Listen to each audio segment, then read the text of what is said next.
my troubles disappear. It's magic. The way your little fingertips make my heart do double flips. It's magic. And when you smile at me that way, you can warm the coldest day. It's magic. It's magic, magic. And even when you're gone, I find I hear you laughing in my mind. It's magic. It's magic, magic. And all I have to do is think of you to make the music start to play. Then I dance down the street, and the people I meet stop and say, hey, hey, magic ways, my friend. You love the girl with magic ways, and it's true.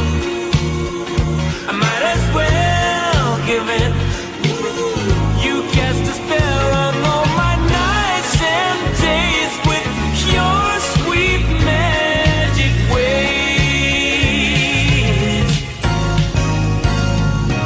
When I go to sleep, it seems sprinkle stardust in my dreams. It's magic.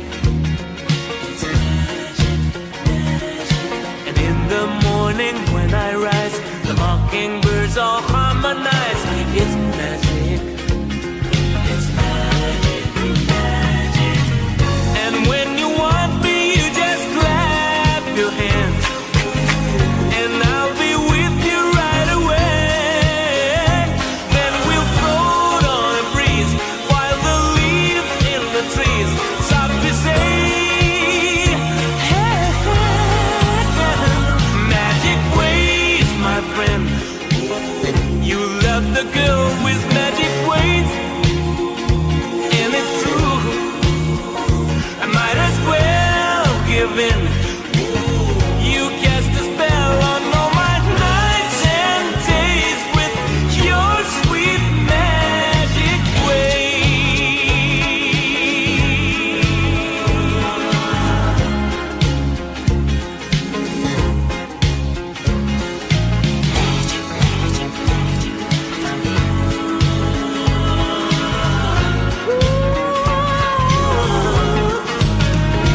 Magic ways, my friend. You love the girl with magic ways, and it's true. I might as well give in. I love the girl with magic ways. I love the girl with magic ways. Magic ways, my friend. You love the girl with magic ways, and it's true. I might as well give in. You cast a spell on all my nights and days with your sweet magic ways, my friend. You love the girl with magic ways, and it's true. I might as well give in. I love the girl with magic ways. The girl with magic. I love the girl with magic ways, my friend. You love the girl with magic ways, and it's true.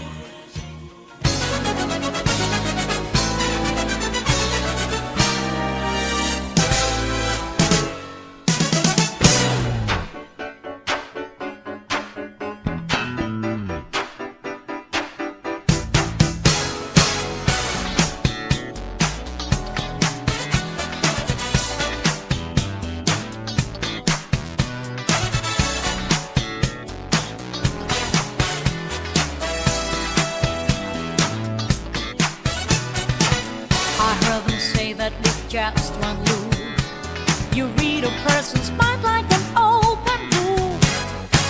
So come on, baby, if you're so smart, can you see what I feel in my heart? I've got a fever in my brain. Whenever you're around, I don't act the same. So come on over and spend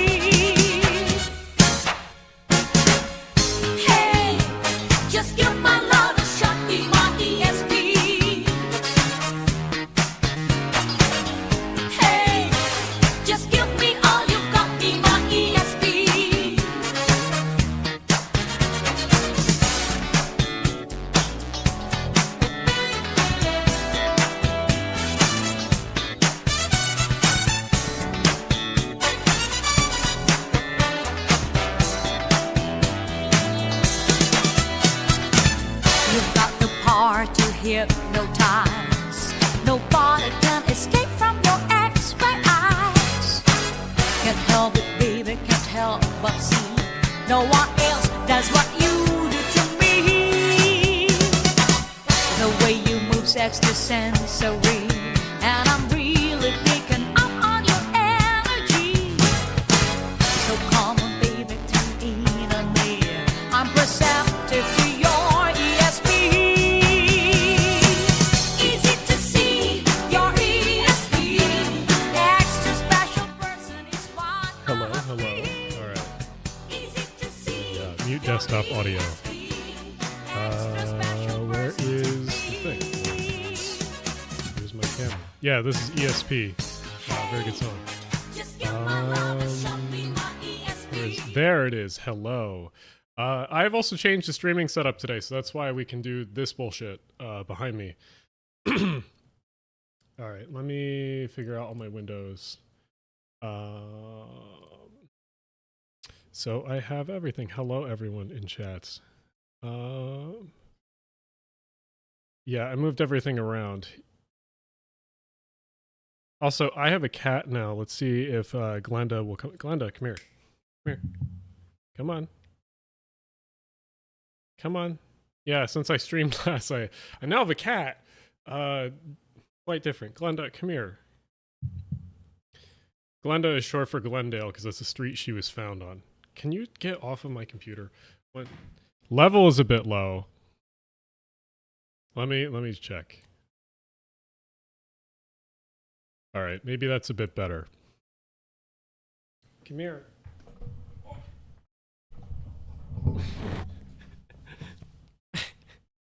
Chill out, chill out. Hello. This is Glenda. She came from the South Philly rescue place, whatever. So she hates when she's picked up. But she's a Mancoon, so she's very fluffy.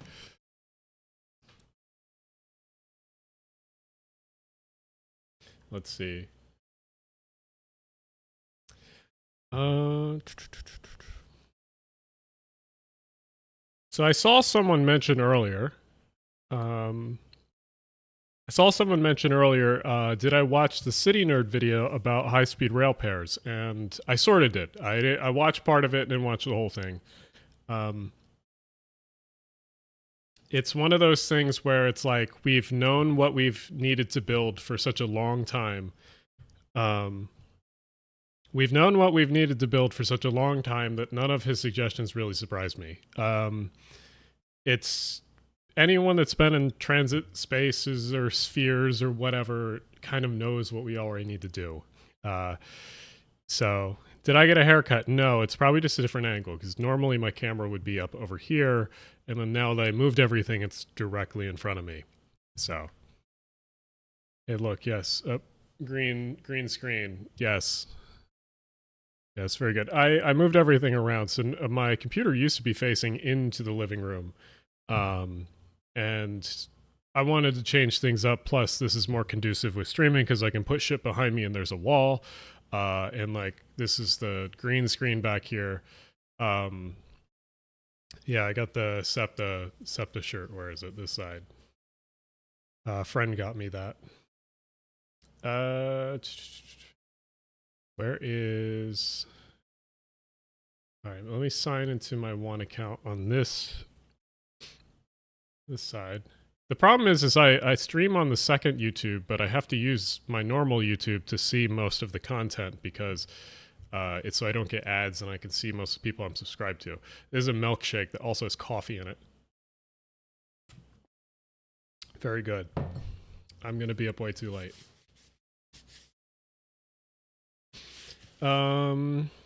Figured out how data work now. I could help push some of these right. Yes, we'll talk about the Brightline thing in just a sec. Actually, we could do that now.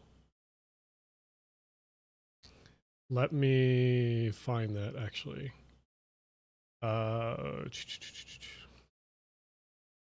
When did that get published? More than 24 hours ago, so I should have to scroll back a bit. I'm wearing the same sweatshirt I was in that video, which is kind of funny. Yes, here it is. Now you can hear my double. Oh wait, got to turn back on desktop audio. All right. How do I go browser? There we go. Oh no, everything has disappeared. Why has everything disappeared? What if I video capture? Why is it tiny? The fuck? What? Why is everything screwed up? All right. I love OBS. It's such a functional platform. Such a functional platform that I never have to oh my god. Ugh.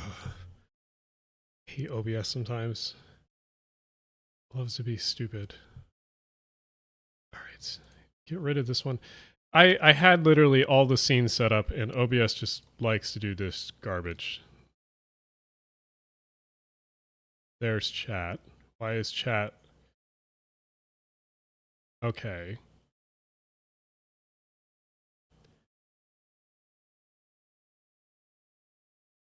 Make myself smaller. Don't want to be in the way. All right. I love OBS. Such a functional. Let's see.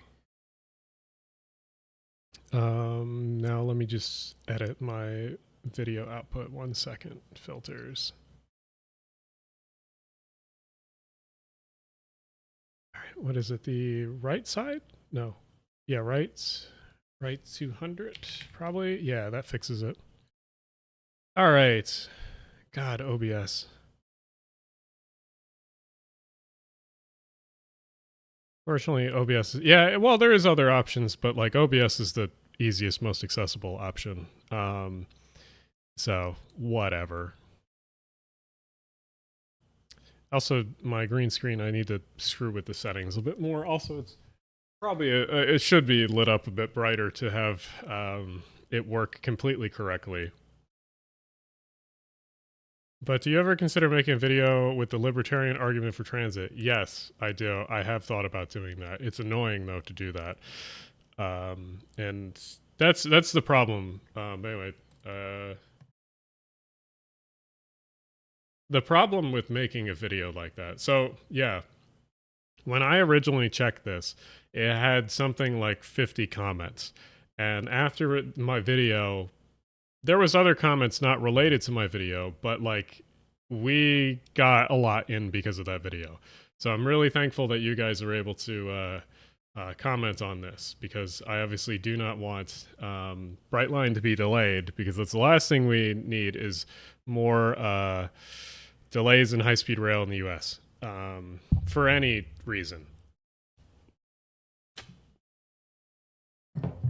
Plus an inferior signaling system. Yeah, you can see like last 3 days, 227 comments, and that's also old. It used to be higher. But yeah, pretty much like most of the comments came in the last 3 days and most of them are from us.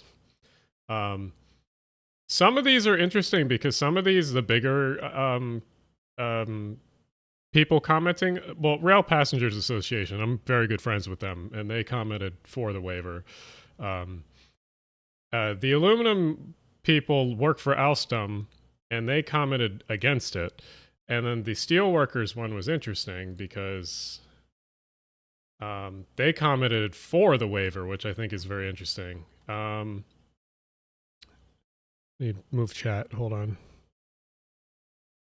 so we can see.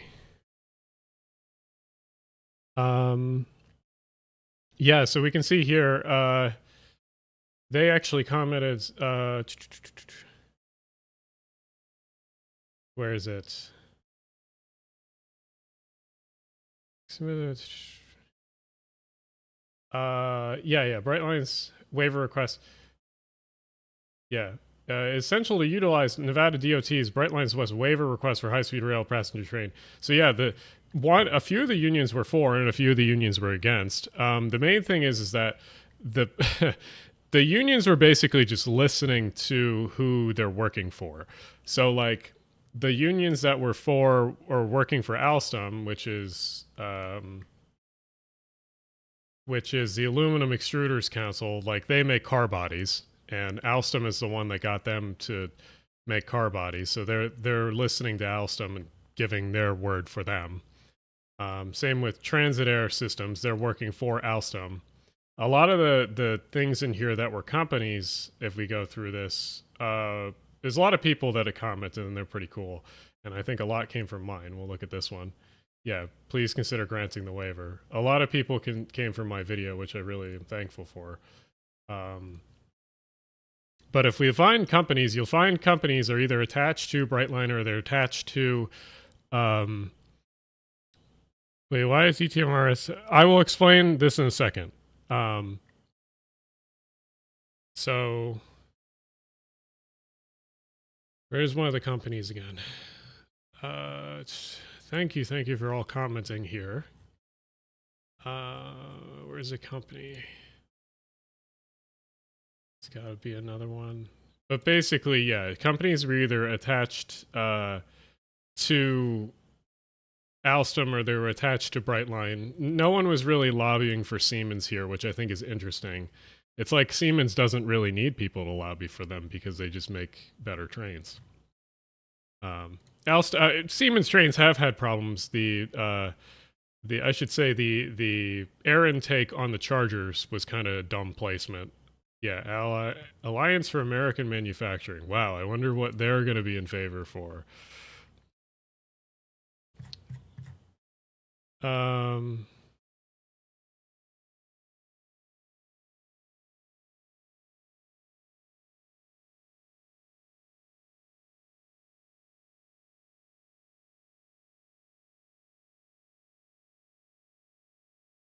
Yeah, I mean, well, actually, waiver.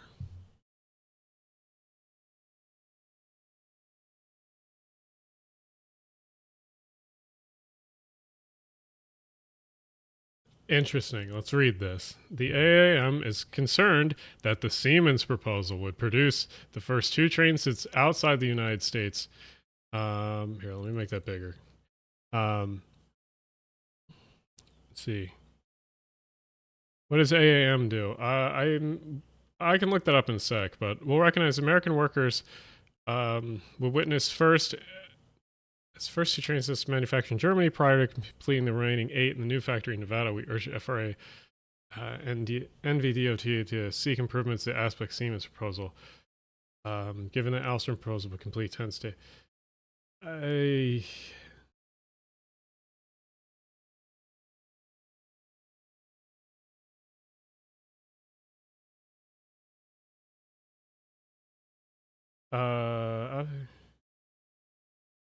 Interesting. I didn't know this. Alstom is buying brakes. Huh. Interesting. Yeah, let me look up this group because I've never heard of them, but obviously they're for manufacturing in the US.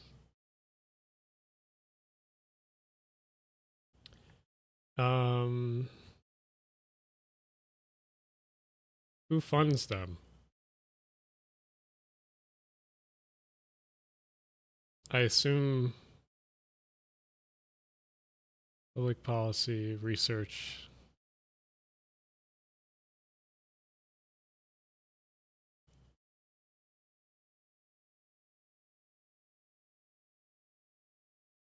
Make their way to Cleveland. I heard the next NEC fixed the Acela sim issue. Is that true? Yes, that's true. The Acela is getting fixed. Here, I'll put this back over here. Timkins, Pro Siemens. Yeah, I'll explain the PTC stuff. Thoughts on Wilmata Metro? It's very good. Well, it's better now.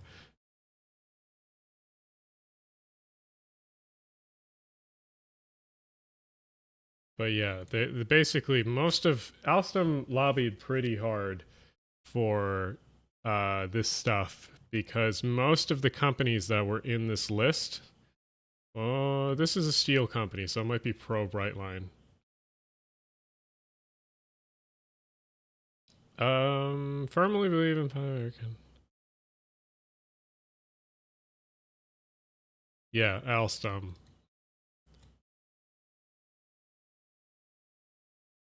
Wait, our hope is the administration will reconsider and not grant the portion of the waiver. Yeah, so this is a pro Alstom one.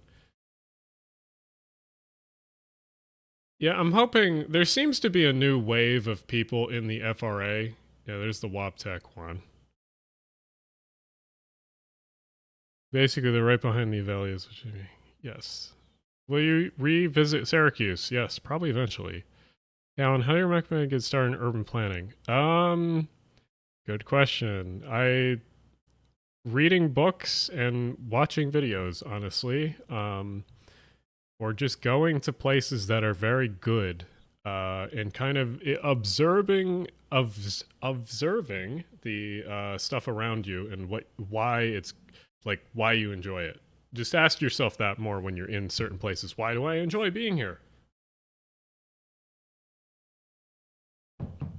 Or what makes this place like what are the things and mechanisms and physical infrastructure that make this place the place that it is.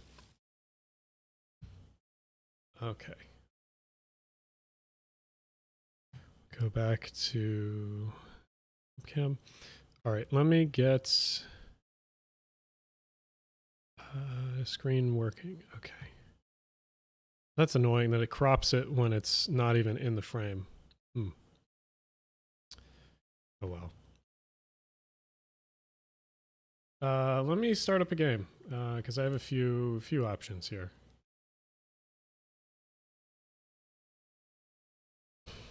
But let's answer the question about this, or we'll go back to browser in a sec. One sec.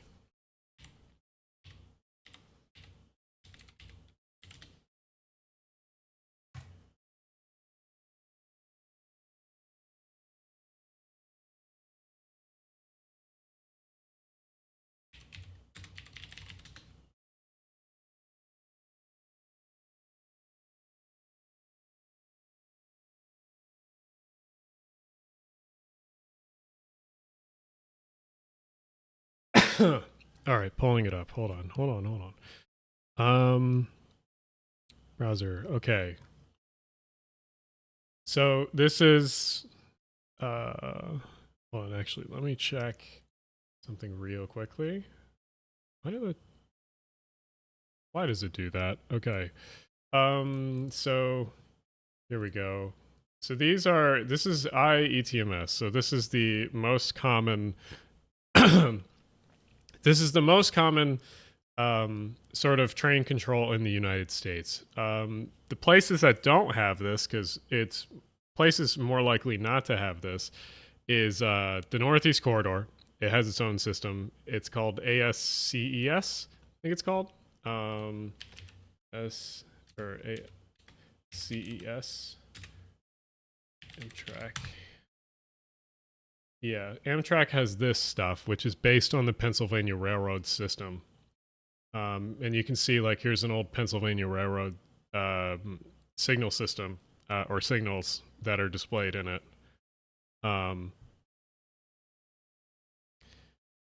Let's see, climate transit. Okay, I'll get to these. I'll get to your comments. So anyway, ACES, or ASES, however you want to say it, is the one that's basically been used for the Northeast Corridor, or it has been expanded. ACES is the most, like, in depth one, where it's just like there's so much physical infrastructure that you need it. Access, I guess, yeah. Access is the most physically in-depth one, using pulse code signal system, and like it's stupidly compatible with a bunch of different things. It has a kind of automatic train control in it, but basically, like, the problem with this system is that since it has so much legacy infrastructure in it, it requires like a ton of legacy infrastructure sort of to be tied in with it. So this kind of system is not usable outside of the Northeast Corridor, unfortunately, or maybe if you let's see. Marcus is informing me that 600 people have commented on the FRA thing, but the comments just haven't gone through yet. So let's hope that they all count. Anyway, the problem with this stuff is that it's not going to really exist outside of the Northeast Corridor because there's a lot of like infrastructure that goes into maintaining this. So the cheaper way of doing it is to use this system, which is a WobTech. That's annoying. Anyway, this is the cheaper system. Interoperable electric train management system. So what this stuff does is it's a mixture of old signal systems and old signal systems being block signaling, essentially. So a block is occupied, signal turns red. Most freight railroads in the West are using this system. Most of the time, the freight railroads in the East are also using this system. Most commuter rail systems outside of the Northeast will use this system, but there's some issues with it. The one is that this is optimized to save money. And so that's why the freight railroads really like it. Now, what does it do? Well, we can see right here. That's how you're saving money, is that instead of putting a lot of physical infrastructure down, you're using GPS-based systems.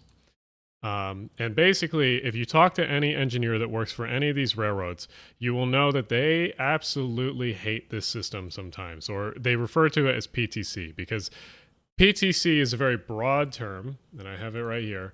PTC is a very broad term because it's just automatic train stop, but with a fancier name. And it's basically just means that like trains don't hit each other because of various reasons. Now, a lot of the freight railroads use this because of the GPS portion here. The GPS portion allows for you to operate these big systems without installing additional or large additional pieces of infrastructure. The problem is, since it's a GPS system, it can be very finicky. If you have ever operated any GPS in like certain areas that might be annoying, like a city, and any engineer you'll ask that work for any of these railroads will tell you that they hate the system because sometimes it just refuses to pick up the GPS correctly, or it refuses to acknowledge certain points, or maybe it will be slightly inaccurate to a degree. So the problem is that WobTech was suggesting to use this system for Brightline. Now, this system can obviously come in different systems of like how you integrate this. So maybe their version for Brightline would have had more physical infrastructure than rely on GPS. But the core of it is that most of the systems that use this heavily rely on GPS to make this work. Oh, I love civil defense critical infrastructure SEPTA satellite failure. Oh, you're very funny because there was a GPS problem. So another problem with this system is that it's heavily reliant on WobTech servers, or servers that maybe are run by the freight railroad that maybe is contracted to WobTech. And from that point, then you can, you know where everything is because you know the GPS signal for everything. So there was let's go to Norfolk Southern outage. So recently, there was a big one. Yeah, here it is. So just like you're saying, NS. Oh, wow. Thank you. I will get to that comment 1 second. So Norfolk Southern had a big outage in what is it, September of last year, and basically shut down all of Amtrak services on this system. There was a giant thing about basically all NS trains were set to crawl at 15 miles an hour, nothing faster, because that's what happens when this stuff goes out. And this happens with Axis too. It says it somewhere in here, but basically when it fails, the failsafe allows trains to crawl at 15 to 20 miles an hour or something like that. There's somewhere in here that mentions it. But that's essentially the thing, is that trains don't necessarily have to stop, but you just have to go insanely slow. And yeah, Norfolk Southern had an entire outage. I think it was like for a day and a half or 2 days, because the servers and systems failed for the IETMS. So yeah, there was a comment regarding, where was it? How is it even allowed to use GPS-based system? Do they use it in stations? Yeah, like I said, it's a mixture. It's a mixture of GPS and wayside signal systems. So yeah. Let's answer Duncan's question. What regional transit agency has the most potential that's not being fully utilized? Well, so we have to approach this question as potential, meaning politically, because I think maybe some systems that barely exist have a lot of potential, whatchamacallit, probably something like why is my computer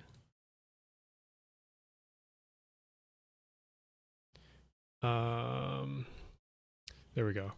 So yeah, so when we approach this question, we have to ask there's multiple ways you could come at this, which is you could either say it's a system that currently exists that is pretty good in the first place, but could be a lot better because of various reasons, or it's a system that barely exists right now, but the city is pretty large, and so it should be a ton better. So something like Houston, or maybe a Sunbelt city that barely has anything, for example, could be a lot better. I would also say this has to take into account the towns and cities that it runs through. Personally, I've always said this, and I will continue to say this, but New Jersey Transit probably has the best potential of any transit agency in the country. And it's frustrating to me that people like Murphy are not taking it seriously, because New Jersey Transit, aside from I think Connecticut DOT and their transit stuff, is the only transit agency that spans the entire state. And New Jersey is not, it's one of the smaller states, but it's still decently sized. Where's one of my, where'd that thing go? There's global transit something. Transit Explorer, transit. But I would say New Jersey Transit, because it's frustratingly, the New Jersey Transit set up politically in a very advantageous way to build a very good transit agency, because it's a state agency. It's not like it's a city agency, it's the entire state. Why can't I find is this it? Yes, this is it. Okay, so this is a good website. It's called transit.land. But we sort of get to see transit all over the state or the country. And the one thing that's cool about New Jersey is that we have suburban buses that kind of go everywhere. So if there's a populated area of the state, you can generally always guarantee there's going to be a bus stop there. And there's also some other, the United States isn't as bad as most people think. It's just that the stigma against riding a bus is so bad in this country that most people aren't willing to give it some sort of a look, I guess. Anyway, one thing, if you ever want to look around, New Jersey in general is very, very good. Because even some of the suburbs out in the middle of nowhere in South Jersey will still get a bus route that will take you to somewhere more important. There's some gaps in the network with like Flemington over here, and then up here in Essex or Sussex County. But that's honestly to Sussex County's fault because they've NIMBY'd a lot of it away. But there is, and these are more long distance buses right here. What should we do to reduce the stigma against associated with buses? Honestly, ride them and post that you're riding them. Every time I ride a bus or something, or like maybe one of the NJT buses that no one would ever ride or something like that, and I post it to Instagram or something that still has a lot of my high school friends following me, I'll once in a while get a message like, oh, I didn't realize that existed, or how do you ride that? Yeah, it's honestly just making it look more normal and accepted, because a lot of people just don't understand that it's even an option. Like here, I grew up in between Pittman and Glassboro here, and along this line, you have 3 different buses. And like as a kid, I rode one of them, I think once, and I never realized like how quite expansive the whole system was. But yeah, it's kind of nuts. If you and the funniest part is, so if we want to compare to like a very similar sized, or Netherlands. So Europe, you can see, is a lot more extensive. The problem with Europe is that a lot of these bus operators are not state operators sometimes. Now, Netherlands is not the best example. Yeah. So you can see different operators here. It shows when you're looking at buses. Oh, and I don't even want to dare look at the UK.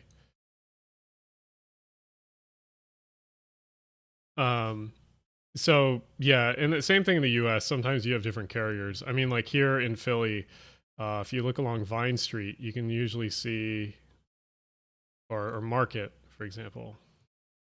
So that's a lot of buses along Market, and you can see some are NJ Transit, some are SEPTA, and then you have Fulton Trailways.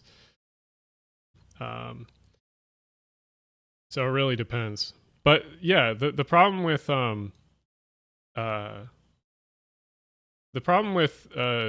NJ Transit, and the reason why I say it's the one that requires the most, it's the one that has the most amount of potential, is for a few reasons. One is that you have this network already, and it's all state owned. And you have this, all the state has to do is just invest in it, and you have a bigger network throughout the state, and there's no limitations. And also, one thing,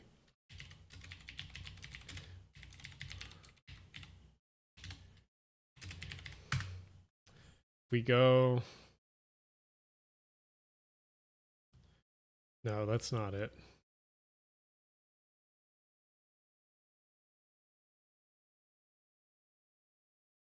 So here's a GIS document. Okay. So this map is incomplete, which is kind of goofy because NJT maintains this. But basically, it will show you all properties that are owned by NJ Transit. So for example, if we zoom in here, we can see Kearney Yard or Tower or whatever. Like they own these pieces of land.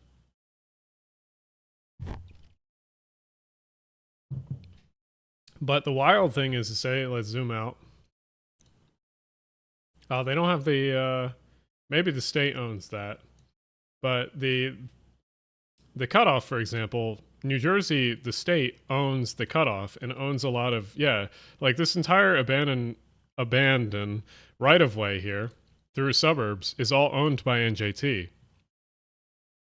So like they could expand, like they have one of the easiest things already done for them, which is the fact that like all of this right-of-way is already owned by them. They don't need to do anything about it. That's like one of the hardest things when starting up a transit line is getting right-of-way access, where NJT already has a shit ton of it already. Like even through like Pittman and Glassboro, they own this Conrail line, or the land that Conrail runs on. it just gets leased out. Same with down here. All this is owned by NJT. It's just not touched. It's the line all the way to Cape May, already owned by NJT. It's just they own all the stuff, and the stuff that they don't own is often owned by the state. So it's like frustrating that. Oh yeah, there's a bus depot right there. But it's just frustrating because they own all of this stuff already, and a lot of the hard stuff is already done for them. Same with like connecting routes like this. This one's already owned by them, even the Y here and everything. There's so many other services they could be running, but they just haven't done anything about yet. Yeah, there's a lot more that are scattered around that I'm forgetting at the moment, but like it's just frustrating, honestly, because like there's so much more that they could be doing, and they just don't because the state keeps screwing them over.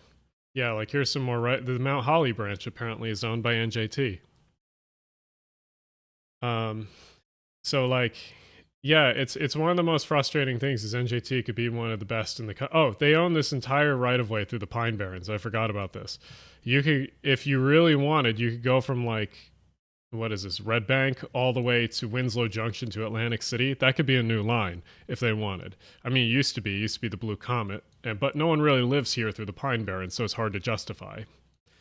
But that's the thing, is like NJT is such a waste for me, because it's like there's so much more that they could be building, and it's not because there's no ability to. No, it's just because they were never given the money to do it, and like they could do it tomorrow if they were just handed the money.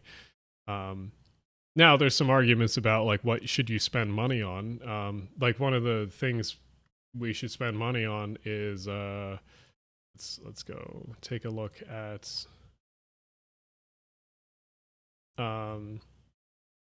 so one of the things we should be spending money on, and if I turn on transit layer, is this right here.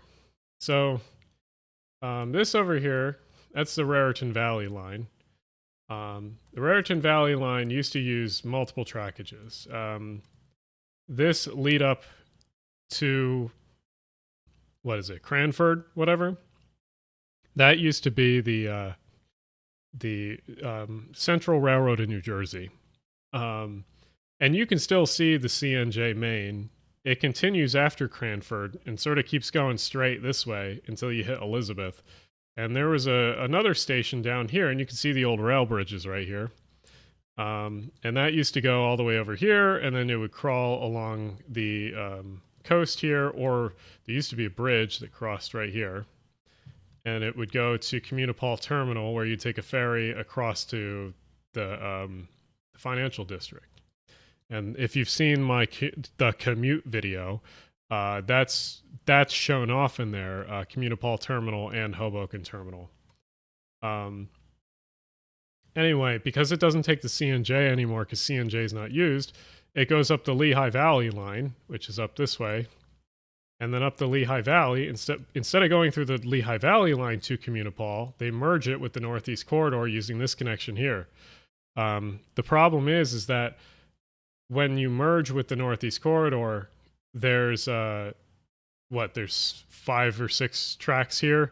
The way that the Northeast Corridor works, for those that haven't seen it, it works the same way a highway does, where the outer 2 tracks are the slower ones and the inner tracks are the faster ones. So the express trains get put on the inner tracks. The problem when you have a line like the Raritan Valley line is it's a local service, so that means they're the slower trains. So that means all of your local trains that are coming in from the Raritan Valley line have to snake their way over on the corridor to the outer track on this side from this side. So it has to snake over every single track. So during rush hour, that's a problem, because if one Raritan Valley train can shut down this whole portion of the corridor, which sucks for scheduling. So one of the projects they want to do in the future is to build a flyover here so that you don't need to do that. Unfortunately, you can see there's a bit of infrastructure around here that you have to build around, which is kind of a problem. But it's not like other lines don't do this. If you go a little bit below Elizabeth to Rahway. In Rahway, you have 6 tracks wide, just as the Pennsylvania Railroad intended. And the reason for that is because if you go further down, there is a flyover. There's one in the center and then one in the outer side where they can both snake through for the coastline. And that allows for NJT and Amtrak to run coastline trains that don't interrupt the express trains that go through. So.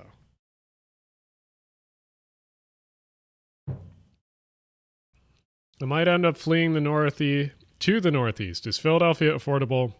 What about Newark, Jersey City? Yeah, I will show some Zillow stuff because Zillow's always fun to look at. But yeah, old penny go inland. Why does the English-speaking world have such bad infrastructure? I don't know. Good question. Neoliberalism? I mean, I don't think the United States has necessarily bad infrastructure. It's just that we have the wrong kind for sustainability. So bad in a way, but it's like if you ask a conservative, we have the right infrastructure. But like, obviously, we don't think that's the case. Where do you think along the Northeast Corridor is being upgraded to speed the Acela? Oh, well, we can, hold on. I have another map for that. So this is Open Railway Map, and you can switch it to max speeds. So you can see sort of which are the fastest. This is kind of a little hard to look at because if you actually scroll in all the way, you can see that there's actually outer tracks and inner tracks. So if we go up here, this is, I think, slightly wrong because I think it's slightly longer than this for 100. Yeah, it's the 100-mile-an-hour stretches all the way down to Hamilton, or 150. But this is where you can see sort of your max speeds of the corridor and the problems with the corridor, where the problems rely. So some of our problems, let's talk about the problems of the corridor because there's a few. So here's your nice straight sections right here through the middle of New Jersey. Then once you get to New Brunswick, you start hitting some curves. So you go 120, 125 through here. 90 is wrong. Those are all 125. But then, yeah, you start hitting some problems in Metuchen. But the main problem is up here in Elizabeth. Where is it? Yeah, the Elizabeth curves. There's a little S curve through the center of Elizabeth, and it gets down to 65 and 55 miles an hour. So if they're going to fix the corridor, this is the section that they need to fix, is the Elizabeth section, or one of the sections they need to fix. The other is, of course, the tunnels into Manhattan. They're going to build another tunnel that comes off here over the side and then into Penn Station. And then the other spots of the corridor that suck is like all of Connecticut. You can see, wiggly squiggly terribleness. Bridgeport is super terrible because it's literally like 30-mile-an-hour curve.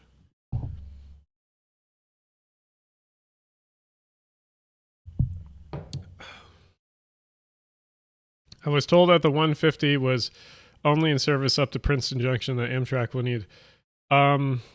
No, the 150 is in service all the way from Hamilton to New Brunswick. Basically, the straight sections of the New Jersey corridor, it's working now. They finished all of that stuff. Transit maps might have, or open railway maps might have just not finished. But yeah, the corridor for the most part, the legacy part of the corridor that's from New York to Washington, D.C. is the equivalent of like a British main line, like the East or West Coast main line. Like it was engineered pretty well in the first place, and there's only one or two spots on it that really suck. Like the Baltimore section is honestly the only section that really sucks. Because you have a station, then you have a curve here, and then out of the tunnel, then you can finally get back up to speed.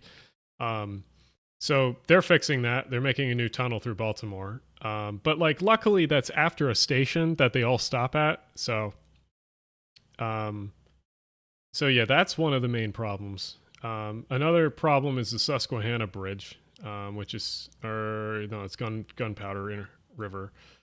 Here's Susquehanna. Susquehanna is the other problem because this is a 2-track bridge. It's from like 1908 or something like that. It's old, and it's rated for 90 mile an hour, so you have to slow down for it. So that's one of the problems. Another problem is the Philadelphia approach, because like through 30th Street, which is this north-south section here, you have to go up and around Zoo interlocking, and around Zoo you can only go about 30 miles an hour. And then outside of Zoo, you have the Frankfurt Junction, and this is where that one Amtrak wreck was in 2015. Beyond this, it's all good until basically you go into the Hudson River tunnels, and then the Hudson River tunnels are the problem. Excuse me. But yeah, for the most part, the New York to Washington section is the better section. The problem section is in the New York to Boston section, and you can see there's some fast portions on the Boston and New York section. In Rhode Island and on the approach to Boston, you go 150. It's just literally this Connecticut section that is just garbage, and that's because the New Haven didn't know how to build a railroad.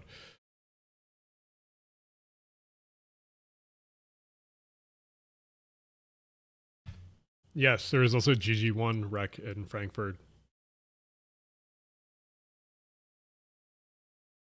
Is Amtrak looking to get the corridor up to 150 the whole way? I don't think so. You basically have to go around a lot of this. There's a lot of different ideas for how to do it. One of them that I seem to think is most possible is building something that goes up the Harlem line here and then cuts over to Hartford and then goes to Boston. That's one of the ones I've seen. Another one is just realigning a lot of this through here. The problem is the Shore, Connecticut NIMBYs are terrible, and like there's especially ones in Old Lyme that have been really annoying because there's a slow section here. It goes from like 110 to what is this bridge? 60, yeah. So like these NIMBYs here have been really frustrating. There's like some few articles on it. Same with the Old London section. They want to redo that. Yeah, the one thing that I think is really funny is the Long Island Sunnel.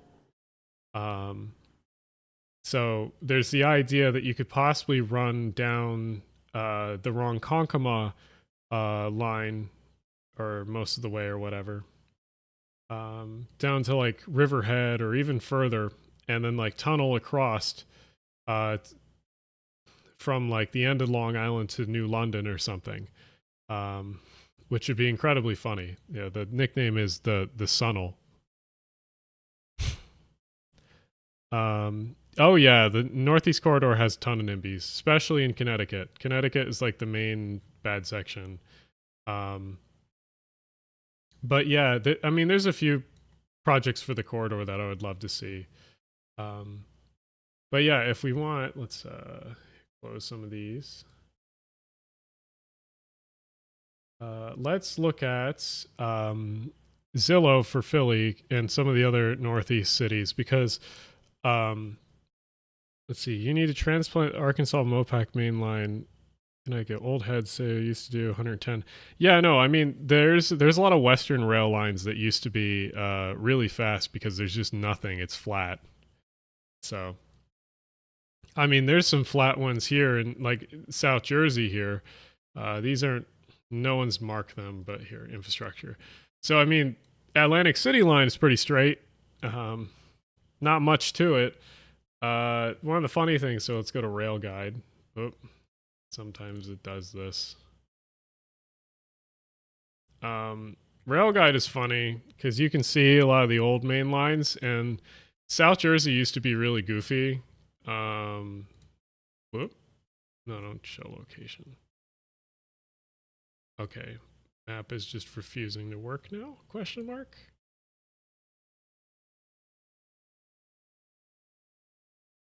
Oh, I love map. It's Very good. Oh, why did it go to Antarctica? Oh, thank you. That's not what I wanted. So we're gonna get classic owners. So this is like 1950s owners. So one funny thing about the Atlantic City line was it used to be paralleled like literally 100 feet apart by two different railroads. And like this is pretty common in the late 1800s, early 1900s, just two railroads to race to the same place. Very dumb, but like it happened everywhere.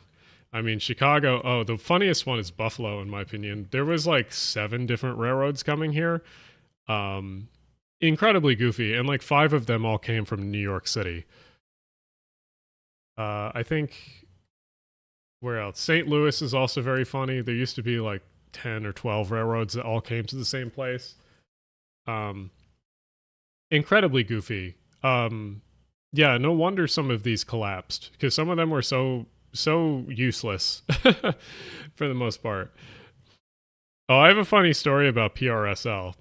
So if we go over here, so PRSL, for those that don't know, is Pennsylvania Reading Seashore Lines. So basically, this green line and red lines all got combined into one company called Pennsylvania Reading Seashore Lines. Basically, so there wasn't redundancy, and they could combine some of the lines together, so it wasn't stupid. And one of it was this line, so the line that went to Glassboro and then continued down to Millville. This was all electrified. It was electrified with third rail, just kind of like the Long Island Railroad.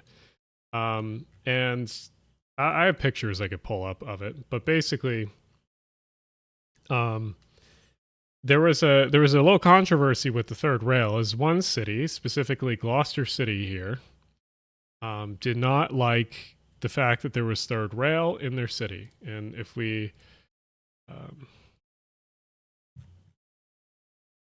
so go to Gloucester City, you can still see the tracks here, and there's a spot where they parallel a road, so you can kind of see. Oh, go on this road here. Okay, so that's slightly suspicious. You have power lines over the road. Well, let's go back in time. Let's go back to 2013. Huh, that looks like a familiar shape.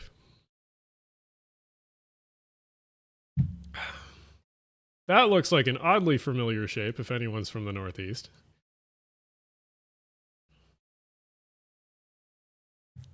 And if you go to other parts, like Gloucester City here, I guess did they take them down? Did they used to run? Let me see. I don't think they ran through Gloucester City. No, they took them down in Gloucester City a long time ago. But basically, there was a story where you had your train line that went through Gloucester City. Gloucester City kind of starts like right here-ish, and ends, Brookline is kind of part of it, and it ends in like Westville.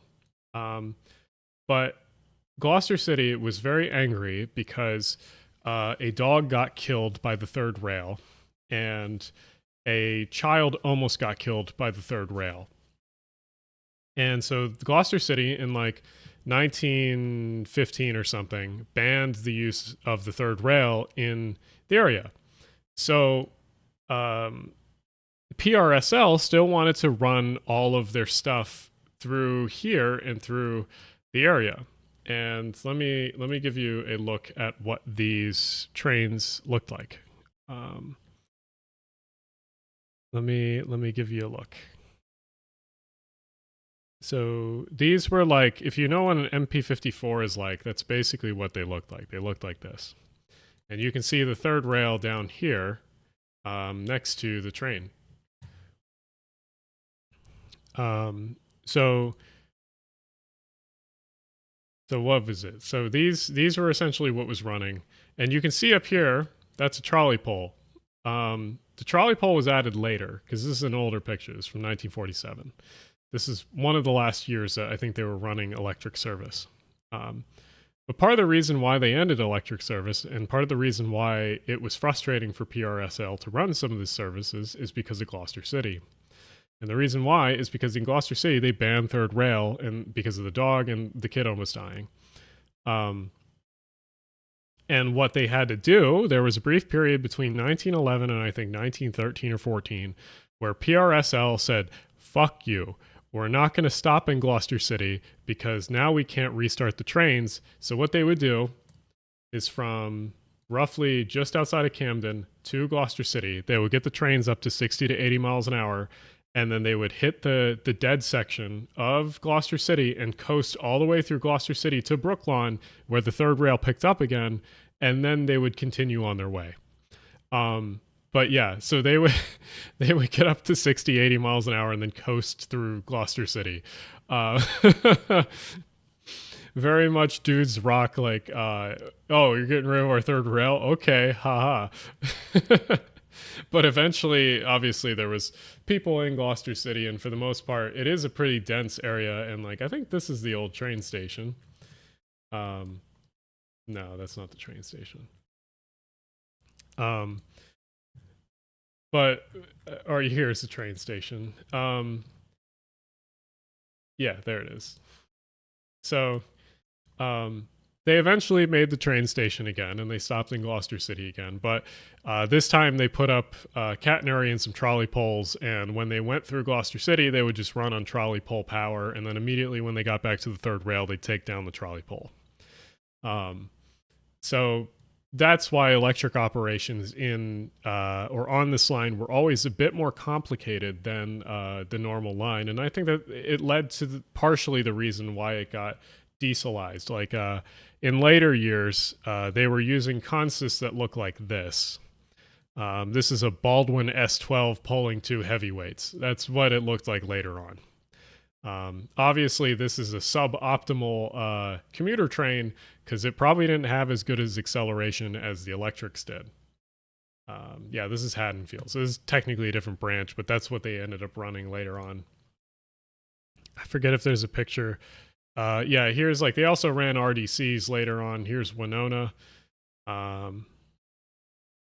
There's some other pictures somewhere I have, but yeah, they ran these, and then they ran, what else? Yeah, here's another look at the Pittman station. The Glassboro Vineland line doesn't get talked about enough because there's a lot of history that happened here, and it's just very overshadowed. Also, here's the PRSL map that I was talking about earlier. It's roughly what South Jersey looked like. If I had my way, I'd get most of this network back and put a tunnel under the Delaware to connect to the rest of the system, but future video. I mentioned it in one of the first videos, actually, that I ever did. What is this? Oh yeah, here's just the New Jersey Transit Network. I forget what other pictures I have in here. What else do I have saved? There's another Pittman. What is this? Oh, it's just a Pittman overview. I have a lot of stuff saved because I'm working on the Glassboro Camden line video. Here's a fun Photoshop that I had a friend do. We haven't used this in a video yet, but it's going to be out there eventually. Oh, here, so you can see the from behind chat. So yeah, it's that video's coming. It has a bunch more stuff I'm trying to work on. Yeah, there's another electrics picture in Glassboro. Glassboro used to be an even more impressive station because it used to be like a 4-track, 6 or 5-track station with 3 platforms. Frustrating.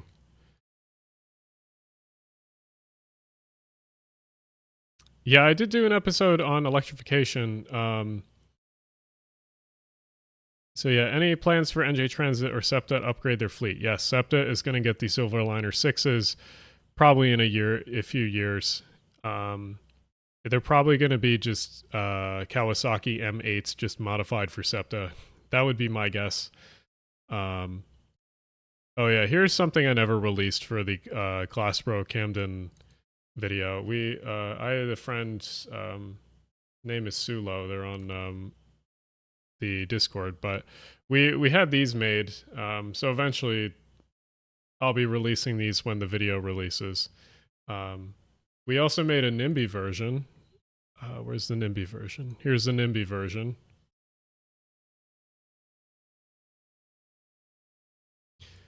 So those will be released when I eventually get around to finishing the video, which it's been cooking for a while.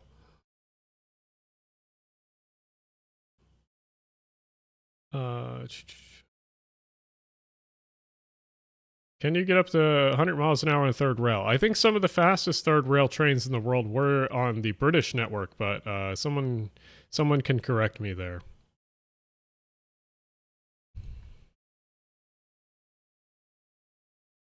Do you know if the SEPTA CRRC cars are coming? Good question. I don't believe they exist until they show up.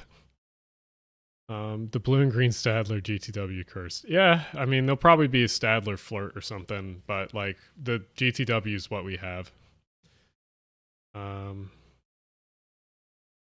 Okay, let me talk about the Chestnut Hill West line. No, it's probably not going to disappear. But what people are doing is they're using scare tactics about it, because SEPTA does desperately need funding. And so one of the ways that they're trying to get people to advocate for more funding is to say that, like, hey, we're going to be taking away your transit, like, if you don't get us the funding, which is like, yeah, I understand that. But the one way they're doing it, why did that shut off? One way they're doing that is because, or one of the reasons why they're doing that is because a lot of rich people live at the end of the Chestnut Hill lines. So if you say that you're taking away the Chestnut Hill West line, or say you're taking away, what was the other one they threatened? They threatened the main line, which is this one over here. So they're going to take away service from this one. So they're going to take away service from the media line, which is over here. Just happens to go through some of the more expensive real estate areas where NIMBYs, or not NIMBYs, but people with power might be living, that might really miss their trains, that might influence politics a lot. So yeah, so if I was SEPTA, I would say, yes, we'll be taking away transit from the richest people in the state. Of course. And all the rich people along those lines would be like, no, I want my train. And they'd walk their ass over to Harrisburg and yell at all the politicians there, just like they're supposed to. So that's what would happen. Now, if any of the SEPTA defunding stuff actually happened, they would be defunding buses. Like, it would be bus services. It would be a lot of different very critical stuff that's needed to get people to work, not just regional rail. And they'd probably decrease some regional rail service here and there. But it would mainly affect the poorest populations in the city, which is frustrating. So obviously, we should get the funding for SEPTA because we don't want our poorest populations in the city to be affected. SEPTA hates the Chestnut Hill West because of interlining with the Northeast Corridor. Yeah, I mean, like, there's a few other lines that interline with it too. I mean, Trenton and also Wilmington, and the media and the airport line. Like, that's not a, like, I agree. One of the main problems with the Chestnut Hill West is that it has the same problem as the Raritan Valley line, which is that it comes in on this side, and you need to get across all four tracks to the other side to run locally. Now, luckily, SEPTA doesn't have as much of a problem as NJT does, because, like, you don't have that far of a distance to go from here to Zoo interlocking where there's a slow speed already. You got 2.5 miles, essentially. So, yeah, there should probably be another flyover or something here, but it's not, honestly, that's not that big of an issue. Honestly, the media line or airport line are a bigger issue to, whatchamacallit, the Northeast Corridor and then the Chestnut Hill West line, especially in the media. The media does interact with the Northeast Corridor a little bit, but it does kind of branch off to Penn Medicine. And then the Wilmington line honestly causes more problems for Amtrak than anything. But yes, you are right about it does interface with the Northeast Corridor. But yeah, no, it's so the fiscal cliff for SEPTA is supposed to hit at the end of June. So if nothing is done by probably like next month or something, I'll probably be making a video about it. I'm hoping something is done before then. But I'll make a video about it and then I'll schedule some sort of protest to go to Harrisburg and like yell at people in person. Because honestly, that's what we should be doing. Do you know when Philly will get light rail upgrade? Don't remember trolley video. So yes, what is it? The trolley mod is coming. There's a few things that they're doing for that. We're getting new vehicles and we have to upgrade a lot of stops essentially, but it is coming in the next few years. It's happening. UK loves flat junctions, but yes, flying junctions are so much better. Yes. The Broad Street line, I think, has one flying junction also. So it's not terribly uncommon. Our trolley system also has a flying junction too, which I also think right here at where what is this, a 10 or 11? What is this? Tell me which is this. The 10. Yeah, when the 10 branches off, there's a flying junction right here. And it's so funny to see every time you go through the trolley portal that there's a flying junction. Oops. Yeah, the trolleys are honestly one of the best features of Philadelphia. And like, it's surprising that they're not talked about more.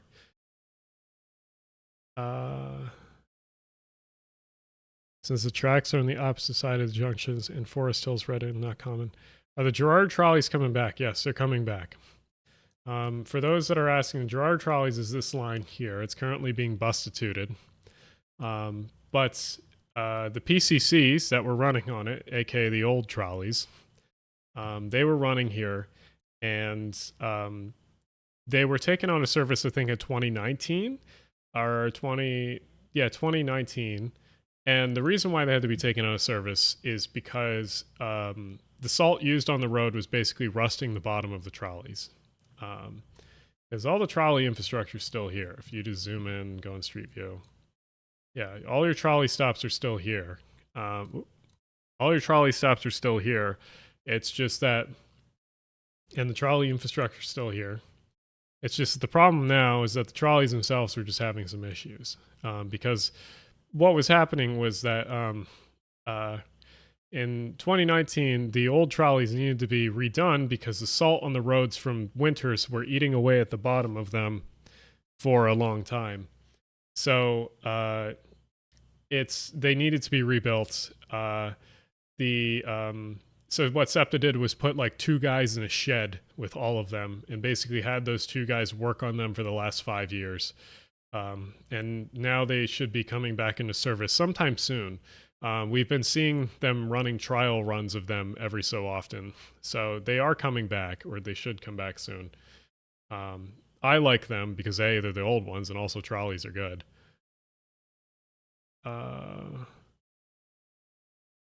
Why are Philly streetcars so small? My city in Europe is much smaller, but the trams are 3 times as large. So our Philly K cars, they're actually not that small. Like a K car here, let's find one. Most likely to find one around here. Yeah, here's one. So they're not small. They're larger than a bus. I think yeah, they're not like terribly small. Like here, if you SEPTA K cars. If we look rolling stock, where can I go to see?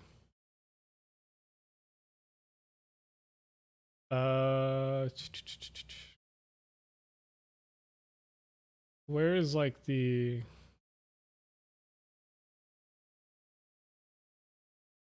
future rolling stock? No, where's like current rolling stock? SEPTA.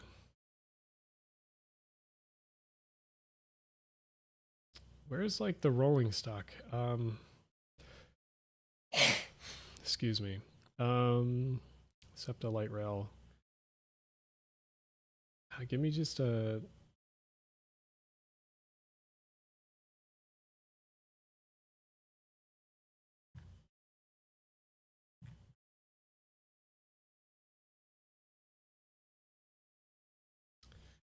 It's like there's got to be a page for the K cars themselves. See, they should separate Gerard Ave trolleys. Message me. Better be messaging me about top right. Is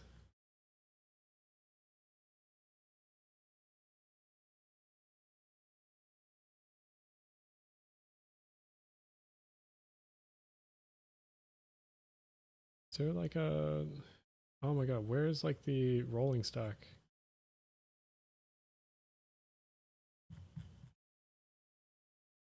So annoying.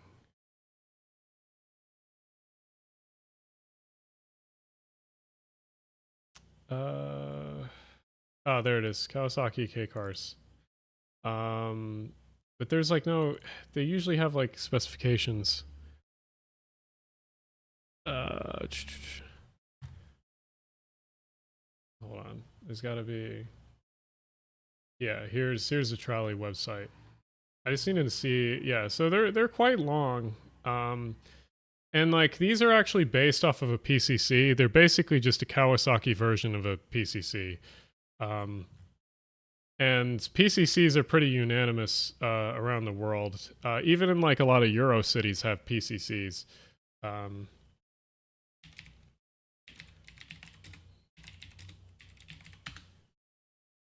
So like a lot of Euro countries have the same models. They just look different.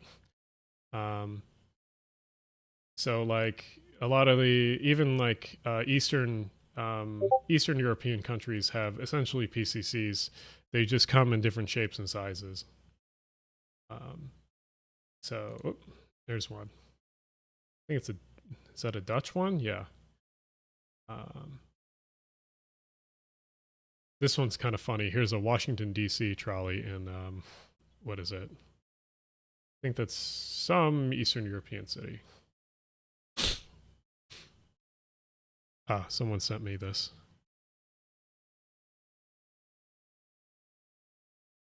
Whoops.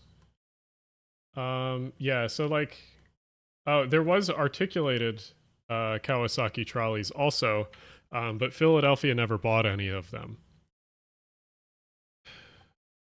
Let's see. Yeah, here you go. So what is this? Is that in fucking inches? The fuck is 15,000 inches? Is that correct? What is this in?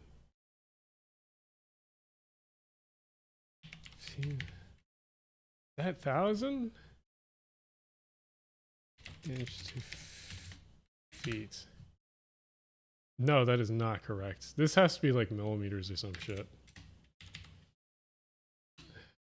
Yeah, that's more reasonable. 50 feet long. Why is that in millimeters? Sure, I guess it's Kawasaki building them, but yeah, these are essentially PCCs.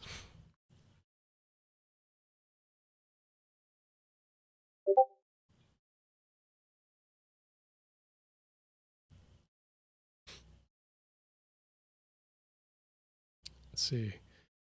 15 meters, yeah. See, scroll down. Yes, I found it, don't worry. 15 meters is about right for single tram car. Yeah. No, yeah, like I said, these are based on essentially the new because they're from the 80s. The K car is essentially based on a PCC. It's just a slightly larger and more modernized version of a PCC. And most of the most everything else in the world at this point was somewhat based on PCC designs, because it was sort of a lot of places were figuring out how to. Oh yes, got a little scrunched here.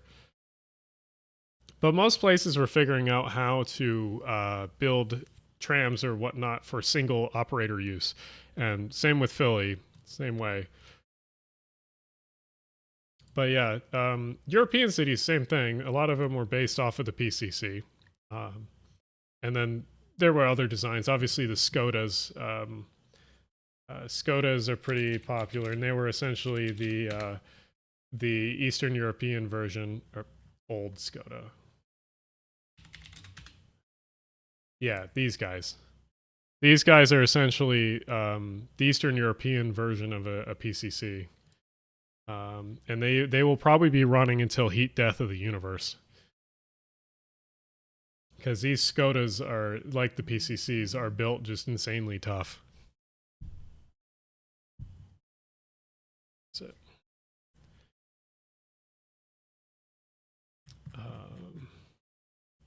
But yeah, enough about trolleys. Either way, yeah, the Philly West Trolley network doesn't get talked about enough. It's a lot better. It's one of the best pieces of infrastructure that I don't think gets mentioned enough, because it's sort of you have all these branching networks, and instead of just running through the middle of the city, they all go in a tunnel. Where's the tunnel here? Oop, can't see it. Let me go back a little bit. Yeah, there's the tunnel. They all go in the tunnel here. So all of them branch and come in together.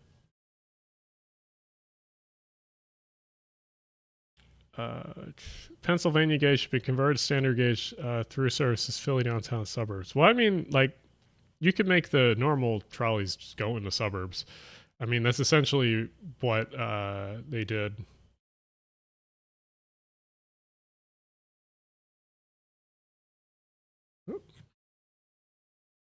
But yeah. Oh, my favorite part of the Philly trolley network is where one of them crosses over a active rail line, and here it is, the Derby Diamond. We love the Derby Diamond. This is very funny.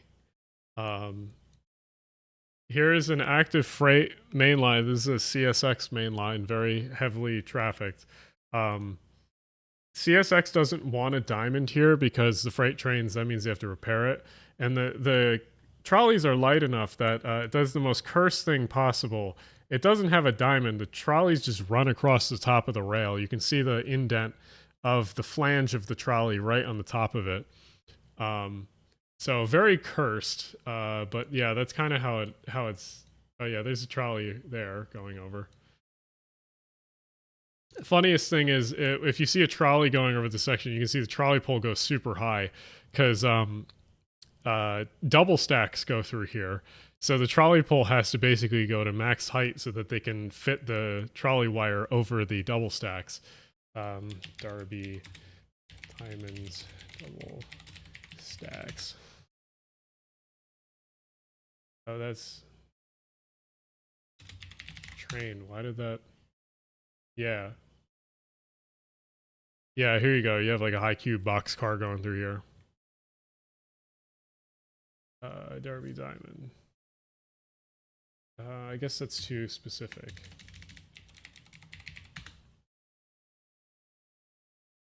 But yeah, very funny. You got your Gevo going through the Derby Diamond. Some goofy stuff.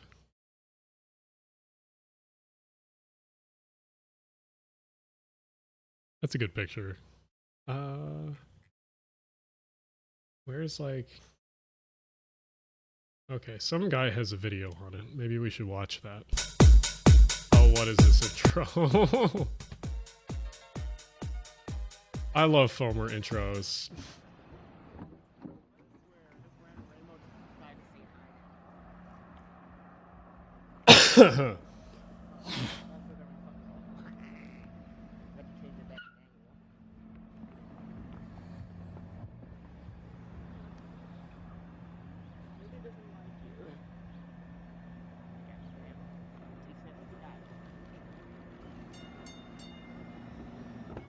You can hear them go over the rail too. Cha-chonk, cha-chonk.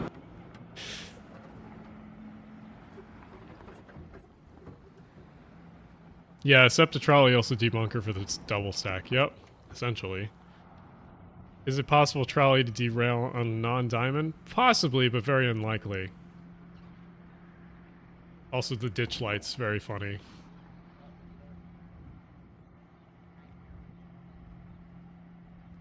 Also, the K cars love to bounce. You'll see. It's kind of goofy.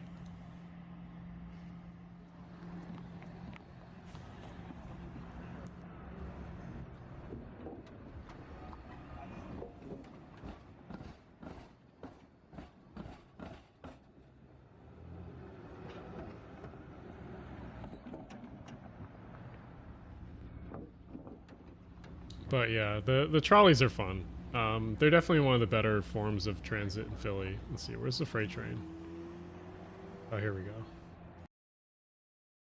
Yeah, proper rail fan shit.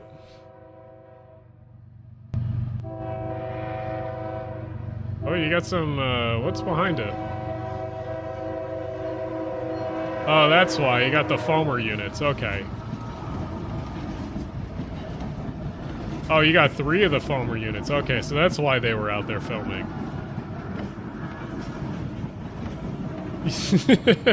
You got a few foamers filming that. No wonder.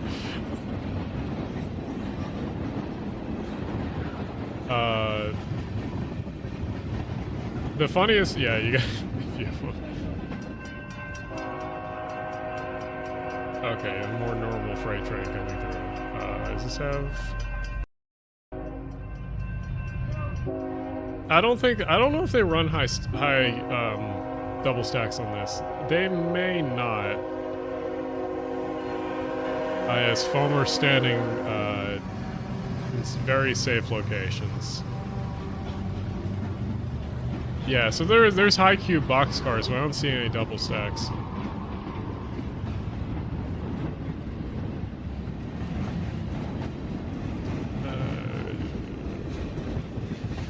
Trolley coming through again.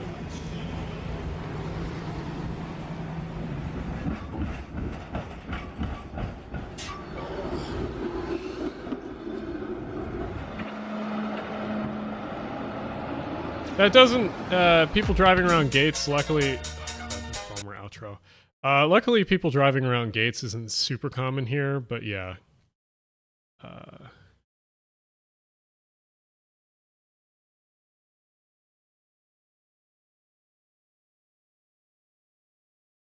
See.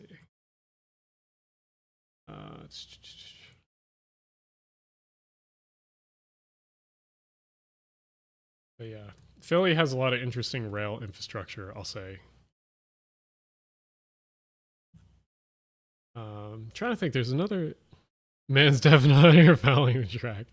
Yeah, well, there was a video earlier, unsurprisingly, of some Florida foamer near a diamond that's way too close to tracks, and Amtrak's going by 80 miles an hour. So, what was it? Here's one of the trolley yards.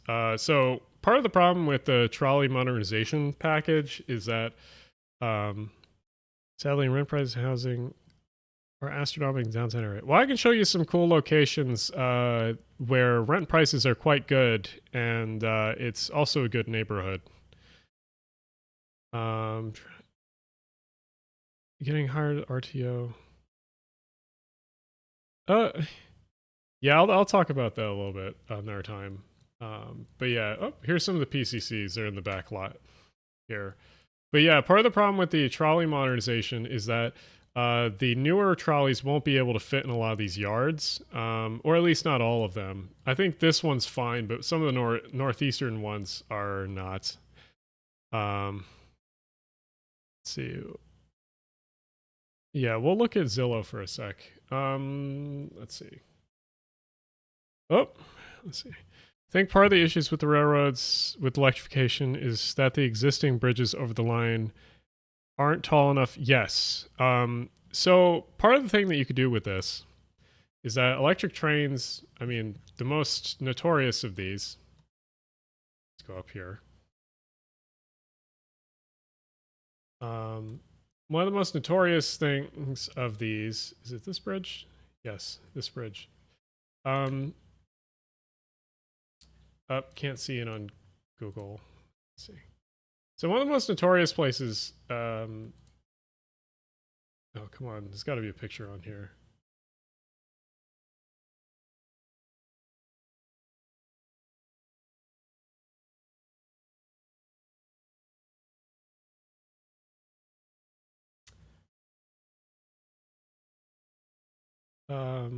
Let's see.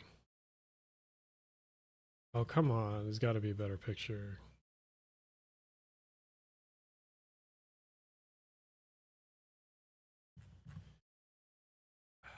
Let's, oh, no, not that one.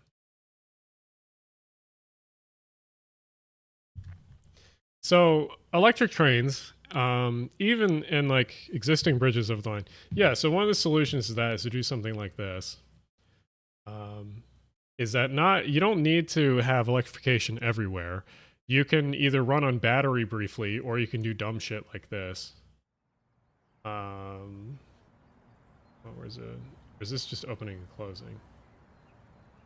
Yeah, so you can do dumb shit like this. Notice there's no wires in the middle of the bridge. Pantograph just kind of whoop out in the open.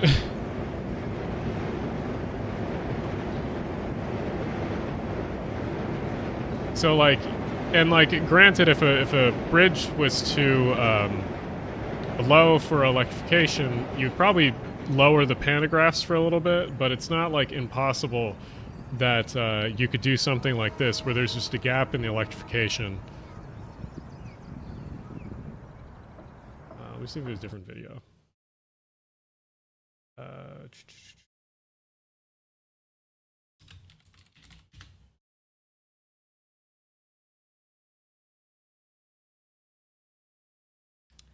There's got to be a...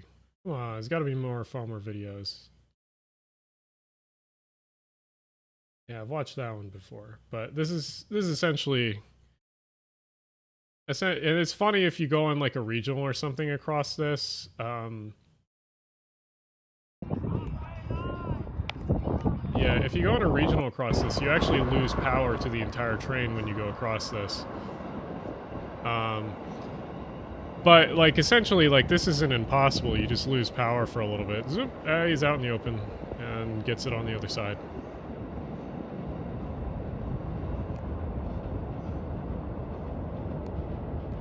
Yeah, and, like, so, like, electrification could happen across the country. It's just that, like, you just have to kind of either coast between something or just have a battery on board to sort of make it so you can make it across.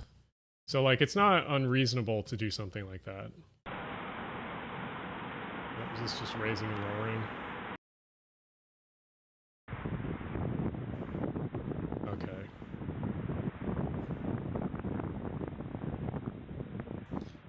So, let's see.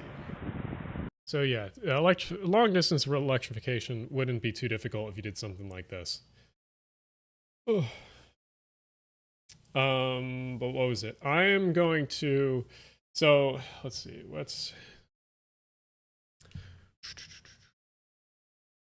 okay, we're doing good. So I'm going to, run to the bathroom real quickly because I need to go do that and grab a snack. But when I come back, we're going to look at Zillow. And we're going to look at Zillow of different cities. Mainly, we're going to start with Philadelphia because someone was asking about that. I'm going to show some nicer neighborhoods that you can still get really decent rents in Philly. And I will also be looking at other cities for rents in other cities and neighborhoods that at least I know a little bit about, and showing off some of those. So if you guys have any suggestions for cities, talk about them in chat while I run and go to the bathroom. Otherwise, I will be right very back and enjoy the music while I'm away.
Yeah.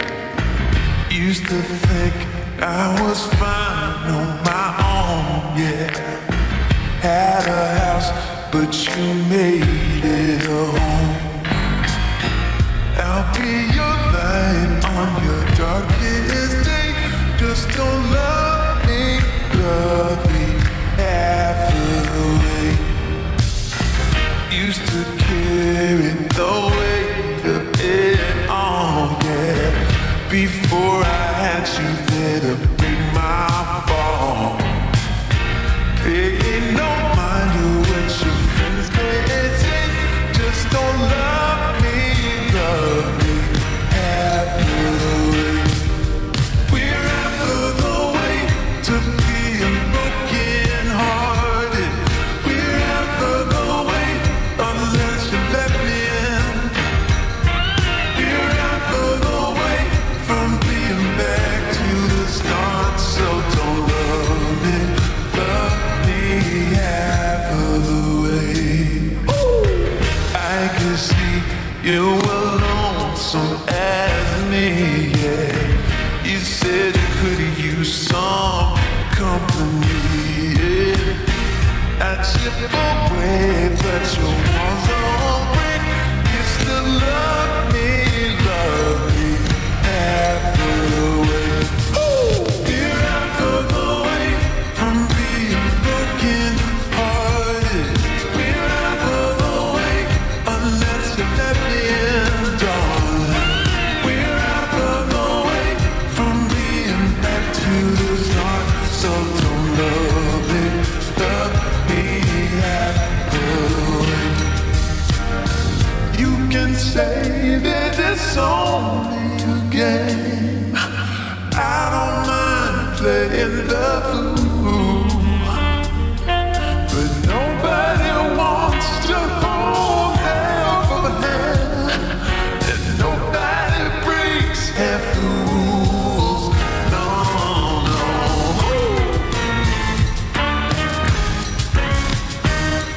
Yeah.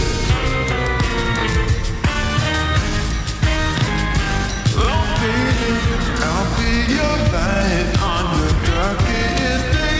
Just don't love me half of the way. We're half of the way to being broken hearted. We're half of the way unless you let me in, darling. We're half of the way from being back to the start. So don't love me half the way. Whoa, we're half of the way, yeah, baby. Oh yeah, we're half of the way. We're half of the way from being back to the start. So don't love me half of the way. Just don't love me half of the way. Just don't love me half of the way. Oh, oh, oh.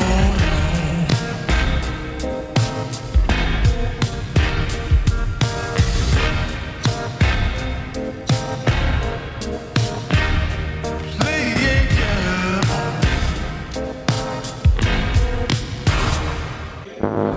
Looking all around at the people I see, everybody's living the dream. Starring in the show that we film on our phones, taking photos for pretend magazines. I don't want silver, don't want the bronze. I won't play party, I play the fines. Every time I see a shiny thing on the screen, maybe that could be me. Let's get back to streaming. Hi. Here's Splenda again. Saying hi. You gonna look up? No. Look up. Oh, hey, there you are. Okay, here. You can go.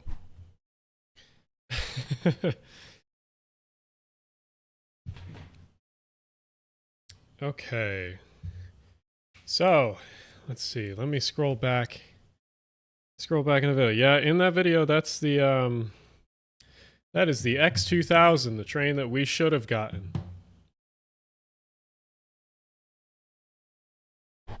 That is the train that Amtrak should have gotten for their high-speed rail program in the 90s, but did not, because we were dumb.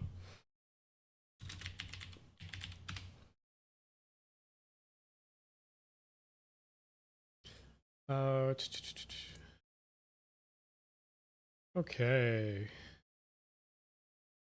Let's take a look at some Philly neighborhoods that I think are good, or some of my favorite Philly neighborhoods on the rental market.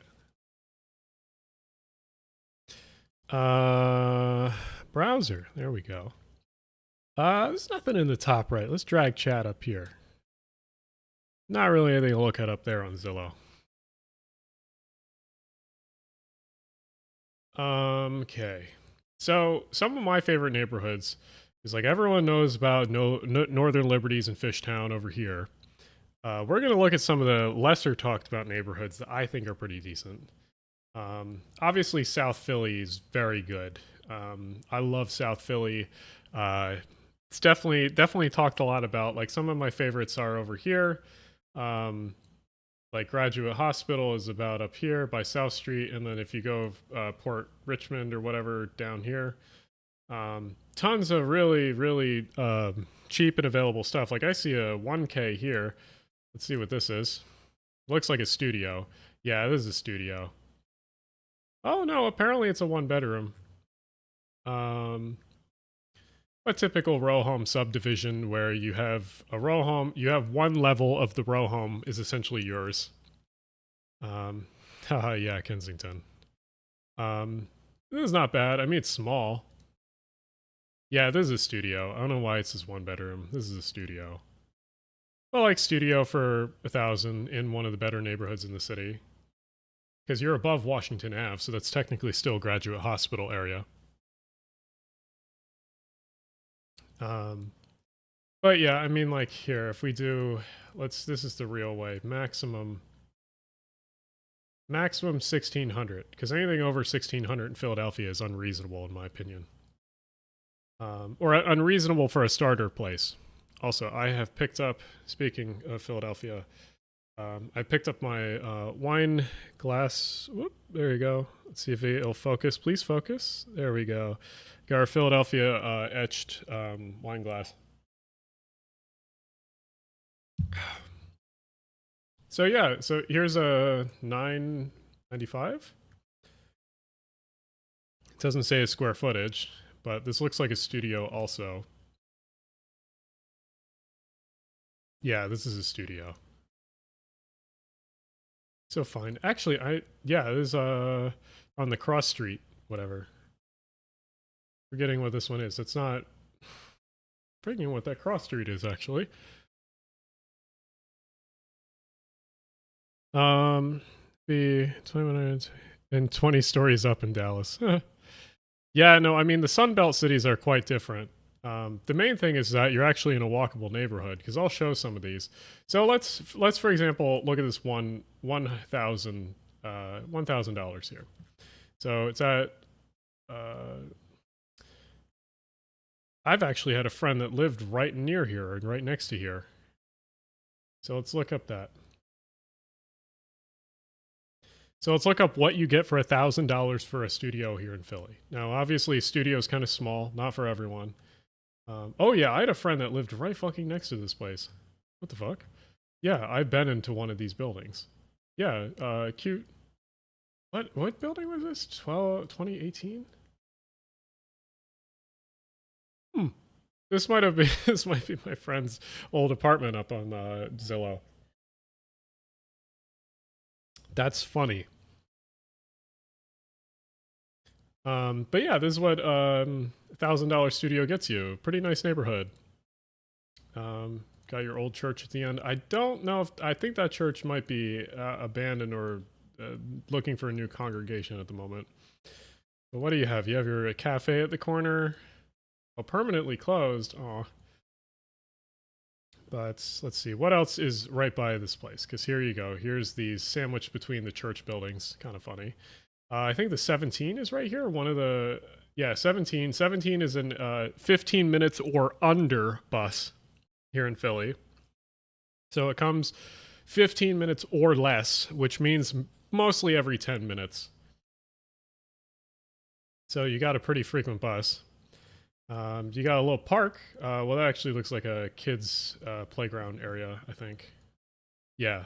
Oh no, it's a park. It just is gated, I think, for kids. Or little kids don't go running in and out. You got your bike share here for the Indigo stuff. Yeah, pretty narrow streets. Like, I love South Philly streets. They're great because, like, I don't really need to think about crossing roads here. The roads are narrow enough where I can just look for one car at a time and not have to care too much. If you really want to walk a little bit, you can go to Broad Street and you'll get the Broad Street line. Here's the Broad Street line. So, was that 1, 2, 3, 4, 5, 6, 7 blocks? And then if you want to walk down here, I guess 9-ish blocks to the Broad Street line station or up to South Street. It looks like new apartment buildings going up around here. Let's take a look at more of these listings. So let's see. If you go further down, it gets a little cheaper because you get further away from things. There's a lot of 2 bedrooms here. So let's see. There's a 1 bedroom.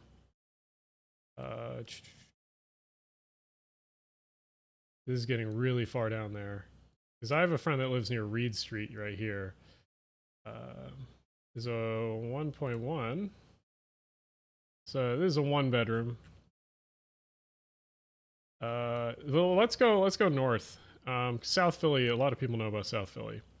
So one of my favorite neighborhoods in the city is this neighborhood right here called Fairmont. It's next to the art museum, and it's kind of sandwiched between Broad.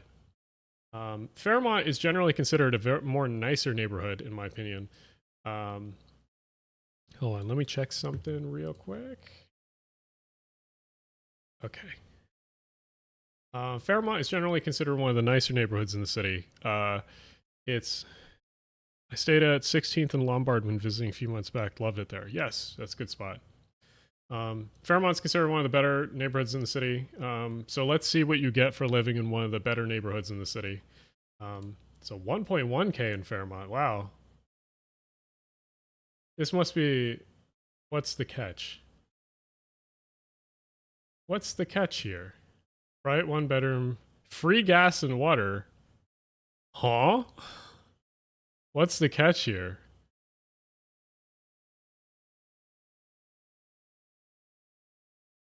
What's the catch here? Is this like a... This must be the top floor or something.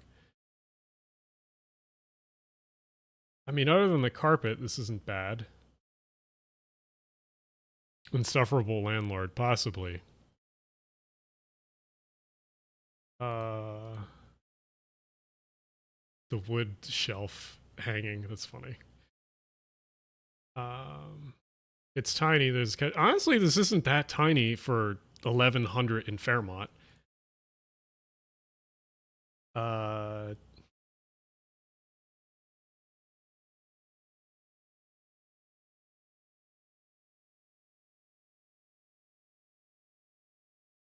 Huh. Well, let's look at this on Street View.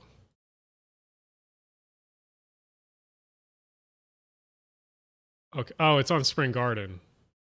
Oh, I walk past this place all the time.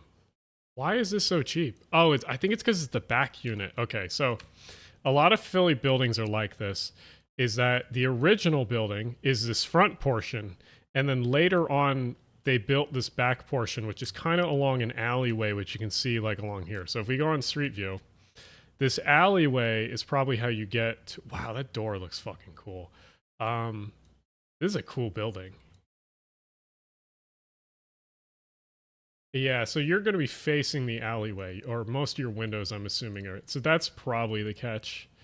But nice location. You got some trees back there and everything. So, like, I guess the catch is that your view is not much of a view. But for 1100 in Fairmont, that's not bad.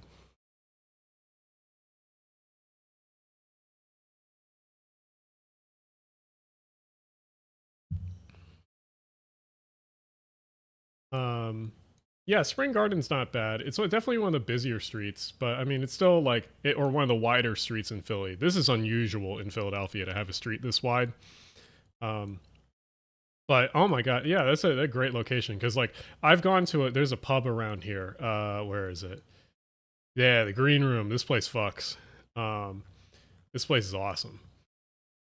It's like your typical like Philly sports bar. It's great. Um, and it's it's good because they only take cash, which means they're like money laundering. Great. There's that place, and then if you go further down the street, there's no Twisted Grounds. There's McCrossan's Tavern. This is another good one. This place is great too. Absolutely love that. Wide street means old streetcar right away. Yes, you're right. You can actually find some old streetcar infrastructure along the street if you look careful enough. Yes, hello from NJ, Ashley. Well, not anymore for me.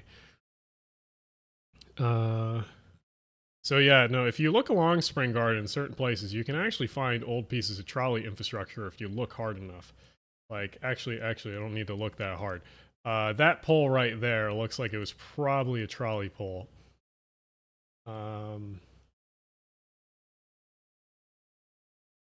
These poles are probably modified trolley poles, or what you... they might be... Yeah, these might be modified trolley poles, or what used to be trolley poles, I would guess. If you go further down the street, you can see some... Alright, we'll see you, Parker. If you go further down the street, closer to here, I think you can still see some trolley wire, if I'm not mistaken. Somewhere around here, there used to be trolley wire. I know this because I've walked past the goddamn thing, and I've been like, God damn it, like, there used to be trolley. I swear to God. I swear, did they take it down? Because I swear it was around here. Let's see. See dates. Let's go back 2017.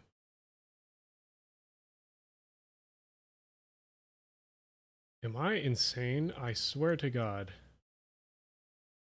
There was some trolley wire here.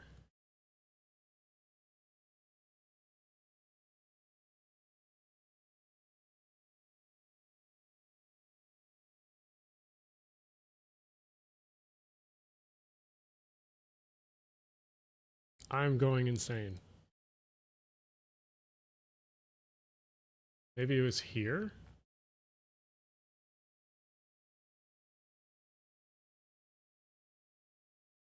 Maybe it was on the other side of Broad. Was it like here? It's somewhere on Spring Garden. I remember seeing it. I'm going to go fucking insane if I can't find this.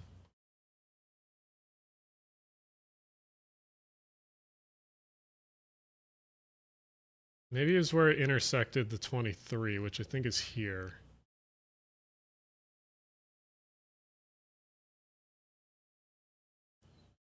I am going insane.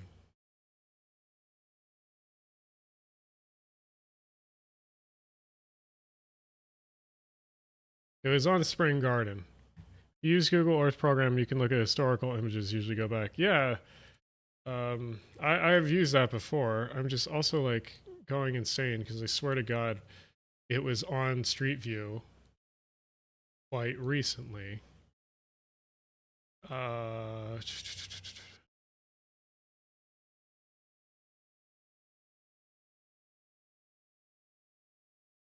There was still wire up somewhere. I remember seeing it. Maybe it was a different street I'm like confusing with. But anyway, let's keep looking at housing. Do a vlog of you walking along Spring Garden and try to find the wire. I could. That's definitely a second channels type thing. Yeah, Zillow. So here, let's look at some more typical, like this is, oh, Wallace Street's a very nice street. Yeah, I mean, that's your landlord special. Everything's kind of gray-ish. Oh, that's a nice bathroom, actually. Not bad. Oh, it's a studio. Okay. Oh, Fairmont. Let's see. What would that be next to? That's next to like the plant shop. Oh, 1,300 for a 2-bedroom. Not bad. On Fairmont also. Oh, and you get a back porch. That's not bad. Well-maintained 2-bedroom, 2-bath apartment, sought-after neighborhood, blah, blah, blah, blah. Deck for relaxation. This is a good fucking price. I was looking to move. I honestly would look here. Fairmont, yeah, Fairmont's pretty cool. This is north. Oh yeah, we got our castle here. For those that don't know about Philly, this is our castle, or prison castle. Used to be prison. Whoop, come on, go in. This is Eastern State Penitentiary. Very what's it? Imposing looking building.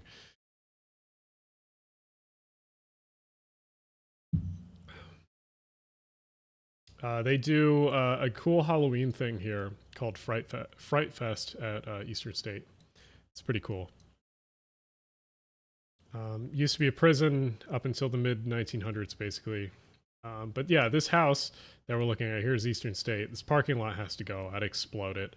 But the building we were looking at is, I think, one of these two here. Right above a plant shop, and I think this is like a coffee shop here. There's a pet shop around here too. I think it's up here across from I think it's across from, where is it?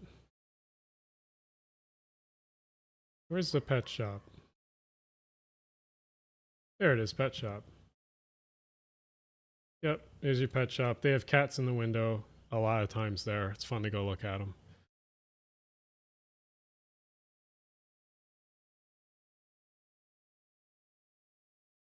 Are apartments cheaper in North Jersey versus Philadelphia? No, they're way cheaper in Philly, generally. Actually, let's look at more cheaper neighborhoods. So this is Fairmont. You go further north up here, this is Brewery Town.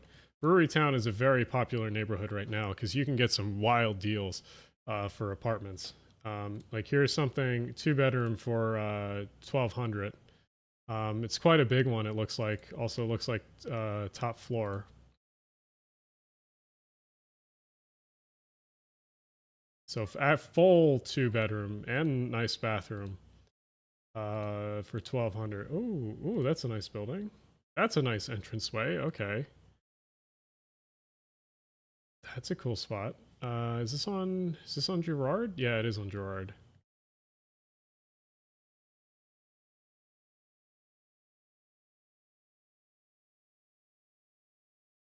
Okay, I remember looking at a place near here.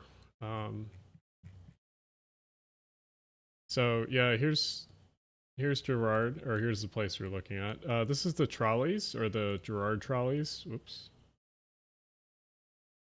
So those will be back soon. There's the Cat Cafe is around here somewhere, if I remember correct. Yeah, this Cat Cafe. See if we can see a cat in the window. Yeah, cat.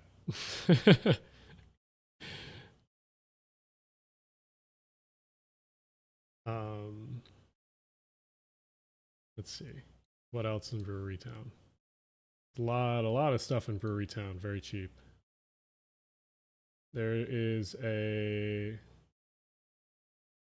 3-bedroom for $1,300. Oh, these are some wonky pictures. Looks like it's been recently redone.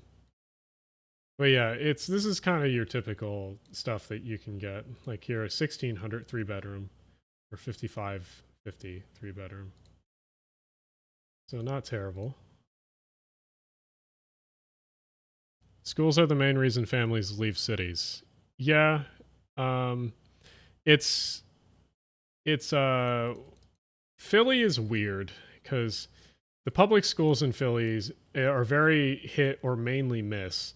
But then Philly has a charter school system where kids can get into if you're willing to enroll them into certain programs. So if you can get kids into one of the charter schools, then yes, I think that Philadelphia can be fine for kids. But the public schools, yeah, definitely can be tough. It's luckily, Philadelphia, there's many good suburbs around Philadelphia. The problem is that you have to find a suburb that is quite affordable, which is the hard part. Yeah, this topic deserves its own video. I think Hank Green did a really good video a while ago on sort of school districts and school funding and the problem with them.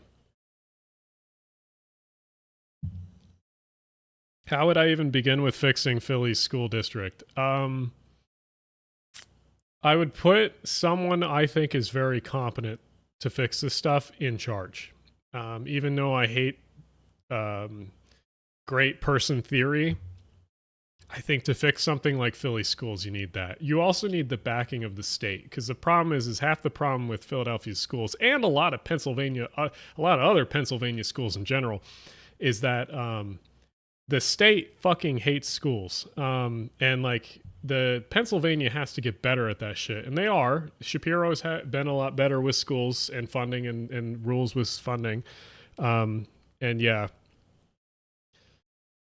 And yeah, that doesn't surprise me about Philly. They have a lot of Philly schools have moved out of their original buildings and have moved into new buildings, which is good.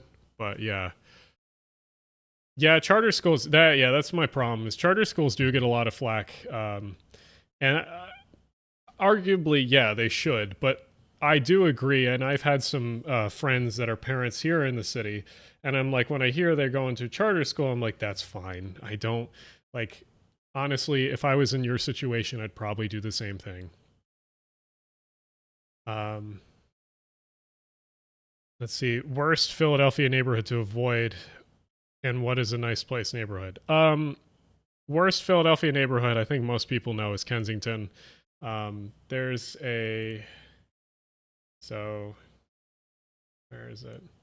So specifically this intersection, the intersection of Allegheny and Kensington Ave. So around this area, mainly this direction, or which direction is it? I think it's this direction on Allegheny is the bad area roughly. It's like this triangle here is the spot to avoid. If you stay on the L, you usually don't have an issue, but like that's when you see someone point or film something in Philly, like, oh, the true Philadelphia. It's usually just a small block or two of Kensington. Yeah, and there's a lot of things that need to be fixed with that, but for the most part, it's specifically that area, which is not that big. It's like most people have to understand, it's not that big of an area. It's literally just a few blocks. And outside of that, it's like most of Philly is fine. There is some neighborhoods like Strawberry Mansion and stuff like that, like up here, that I'd be dubious to go visit, like during like a party night or something. And there's some other places like, I don't know, like up here, like Oak Lane or Huntington Park or something like that. I'd be dubious, but like, it's not as bad as people say it is. The only real bad spot is honestly Kensington and Allegheny, which is just a few blocks over here. That's the one spot I'd say to avoid. Yeah, pretty much. Philly is pretty much like this. Go like any 5 to 10 blocks away from somewhere, and it's just massive vibe shift. That's the case in a lot of areas. Like what's a good example of that? Other than Kensington, trying to think, is there a spot like in South Philly? Yeah, I mean, like, where is it?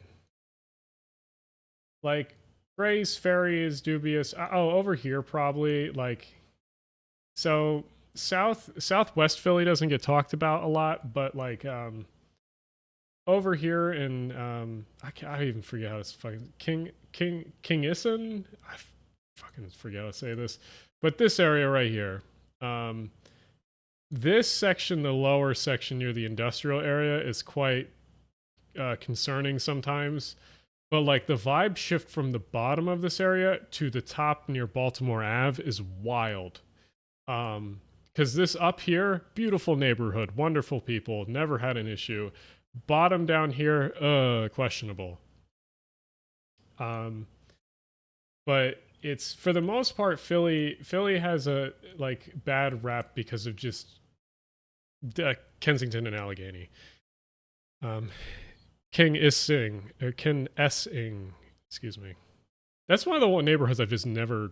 I know most places in Philly, but that's the one spot I've never really looked much into. But I know I've had people have issues down there. There's very few places that I've had many friends have issues, and that's one of the spots. King's Essings, okay. Well, I mean, it's not a bad thing that they get the trolley. Like, there's probably a lot of people that live in that area that are in unfortunate situations that are very. It's very good that the trolley still serves them. I mean, buses go everywhere anyway, so like, let's see, SEPTA.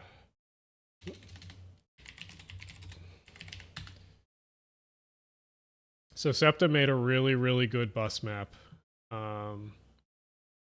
Actually, that's the redo.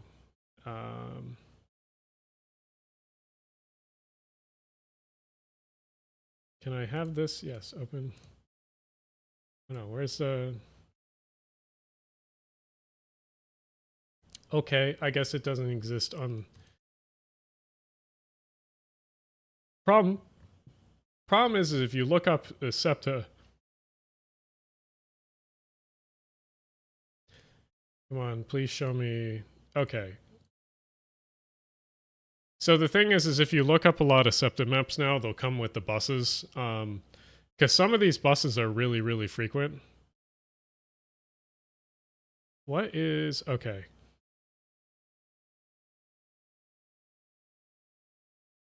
That's a weird way to show the 48.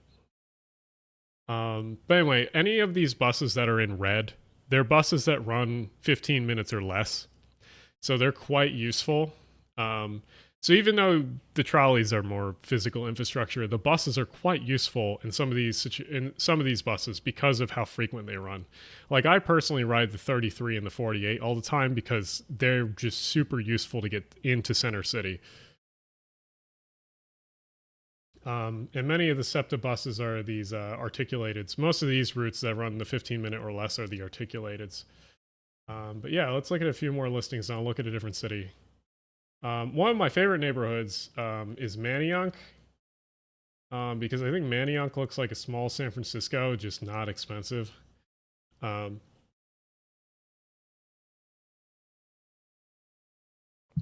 let's take a look at that.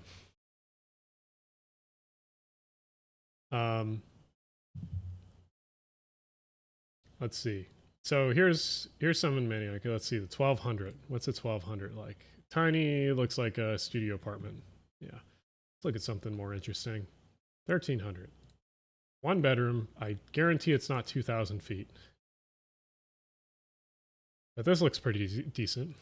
Man, you got 2 ceiling fans? How bougie. Cute apartment, though. Oh, look. Something that New Yorkers dream of. In unit washer dryer. Look at that. Yeah, quite nice apartment. Let's look at... So, I love Manayunk. Let's take a look at Manayunk real quick.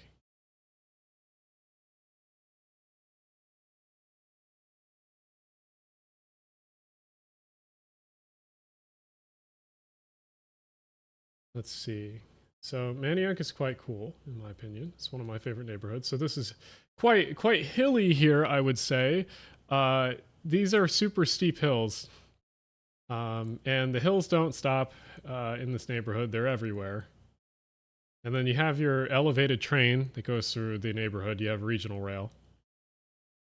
Manayunk is a very unique neighborhood. It's one of my favorites. The problem is it's just very distant versus a lot of the other neighborhoods.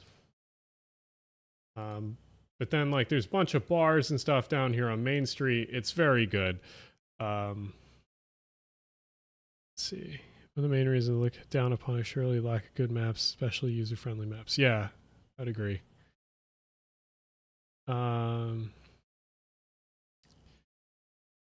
Was didn't know Indian line. Then again, no one can afford NYC anymore. Yeah, pretty much. Are there more international flights out of Newark or Philadelphia? There's more out of Philly, but you can pretty easily get to any of them with Amtrak. Wow, an impossible grid on a hill. Yep. Yes, this is definitely e-bike territory. There are the Indigo bike share things here. But yeah, no, Manioc is not... I mean, there is a cycling place here. This might be indoor cycling. Yeah, this is indoor cycling. Which is one of the streets? There's one of the streets they have closed down that's pedestrianized. I think it's this one. No, one of them's closed down. One of the street. Yeah, this one right here. Very cool. Oh, I'll go out in the street. Yeah, this is one of the pandemic things. Oh, come on, go down the street.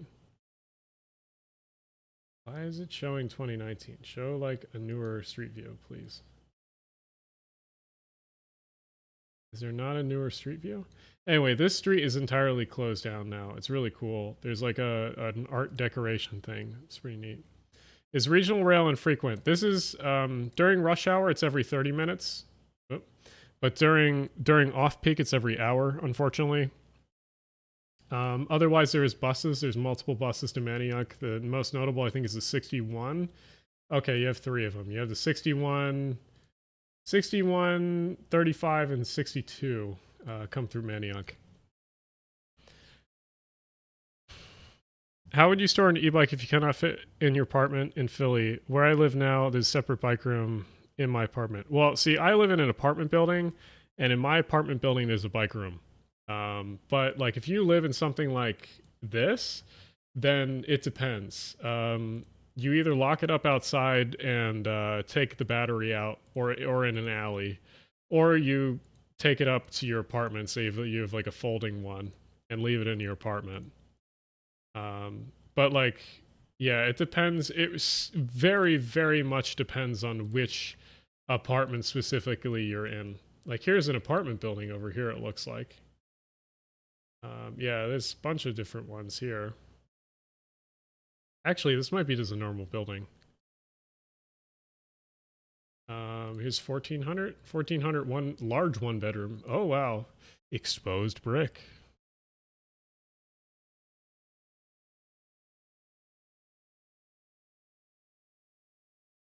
Oh, it's a nice bay window. Love bay windows. Oh, that's a nice building.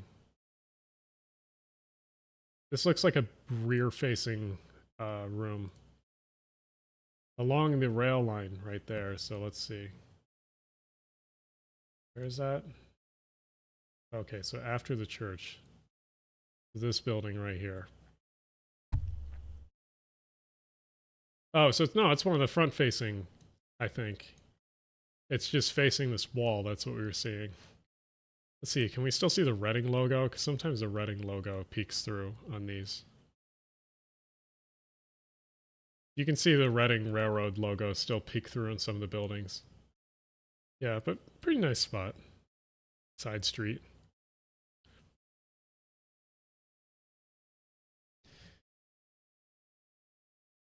Gotta get used to hourly. Yeah. 1600 rent equal row home. Yeah, well, we can look. There's some others. Let's see the 1600 here. One bedroom, 1.5 bath. That's kind of goofy. Exposed brick, blah, blah, blah, blah. 5-minute walk. Building consisting of 2 stories and 14 apartments, 1 bedroom and 1.5 baths. 1 bedroom, 2. Okay, that's weird. I hate when landlords list one room, but there's actually a bunch of rooms. That's frustrating. Just list them individually. If you're looking in Manioc, though, and you have a car, do not get one of the island apartments. So, if you're looking to move here, there's this building, and there's a few others that are going up on this island here. Yeah, like these. Great apartments, but I would not live here if you have a car. for multiple reasons. One, living in Philly with a car can be hard, but two, this first floor, let's see if you can see it. This first floor, notice how these are kind of on a mound to start with, and notice how there's nothing built below this level. Like, same with this building right here. Notice how they purposely build it sort of like higher up. Also, there's a bus that goes down this fucking road. What bus was that? What bus was that? Oh, SEPTA, my favorite route. It's probably off duty. Oh, maybe there is a bus. What the fuck? Is this a turning loop? Oh my god, it's a turning loop. What the fuck? That's goofy. Is there a stop here? Yes, there is. Oh my god, there's a fucking... Is this the last stop in the 61? I think it is. Oh my god, it is. That's so funny. I didn't know that. I wonder if they changed that, because I don't know if they go there anymore. This place closed, I'm pretty sure. This big industrial building on the end. I think it closed. Could be wrong. Anyway, with these buildings here and any of the ones on the island, be careful because this floods a lot. And basically the first floor of the buildings becomes unusable. And that's where people store their cars. So if you do live in these buildings, I don't know if I'd recommend having a car, or at least watch the weather very closely. But you got your canal and your industrial rail line here too.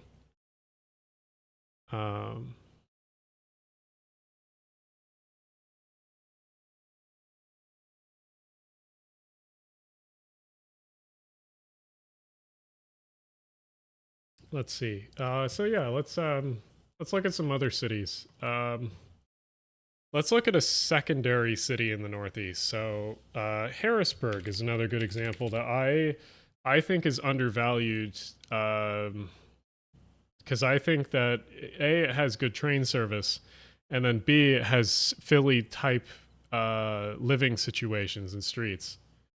So go back out this direction. Oop, that's Columbia. Harrisburg is up here.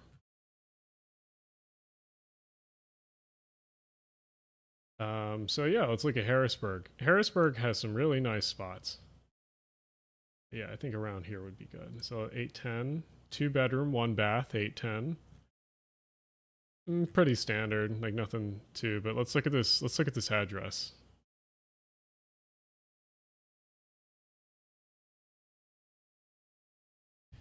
First floor floods are a great way to reduce car ownership in the neighborhood. Yep. We'll look at Baltimore next.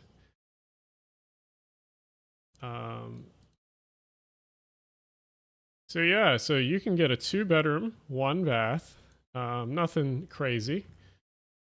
Here in Harrisburg, in this building here, beautiful, cute little building, right next to this street, which, that's quite interesting. Harrisburg is a really cool city, and I think a lot of people overlook it because of a lot of the other things in the area. Also very funny, all the vote signs, because here's your capital. But yeah, Harrisburg is very pretty. A lot of cool historic buildings here. It's a little bit of they're fixing a lot of the car infrastructure stuff, but there's some one-way streets that should not be one-way streets. But Harrisburg is very cool. You got your train station over here too. One of the only train sheds in North America, by the way. Come on, where's it? There's your picture. There's your train shed. One of the only train sheds in North America. Yeah, got your Victorian stairways, Victorian train shed. There's your GG1 that sits under the train shed. Yeah, there's a better picture of it. Harrisburg is a very cool place, and it's very well connected with the Northeast Corridor. So you're definitely not you're not stranded in a transit desert. Well, where's the bear? Yeah, the station's quite cool. There's a nice little convenience store in here too. Harrisburg could use a trolley. Yeah, something, tram, BRT, anything. It has some buses. They have the Capital buses, which are not bad. Any plans to visit the Pacific Northwest? Yes, I have a friend there that I need to go visit, and I also need to go do videos about the trolley buses in Seattle. So I might be up there at some point. But yeah, no, I have a picture. So I have an album of pictures. Here, let's look at some other stuff in Harrisburg. So let's be bougie. Let's be a bit bougie. Let's look at a 1400. Oh wait, that's not even built. Let's look at a more expensive. Oh, 1500. Really pushing it. What does $1,500 get you in Harrisburg? This looks like a loft conversion. Oh no, it's a front street level place. It looks like it used to be a store. That's wild. Nope. Go back. Come on. What's some other bougie places? Give me an expensive Harrisburg. Oh wait, I guess we gotta increase this a little bit. What does 1800 get you in Harrisburg? What is this? So you get riverfront view. You got a really cool, wow, really cool living room kitchen.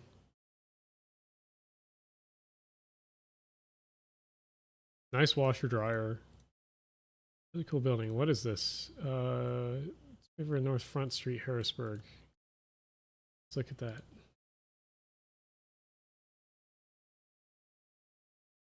Oh yeah, you're literally facing the front of the...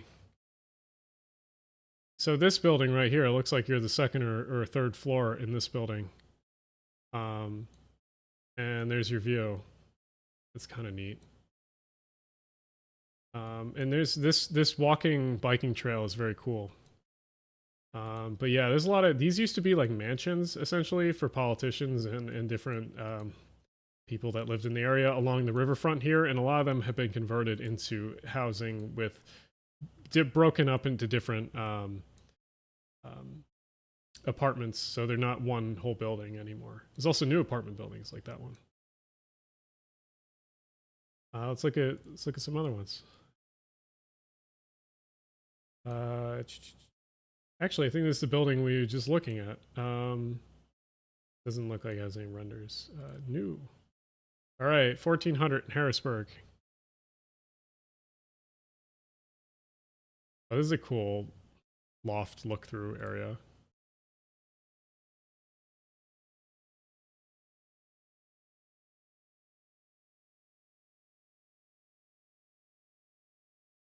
Cool ceiling. What building is this? Oh, must be like an old Victorian house. It's been like split up. Oh wow, look at that. That's quite the entrance. Let's see, what's the address of this? So 1400 gets you 1500 square feet. Just a bit. Just a little bit more than some other places.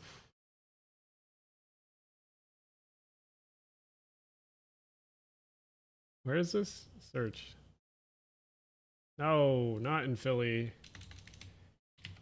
Harrisburg.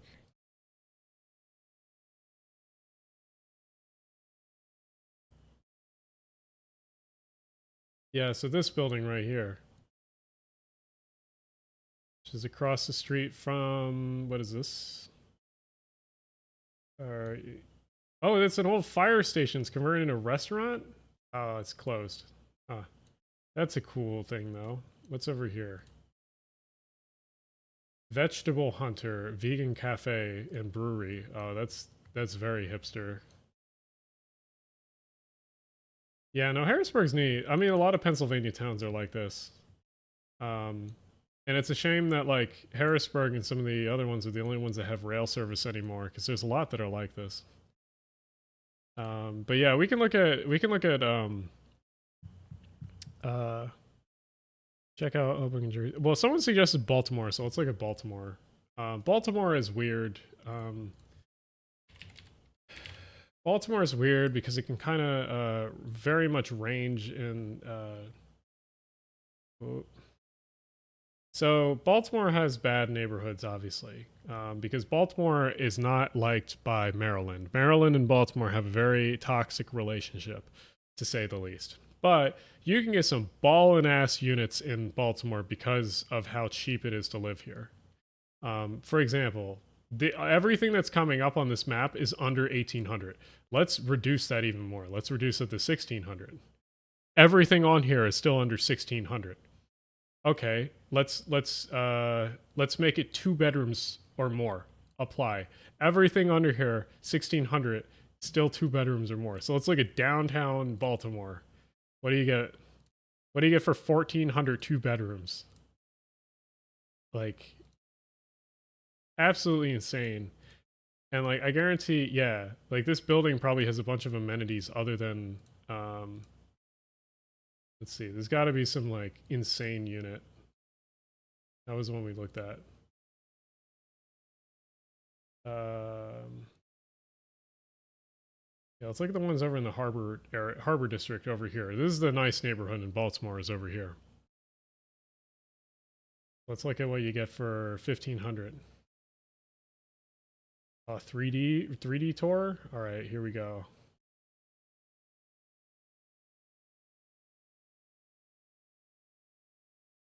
That's kind of a goofy kitchen setup, but all right, sure. So there's 1 bedroom. Got your hallway. Oh, excuse me. 2 bedroom or living room question mark? This is a like railroad type setup of a bedroom. There's your bathroom. Huh, that's a goofy setup. 2 bedroom, 1 bath, 1,000 square foot. All right, let's try one of the other ones. 1600. What does 1600 get you? Yeah, essentially, Baltimore questionable neighborhoods, basically anywhere not along the water. And by the Amtrak station. There's one neighborhood by the Amtrak station that's quite good. Because a lot of people will live in Baltimore and super commute to other cities. Let's look at that, actually. So up here is the Amtrak station, and like this neighborhood right here is generally pretty decent. And right next to it down here. So let's look at something right next to the Amtrak station. So 1400 in Baltimore, this is what it gets you. It's got your bay windows. Wow, really cool facade on that building.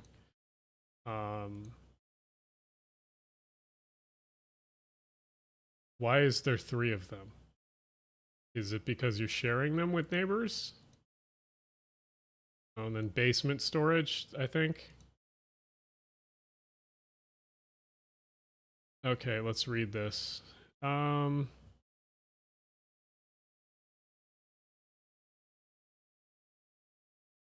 Large living room, however, for modern kitchen, 2 bathrooms, shared washer dryer. Okay, that's a negative. Secure building with buzzer system. Yeah, so a lot of people know, like, here's 1200. What's 1200? Pretty okay. See, these are priced competitively because they know people are living close to the Amtrak station and commuting somewhere else. Preferences on legacy heavy rail. Or let's see. Is that a yeah? The one was a railroad apartment. How do they save money? How the hell would you save money commuting on Amtrak? Well, if you save money because you're not living in Washington D.C. or like, for example, there's people that live here in Philadelphia but commute to New York City. Like that's not uncommon. Like say, okay, for example, let's do the math. So this is a $1,400 building. Let's say you go even cheaper. There's got to be something cheaper nearby. So there's 2K or 1,500 or 1,100, excuse me. There's 1,100 here. Pretty decent looking building. So let's say you get this $1,100 building. We'll keep that up and we'll open Zillow Rentals, Washington, D.C.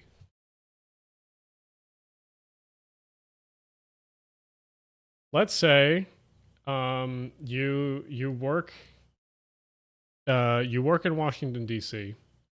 and you happen to work in somewhere over here in Penn Quarter, because there's a lot of government buildings and a lot of agencies that are located over in this area right here, not too far from Union Station. So you can either walk there or bike there once you get to Union Station. So let's say you wanted to live somewhere in Washington, D.C., and you wanted to find something that's relatively close to this price, or this price plus Amtrak commuting. So Amtrak commuting, depending on how much you're going and depending on what plan that you get, it will be about $500-$600 to commute on Amtrak for a month. So whatever you would look for in Washington, D.C. would be about $1,600. If so, let's put in $1,600 and see what that gets you in Washington, D.C. Oh. Oh, where'd they all go? So let's see, what does this one offer? Oh, contact for price, meaning there's nothing under 1,600. Okay, let's see what this 1,600 is, because this one looks kind of suspicious. 11, do I see 111 square foot? Okay. How does that work? It's a closet? Okay, that's the entire space you get. It's just one room and it happens to have everything in it. It's a really small studio. Okay. So you could have this tiny fucking studio, or you could have this very cool Victorian row home with like a shit ton of space and commute on Amtrak like an hour to work. Actually, it might be less than an hour. Yeah, this is a co-living space. Excuse me. It's not even a real studio. Okay, let's see some of the other 1,600s in the area. Okay, there's a 1,300. Let's see what this gets you. Landlord taking video or picture sideways. That's very reassuring. Ah, it's a basement unit. I lived in a basement during college in one of my apartments, and no, I would never do that again. But like, I guess they exist up here, but like you're getting 300 square foot like studio apartments. I would not, like, there's a reason why someone would want to commute from Baltimore. It's that you have a shit ton of more room. Okay, let's remove the boundary and go to Arlington, go to the Virginia side. What do you get on this side for the same price? That's an Airbnb and short-term rental.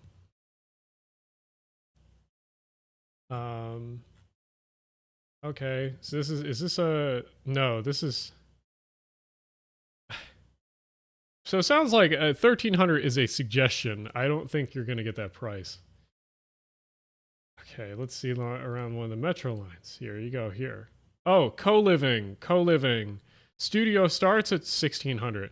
So yeah, it's a totally understandable why if someone would want to commute from Baltimore, because like, one, if you have a lot of stuff and you need a lot of space, and you're going to be commuting an hour on the metro in the first place, and you have to get to downtown DC, why would you even bother like living? Yeah, and Mark is even cheaper. You could take Mark.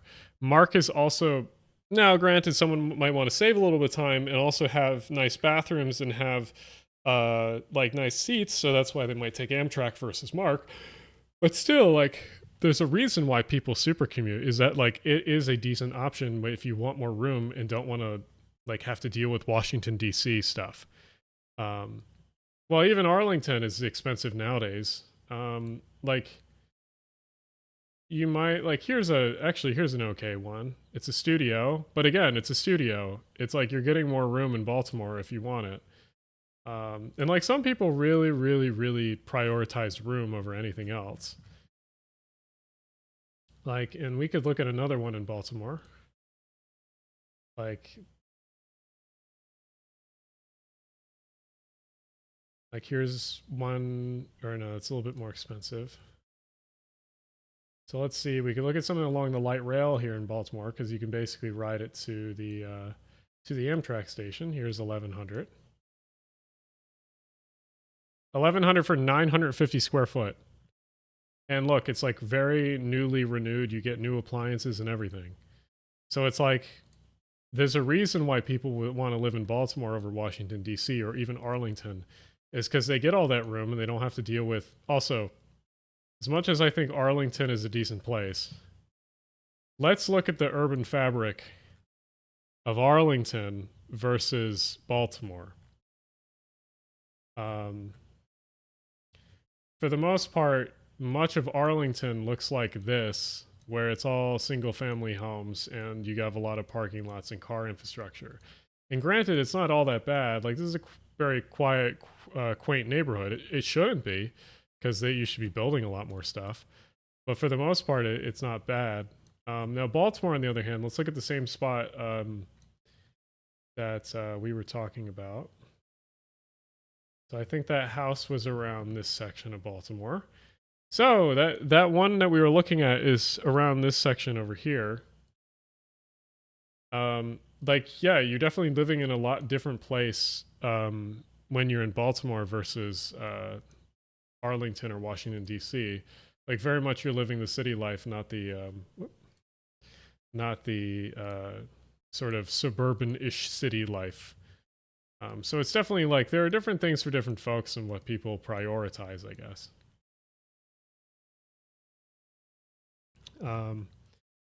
Like, I think there's a lot of issues with Baltimore, and many of those issues are because the state just hates Baltimore. Maryland politics makes it so that they automatically hate Baltimore, which sucks. Let me check something. Oh, whoop, wrong screen. Wrong screen. Right screen. Okay. Okay.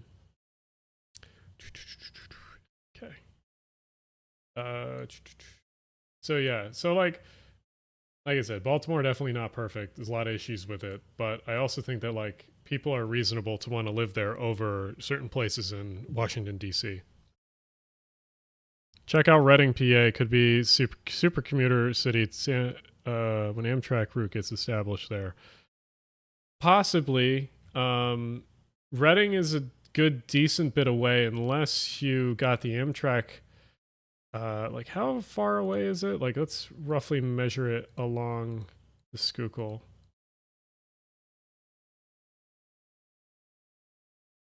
$50 miles. Okay, that's not insane.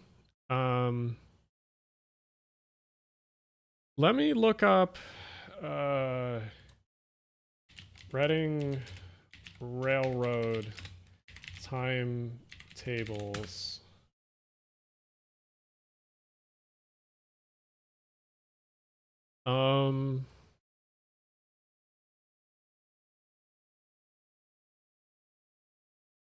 That's going the wrong way. Bethlehem, Pottsville.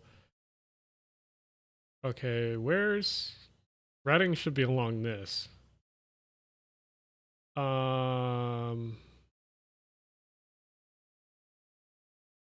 Reading Depot. Okay. For the LLs, look up downtown Austin and the end of the red line in Leander with a max price of $1,600. Sure, I'll do that. Yes, all Baltimore once had a huge subway plan, and that would have been top 5 length. Yes, Baltimore. So if you ever go and visit Baltimore and you go in their one subway line, you'll notice the stations are huge because the stations were made to be like interchanges between the other lines that were never built. So the stations are like massively overbuilt, and it's almost like awe-inspiring that like nothing is there. Excuse me. Huh. Okay, so let's look. So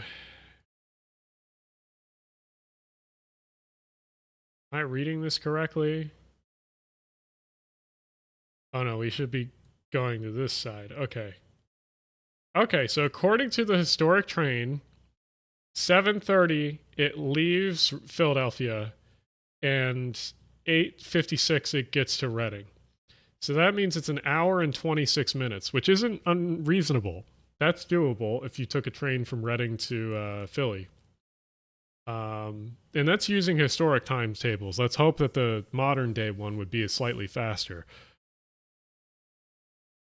But yeah, let's look at Austin. Excuse me. I get the appeal of Austin, but I don't understand it that much.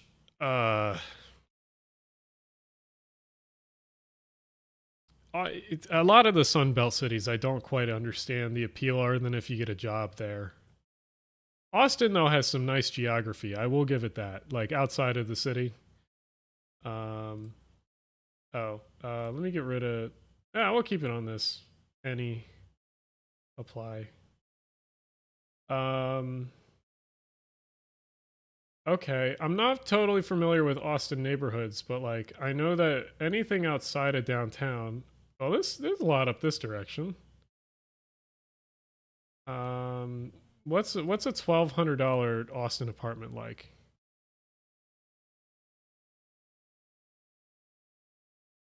Oh, it's like a little... It almost looks like a motel. Huh. That's a strange... It almost does look like it's a motel. Huh. Okay. 400 square foot. That's not terrible. Let's try this one. Studio.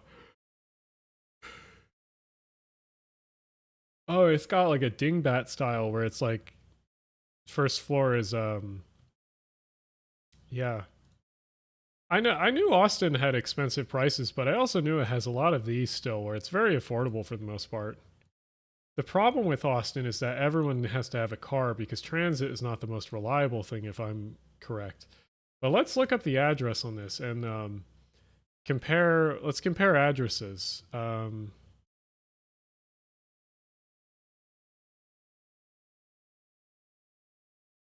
Yeah, so this is in one of the newer sections of the city where it's been built up. Oh, it's also near the college. Well, that so what college? This is University of Texas. University of Texas at Austin. Okay. So yeah, this is very much more student, I guess. The S building here. New York to Ronkonkoma does exist. Yeah, apparently Amtrak wants to run there too sometime soon. Student slums. These are not that bad.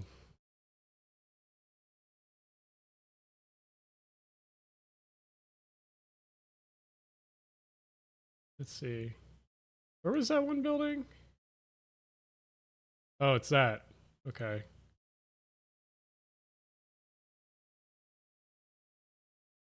Why does it have a fence?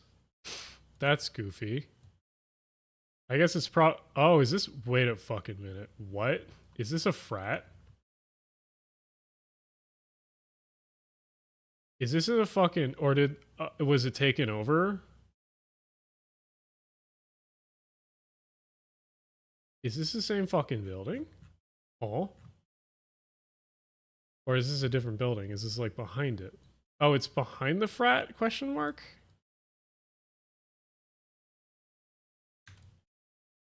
I guess it's not a frat anymore. Interesting. I would not want to live behind a frat house.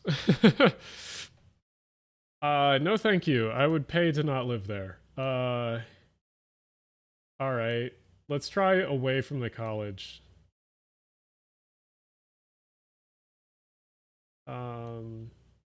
These are quite cheap over here. What the fuck?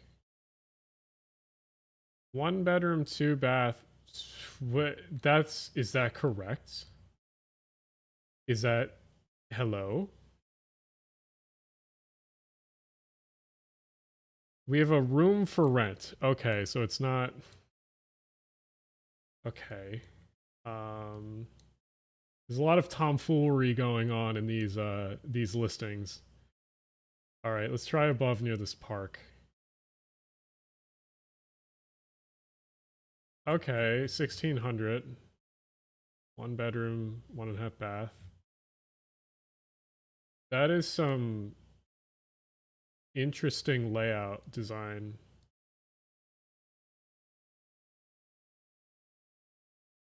Okay, let's look at that address.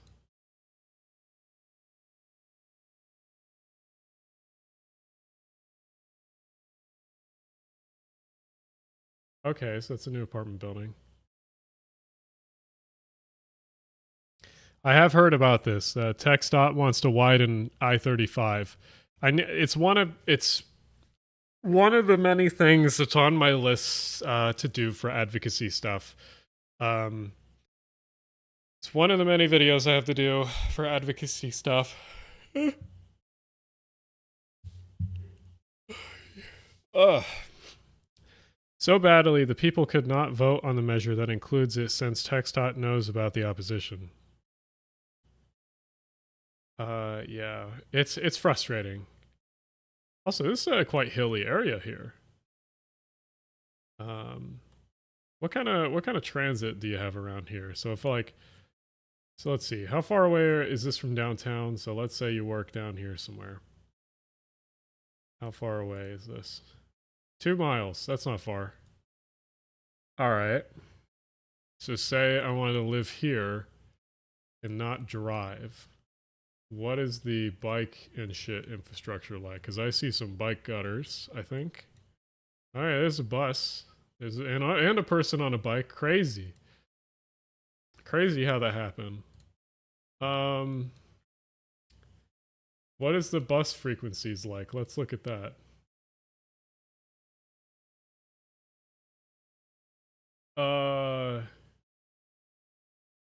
Is this a commuter bus? What the fuck? Question mark? What is the... Why does it only come in the afternoon? Huh? Explain yourself. Schedule and maps.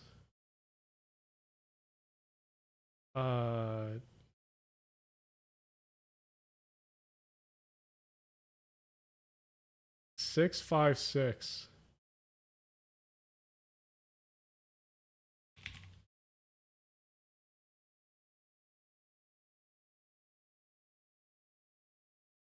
Oh, okay.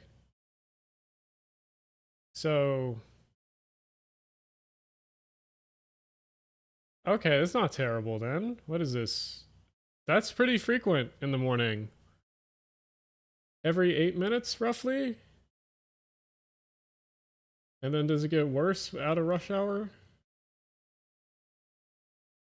No, that stays pretty fit. That's quite good. And then what's the out of every 20 minutes to 40 minutes? That's not, but it ends at 10. Why? Why does it, why? It's so good, and then it ends at 10 or 10:30. Why? Oh, because this just goes to the campus. Where's one that goes like downtown? Okay, say I lived at this place. And I wanted to go, no, go there first. Say I lived there and I wanted to go work at Google. Let's say that. Yeah, here's transit. What do I take? The 7. Okay. Let's look at the 7. How far do I have to walk for that? Oh, that's not bad.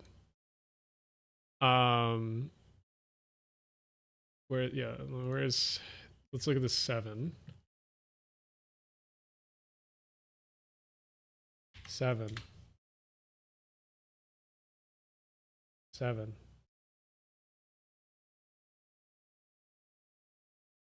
Okay. So what's our stop? 3200 Duval and 32nd. Okay. 3200 Duval. Okay, so roughly this stop. 7. So 5. Okay, so every 15 minutes, it looks like? Every 15 minutes? Yeah, that's roughly every 15 minutes. And then what happens when you get out of rush hour? 15 minutes, 20 minutes,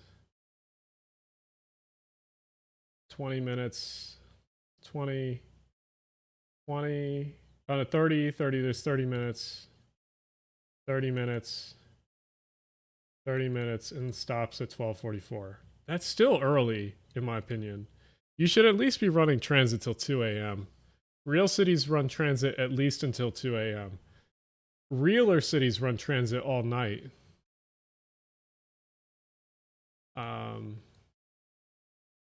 What does the bus stop look like?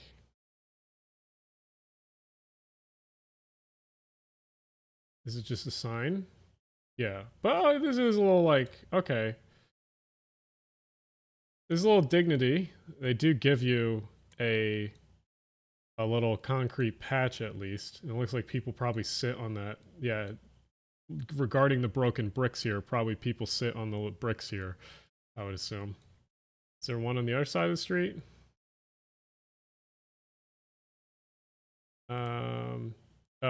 Cat Metro has night routes. That's good to know.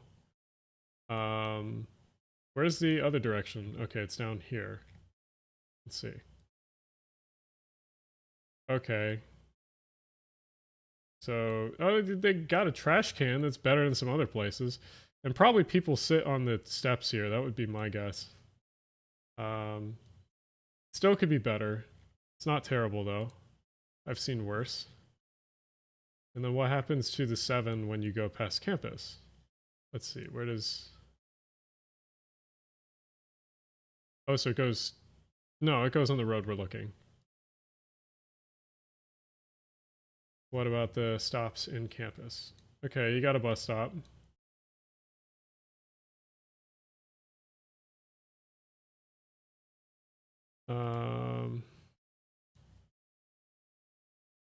Let's see, other direction. How about this stop?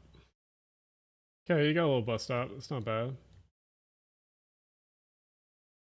I would hope so, right next to the stadium. How about downtown stops? Waterloo Park. Let's look at that one. Where is that? Waterloo Park. Oh, it looks like there's a bunch of buses here. Right? Is this a bus stop? Yeah, that's the 7. Okay, that's a little disappointing that downtown doesn't have... Oh no, that's not the 7. Where's the 7? Okay, this is going the opposite direction. How do you go the other direction? Southbound. Okay, on the other side of the park.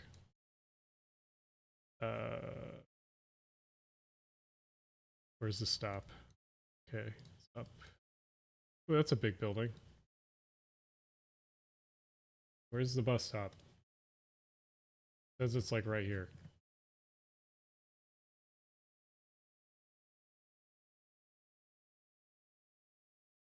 Did they move it? I don't know. 485, 481, 483, 484, and 486 are the Night Owl lines. Yeah, I mean, like, Night Owls are fine. We replaced the Market Frankfurt at night with a Night Owl that basically runs the same route, but, like, that's a little different since it's a rail line. I think bus routes shouldn't, like, you shouldn't have night buses and then day buses. That's kind of dumb in my opinion. That you should just run the buses at less frequency at night. I feel like that's a lot more valuable than night buses.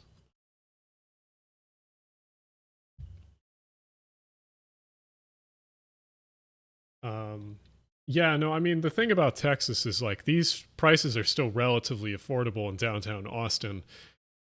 And only because they've had to build so many things. Also, yeah, here's I-35, the one that they want to widen, which doesn't look like there's much room left for it. And they'll have to explode a bunch of stuff along this in normal TxDOT style.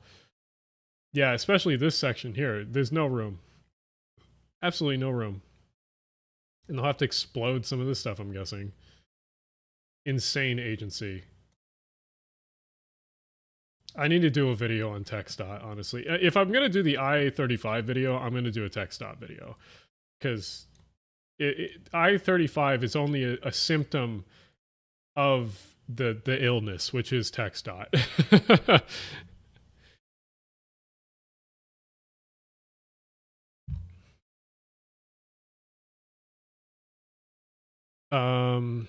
Cap Metro has some of the worst coverage I've ever seen compared to Dart or Houston. Yeah.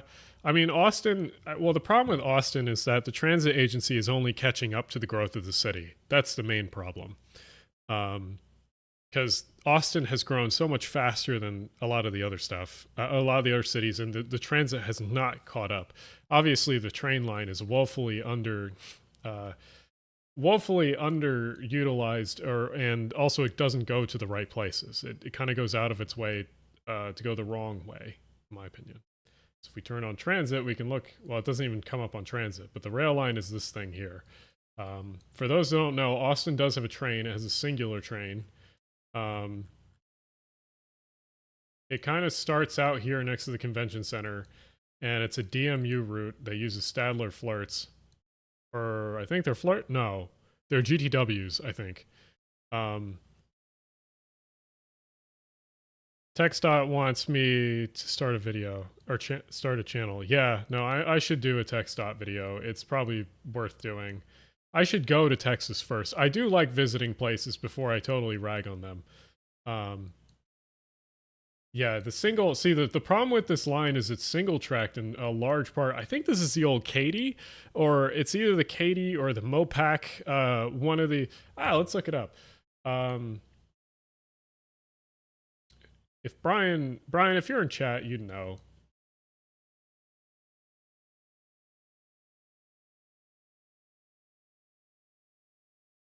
Let's see. What did this used to be?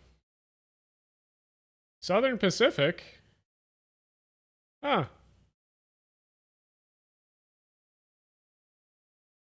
Didn't know this was an SP line. Was it always Southern Pacific, or was it bought out at some point? Well, that means that it's probably, well, what's it now? It's, well, early owners. Houston and Texas Central. Yeah, I don't know what the fuck that is. Current.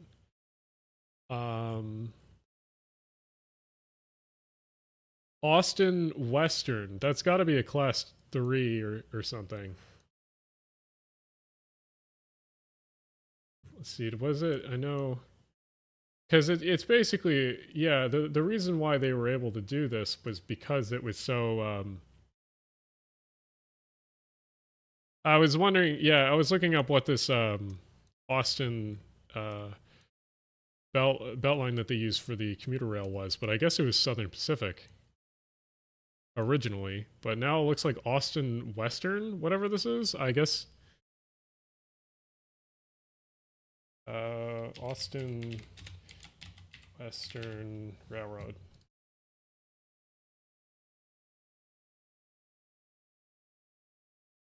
Is a short line headquartered in Round Rock, Texas, a subsidy of Watco. Okay.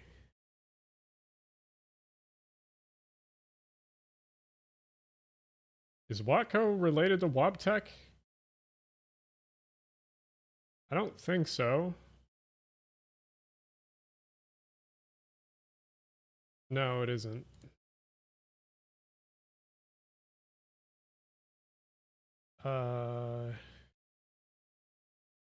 Austin Western Railroad. Huh. Are they... I wonder what... Do they have a specific...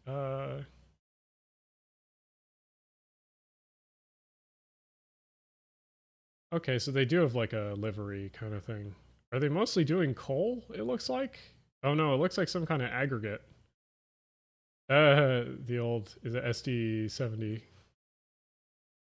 Non-stop. On December 20th, Oh, I got the 2022, Farmer I went up voice. to Leander after receiving a tip from my friend Austin Western Railfan that AWRR Job 301 had passed him in Bertram. At Metro Drive, the I love foamers, but a lot of them sound the same. crossing gates had already been down for over 30 seconds when one driver decides he does.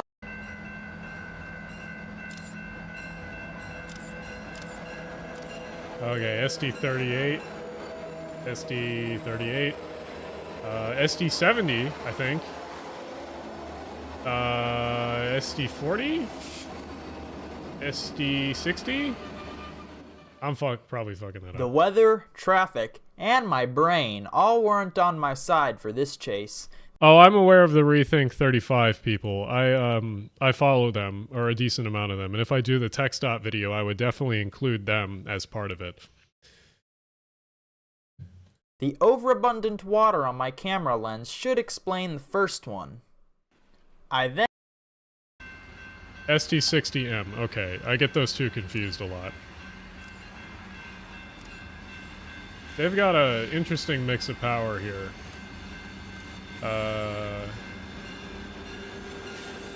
Basic Watco paint job, and those are just SD60Ms. Okay. I know, isn't the SD60M, it's just like slightly shorter SD70 basically? Let me see. Let me see what this is. Oh, that's 8 years ago. I guess this is before they got purchased by Watco and then repainted. Oh no, this is still 11 months ago.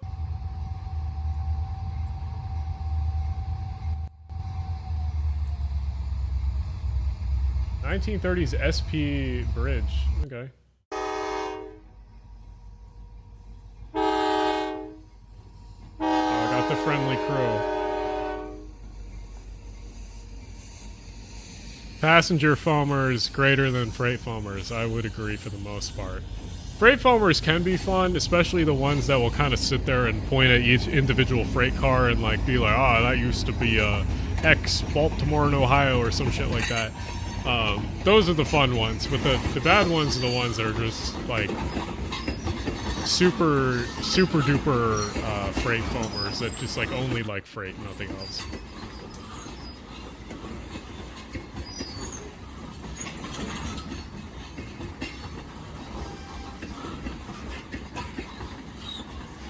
Yeah, like I said, if I do the tech stop video, I will do a collab with the Rethink 35 people. It's a good idea.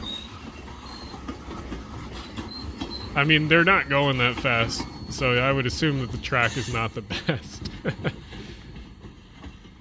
SD60 is 2 inches shorter. Okay.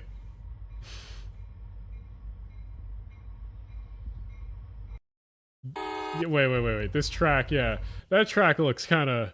Yeah, that looks kind of dubious. I mean, it's jointed rail, and they're very short sections of rail, too. Just rocking back and forth a bit.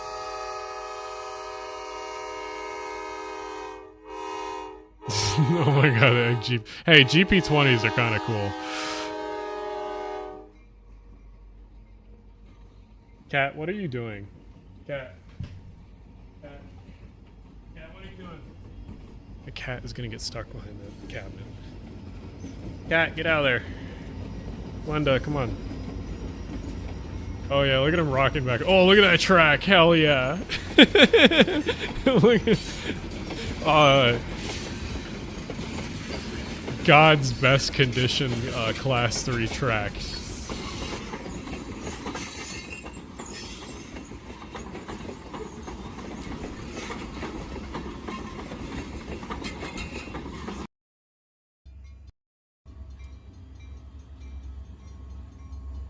They should run freight on CTA again. Yes, agreed.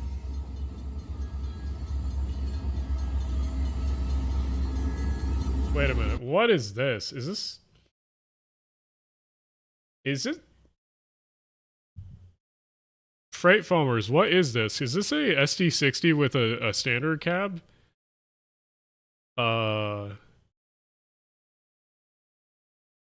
I'm not entirely sure because that doesn't look like your standard ST40 or ST38.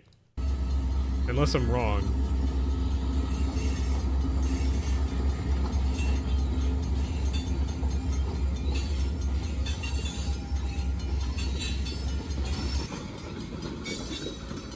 XCP.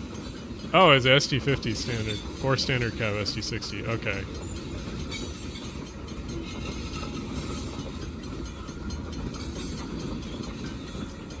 This graffiti is so painfully Texas.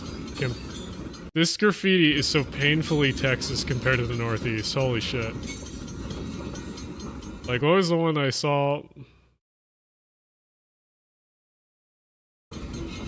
This is so painfully Texas.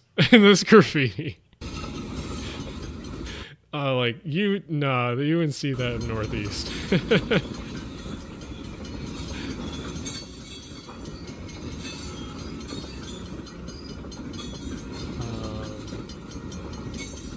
Okay, so this is your typical shitfuck class 3 railroad. That's good to know. That's why they were able to use it, because like truly, like if you look at these two lines, like you have shitfuck right away that is curvy as hell, and then you have very straight UP main line going into Austin. And it's like if I were to run commuter service, I'd want the UP line. But like it was probably so much easier to run commuters rail stuff on the class 3 versus the UP tracks, class 1 tracks, because it's just like begging Union Pacific to run anything is impossible. It's concrete. Do you see the New Mexico or Minnesota legislator is pushing to do away with parking minimums? Yes. Excited that states are starting to do that now. Amtrak uses the UP line. Yes, but the Amtrak train only comes once a day. I think this is the once a day, right? Unless there's the, yeah, it's Texas Eagle. Comes once a day. Yeah, and like, see, what I do is this looks like a pretty slam dunk, is you run some commuter train out here, down this little sub here to the airport. Like, let's see if that's possible. Where's the sub?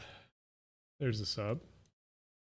Yeah, so like I just explode some housing here. You don't need to explode much. You just kind of run through this parking lot area. And, oh, this doesn't look, oh, oh no. Oh no. Oh no.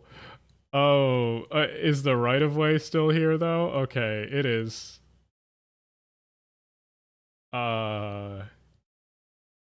Okay, and there's enough room down this road or next to it.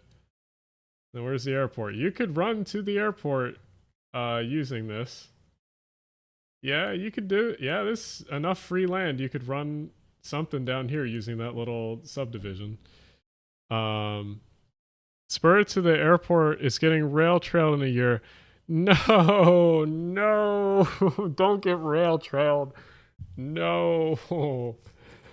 Oh, that's never turning into a commuter line ever. Oh, if it's getting rail trailed, it's Jover. It's absolutely Jover. Oh, looks like they've already begun. Oh, it looks like they've already begun to... Oh, no, they might be saving it, though. Because that's not on the tracks. Let me see. Let's look this up.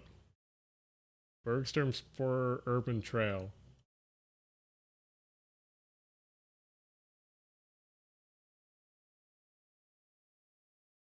Are they gonna... Oh, they are gonna save the right-of-way. Maybe.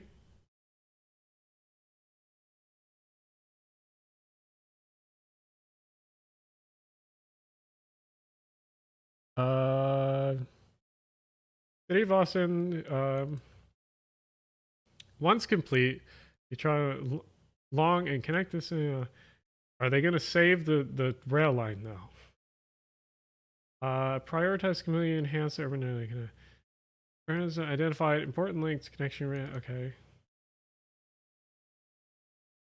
Are they gonna save the line though? Haven't done anything yet. That's just the paths done by homeless encampments. Here, video overview of the projected segment. Hello, and welcome to Video 2 in the Bergstrom Spur Platinum Planning Study virtual meeting. This presentation is hosted by CAMPO, the Capital Area Metropolitan Planning Organization, and the City of Austin Urban Trails Program. The study aims to develop the Bergstrom Spur, a former rail line located in South Austin, into urban trail with potential transit opportunities. Video 2 will explore the western segment of the corridor, from Vincent Drive to South Congress in Southwest Austin. At the close of the videos, we invite you to share your feedback by taking a short survey. The concepts presented here reflect input received from the community. For the western segment, we received support to add features such as lighting, benches, signage, and water fountains, consider options for small park spaces, provide safe walking and biking It looks options, like it's Jover. make it easy to connect to nearby trails, and include features such as bike racks, lockers, and park and rides near the. For the western segment, the yeah, that shit's Jover. project team recommends a dual-track urban trail with separated paths for people walking and biking. This segment should be designed to complement the surrounding areas. While new transit options are not proposed in this segment, the trail will connect the neighborhood to the South Congress Transit Center, improving transit access in the area. This would be such a slam dunk. This segment would also include collaboration with San Elmo Elementary and the city's Safe Routes to Schools program, and safe crossings at San Elmo Street and South First Street. The school is at the heart of the western segment and oh, it's over.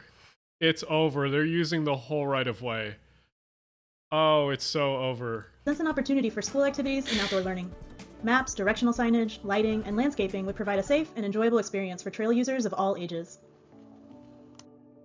The western segment would include a dual track or separated they're concrete using the urban whole trail. thing. The bicycle portion of the path would be at least 10 feet wide, and the walking portion would be 6 to 8 feet wide. To preserve nighttime habitats, the trail would be lit in a way that is compatible with the dark sky ordinance and mounted at walking level heights, not more than 15 feet above the trail, along San Elmo Road. Connections could also be made to the portion of the western segment is located next to the South Congress Transit Center at South Congress and Radham Lane. After conducting market research, the project team learned that there is a significant demand for hotels, offices, airport-related services, to have studied housing, this for and retail transit in the this area. airport before. The transit center site could be developed in the future to add access to these features. This proposed development in close proximity to transit and other destinations could lead to a need for high-capacity transit from South Congress to the airport. Okay. The idea is not to just create a path. So they did say something. They did acknowledge that. Where is that? This proposed development in close proximity to transit and other destinations could lead to a need for high-capacity transit from South Congress to the airport. The idea is not to just create a path that people pass through. Just build the train then. Just build the train first. All right. Sure. Just it's like that's such a slam dunk. Like you have an airport line. How big like you could easily put a second track on this bullshit. And like you could just say go fuck yourself. Put a second track on this so you don't bother them in the freight trains. Just run like a. Oh, this is a graffiti bridge? Everyone always like, yeah. This is a gentrification bridge. When I see this type of graffiti in my neighborhood, my rent's about to go up. Yeah, like I said, I never thought graffiti could look different in different places in the US, but no, this is like specifically Sunbelt graffiti. There's just something more amateur about it than the Northeast. Also, big no-no, and you could tell, like, you're not supposed to graffiti over murals. That's like a no-no in the artist world. But yeah, I would just slap another track down.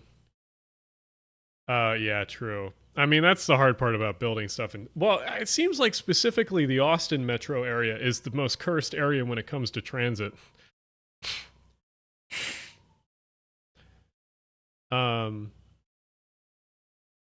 It seems Austin specifically seems like it's so cursed when it comes to transit infrastructure. I don't, and I think it's because it's the capital. I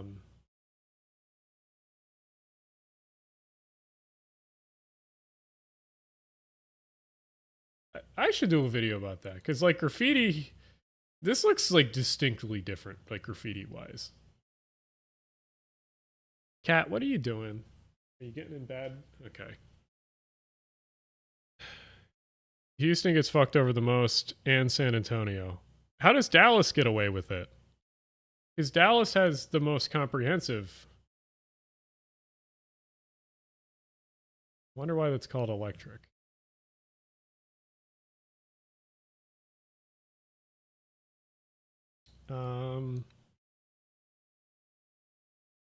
Austin gets to fun shit.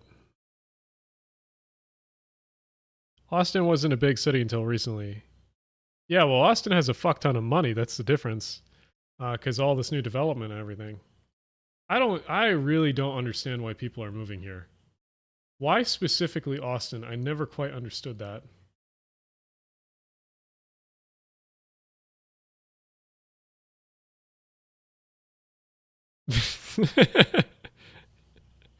yeah. Like let's look at graffiti in the Northeast. They just have people that get the shit they want, huh? Yeah, because Dallas is specifically not as cursed.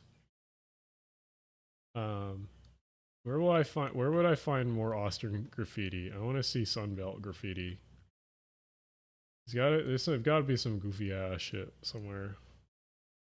Where would I find? I like generally on rail infrastructure. Oh, that's the UP line. Maybe it's on this too. No, that's new. That's new infrastructure. Well, it's starting to slow down in growth. Oh, Austin? Yeah. Well, I think people are starting to realize, like, oh my god, I didn't realize that's in the median of the highway. Is that the one Amtrak runs on? Yeah. Damn. I didn't realize that was in the highway median. And then next to the highway median after.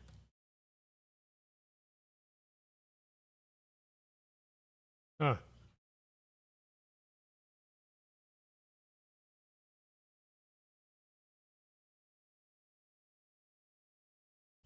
Of what my understanding of Dallas could be almost confident,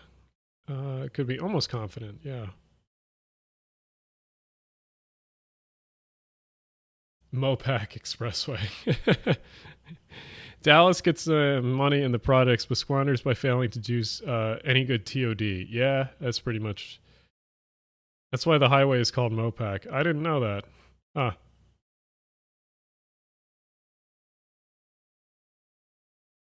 Oh yeah, it is Mopac Expressway toll road. Huh. Super spaghetti. Love it. Love to see it.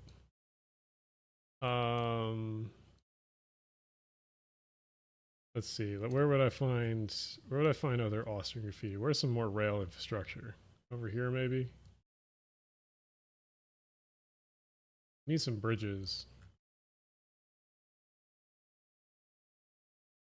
Probably not going to find many bridges. Excuse me. My nose is like running tonight. It's so annoying.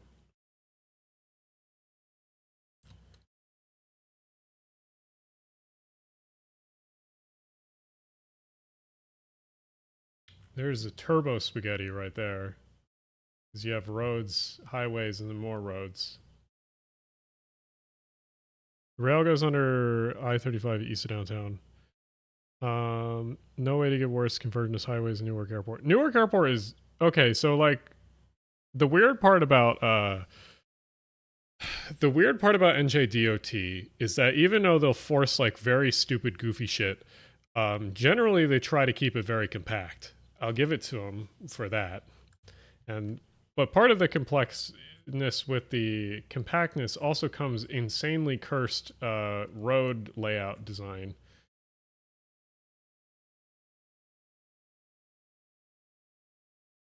Oh, they just got rid of that crossing. Okay.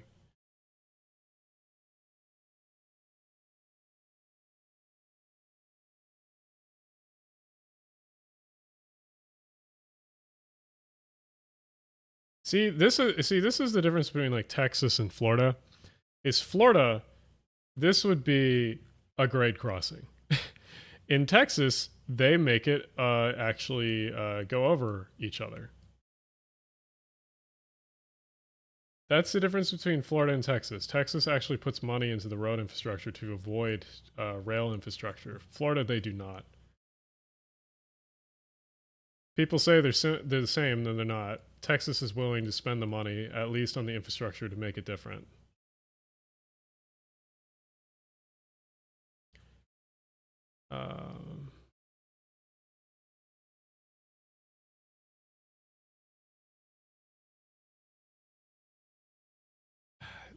Theoretically, in Austin, if you got most of these lines running commuter rail, you could have a decent commuter rail network. The only place that's kind of barren is over here. I wonder if there used to be something. No, I guess there was never something that went westward. UP has almost eliminated almost all the crossings in Austin because they have good relations with TxDOT. That's good.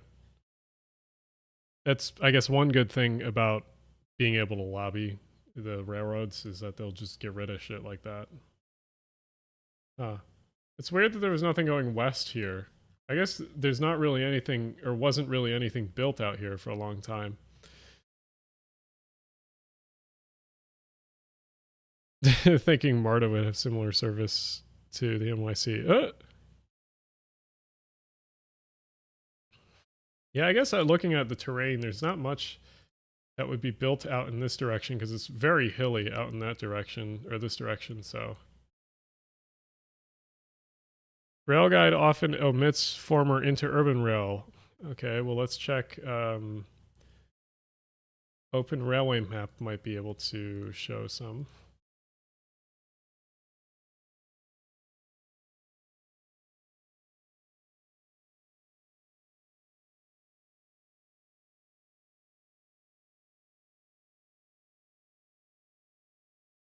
What is that?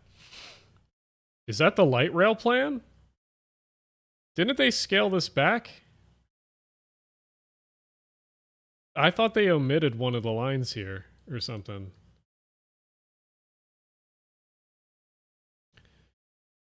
That's where Texas geology changes a lot. It becomes very hard to build and horrible for farming. No interurbans in Austin, too small. Oh, I guarantee Austin probably had some. That's quite the ambitious light rail system if they built all of this. I highly doubt they'd do all of it. Oh, there is fuck all out there. Almost nothing built west of I-35. Huh. Yeah, it doesn't look like there was much else out there at all.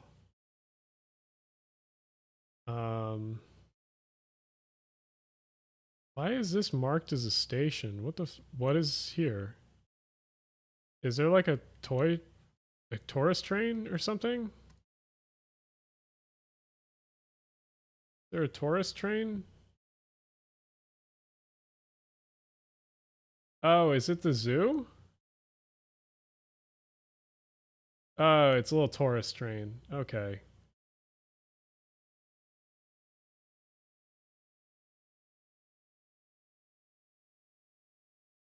What does it look like?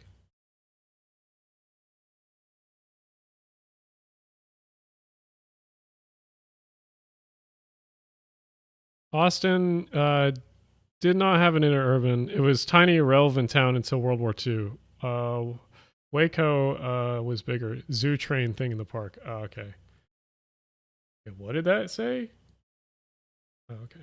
My dyslexia thought this said Anne and Roy Hitler bike trail because I combined hike and butler together in my mind. No, that would be bad.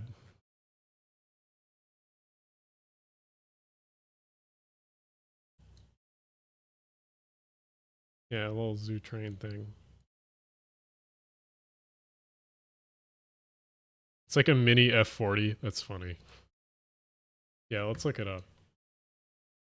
This is there's one in Harrisburg that's like this too.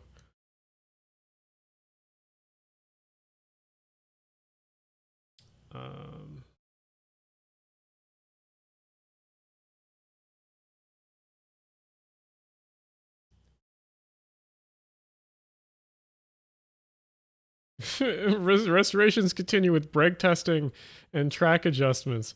Oh my god, they're actually like putting a lot of effort into this.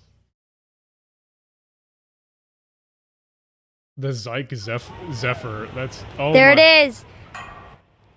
The Zilker Zephyr. My ears. Way back by the tree, okay? Alright. It is like a little tiny F40. That's funny. Oh my god. Oh my god, it has a horn too. I'm gonna follow the locomotive. This is great. I'm pacing it.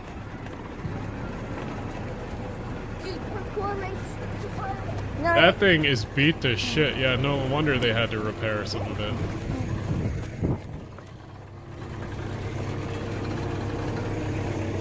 They'll be installing PTC next year.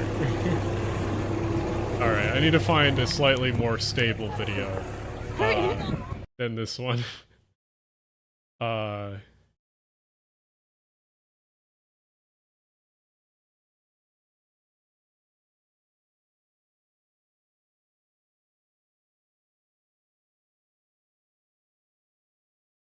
Alright, let's watch one of the news things on it. In this video posted on X, formerly known as Twitter, brake testing is being done for the safety of the passengers on the train. After the Austin Parks Foundation announced the delay of the Zilker Eagles opening in October last year to repair the brakes. You don't want to have any issues, and if you're bringing it back, like, it's good that they're taking all the steps to make sure it'll be good for the kids. The train was known for decades as the Zilker Zephyr and closed in 2019 due to erosion under the tracks. Oh shit. Then contract negotiations collapsed and the Zilker Zephyr operators took the train with them. Since then, the city and Austin Parks Foundation have worked on replacing the train with the Zilker Eagle. Olivia Knox remembers the closure of the former train and the days she was able to ride through Zilker Park. The wholesome things of being like child and riding on a train and that being like the fun thing you did that day, you know, it's kind of like innocence, just like so like present in the moment. Like everyone's like usually like on the phone or something, but now they're outside riding a train, like the simple things of life. Hearing about the Austin Parks Foundation plans in August for the train to return after the setbacks sparked joy for her and others anticipating a ride on the tracks. I'm so excited. Yeah, I think it's great for like kids. I mean, you have like Barton Springs and you have Zilker, so that's Artist formerly known as Twitter. That's always comforting to know that you're going to have a safe ride and it's going to be pleasurable. I mean, and enjoyable for the kids. Hell yeah, look at the guy's shirt. Hell yeah, brother. To ensure the ride is safe, crews have also been making adjustments to the tracks for the past few weeks. Hell yeah, brother. Great shirt.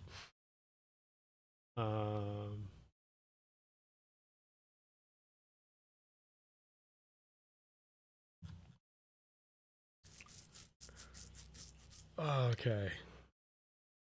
I do need to get down there sometime to multiple of the Texas cities.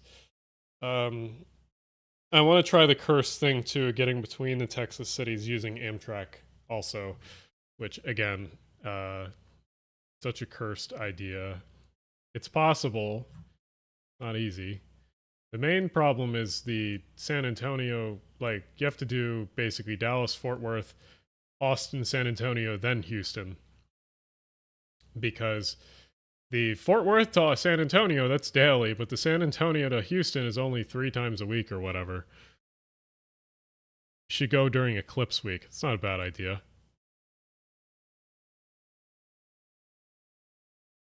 What gauge does the train run on? I'm assuming it's a foot and like, a foot and something ish. I forget, but there's like apparently it's like according to the FRA, if you're under like 2 feet or something, then the FRA doesn't care. Look up Video about the Queensway in NYC from MT. I think it's supposed to be MTA. Queensway is, there is a project, I think I know what you're talking about. I know multiple people.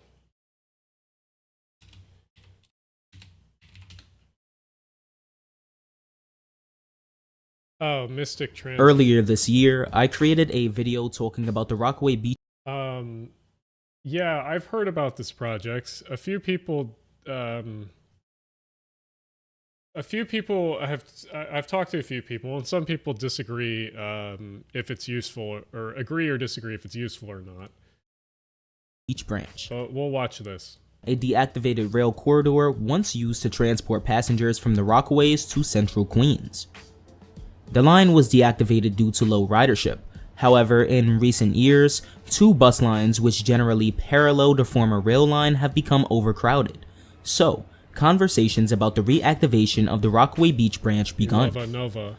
There were 2 plans for the former corridor. The first one was the Queenslink plan, which would have reactivated the rail corridor as an extension of the New York City subway, most likely sending the M train down to Rockaway Park. While I'm not a full supporter of this plan, I do like the idea of reactivating the line for revenue service again.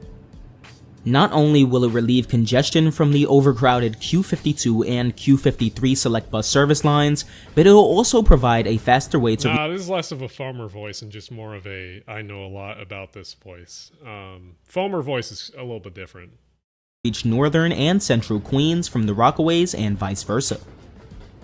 My plan for reactivating the line would not involve interline. Yeah. Okay, that's what I'm thinking of. It's Queensway and Queenslink is the 2 that I've heard about. I get those often confused with each other. It with Queens Boulevard or any existing rail line in that fact.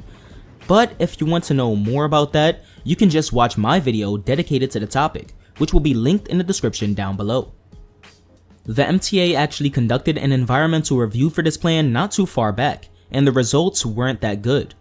The agency isn't too fond of the idea, and purposefully inflated the estimated cost of the project far past the original predictions from those at Queenslink. Hell yeah. The second proposal for the corridor, named Queensway, would turn the former rail corridor into a Highline type park. With this, it would be much more difficult to reactivate the former rail line.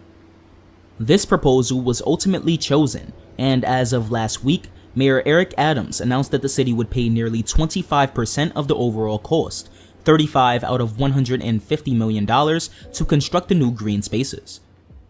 Those living near the former corridor who take public transportation on a daily are not pleased with this decision, as nearby Woodhaven Boulevard is a very congested corridor. Those who don't use public transit, though, are among the few who are glad they don't have to hear trains bypass their houses every 5 or so minutes. And of course, that they will soon have new green spaces to enjoy near their homes. I find it disappointing to hear that the Queensway plan was approved rather than the Queenslink plan. However, there is still hope for the Rockaway Beach branch. It has been proven time and time again that transit and parks can coexist in the same location. Only time will tell if both plans will come to fruition. What are your thoughts on this decision? Are you glad to see the former corridor turning into a green? Queensway is rail trail only, while Queenslink is both rail and trail. Gotcha. Greenway, or would you rather have it reactivated as a rail corridor? If you chose the latter one, then I would like to direct you to the Queenslink website, where you can sign a petition to support the plans. If you enjoyed this video and you would like to get more from Mystic Transit, like, subscribe, and consider supporting me. Is this deal sealed, I guess? How long ago? This was a year? The Rock. This was a year ago, I guess. Where's the link to Queenslink project? I remember seeing this, yeah, I remember seeing this a while ago, or reading about this a while ago. I mean, wasn't this an old LIRR branch or something like that? Yeah, this is an old LIRR branch. it should probably be turned into transit. Like, that makes sense. So I don't know. I mean, it looks like a good idea. Oh no, plants on concrete. I've seen worse. If you do the remediation, okay, it can be fine.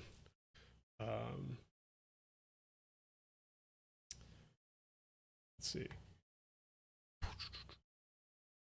How are we doing? Okay. Let's see. I am going to, let's see. Let's change our, oops. I haven't done this in a while. Let's change, I'm going to mute desktop audio so this doesn't blast your ears away. Oh, no, not that. Not that. I'm going to change the media source for this because I need to run to the bathroom, but I want to change this because, like, it's been the same forever. So, whoop. So let me change this real quick because this has remained the same forever. Let's see. Where's a good one? Where's a good one?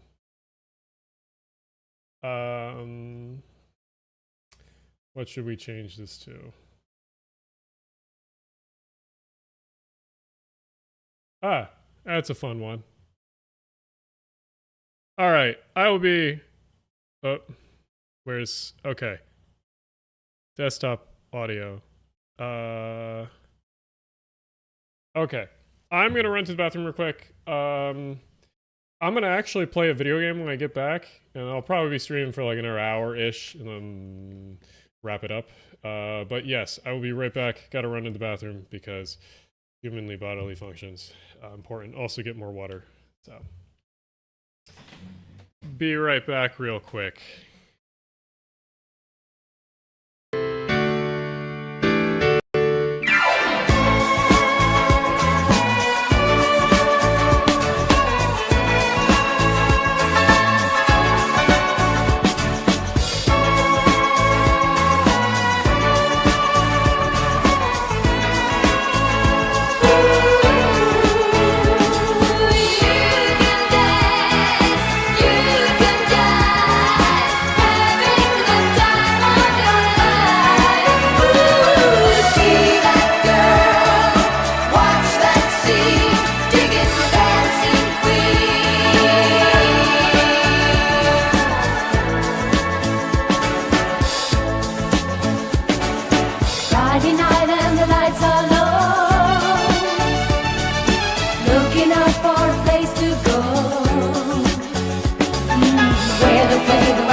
your mind at ease. In the Navy.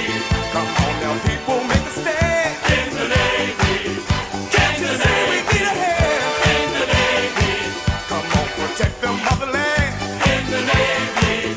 Come on and join your fellow man. In the Navy. Come on, people, and make a stand. In the Navy. In the Navy. In the Navy.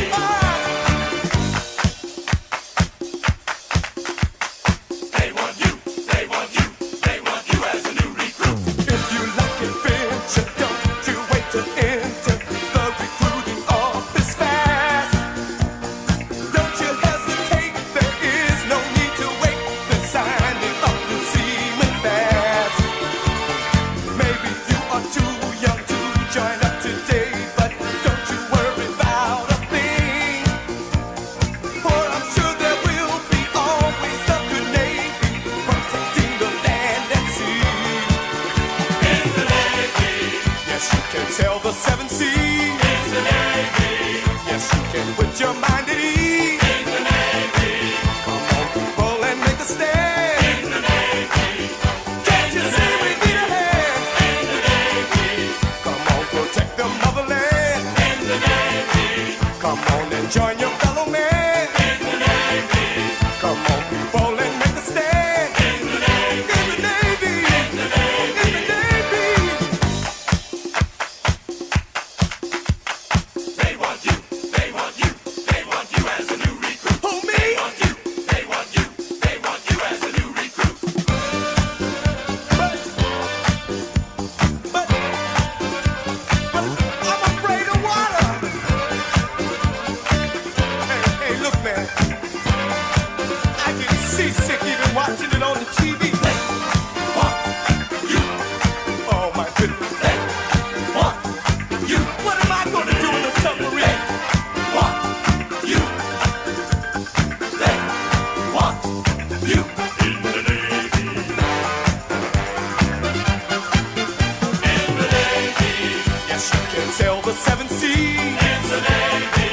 Yes, you can put your mind at ease. In the Navy. Come on, people, and make a stand. In the Navy. Can't you see we need a hand? In the Navy. Come protect the motherland. In the Navy. Come on and join your fellow man. Okay. I mean, just the inner city part of stuff.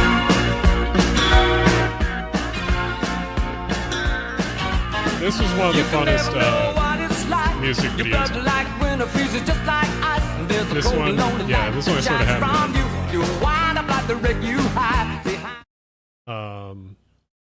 This the British Rail one was fun because I like the best music ones, in my opinion, come from the fact that I'll like have them in my head for a while, and I'll have them in my head for a while, and I know the music that will work with them, so Mel puts them together. Let's see. Thoughts on NJT fare hikes. I'm probably gonna make a video on it. But they're dumb. In short. Before you start, what are some of the worst train stations you've ever seen? The worst one I've seen, the micro stations, MBTA, commuter rail, Hastings specifically. I mean, yeah, but like, I don't consider those bad because like if they don't have high ridership, then they're just there as almost like a flag stop. Bad train stations, in my opinion, are train stations that have decent ridership, but then the actual like station infrastructure is shit. Are there any places in the United States with a C-speed style service that would benefit from? I mean, Seattle has a lot of fast ferries, but like it's hard to. Hovercrafts are difficult. The fastest thing you'll get on water is a hydrofoil. But even then, hydrofoils are very uncommon.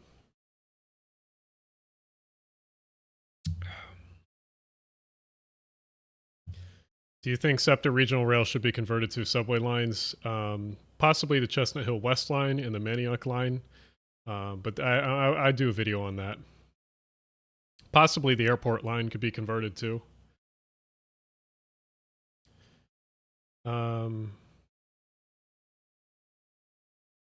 Over 1K riders. Jesus Christ. Huh. If you're going to go down to Eclipse for Texas, Glen Heights PNR Dart is in the path 100% totality, so possibly. For the Eclipse, I was possibly going to go to upstate New York, but we'll see. Upstate New York or Vermont, but we'll see. I don't think... Thoughts on tomorrow's football games will you be watching? Are the Eagles still in? I thought they got kicked out. If they're still in, I'll be watching. Let me look. Eagles game. Yeah, I thought... Oh, no, they're second, I guess, in the NFC East. Okay. I guess they'll be playing then, right? Next Eagles game. Oh, so they're the wild card now. Yeah, Eagles are out. That's what I fucking thought. Okay. Yeah, no, that's like that game fucking sucked. Contra Coast County wants to have the same pods that San Jose wants. Look, I've seen the video, yeah. Except their worst BART runs parallel to I hate VTA. VTA is stupid. I need to do a video on VTA. There's so much corruption in that agency. Yeah. Like, I think they have the right ideas for certain things, but like, oh my god, something's up with their capital projects and their leadership. It's just bad. I think they just have tech bro like leadership syndrome.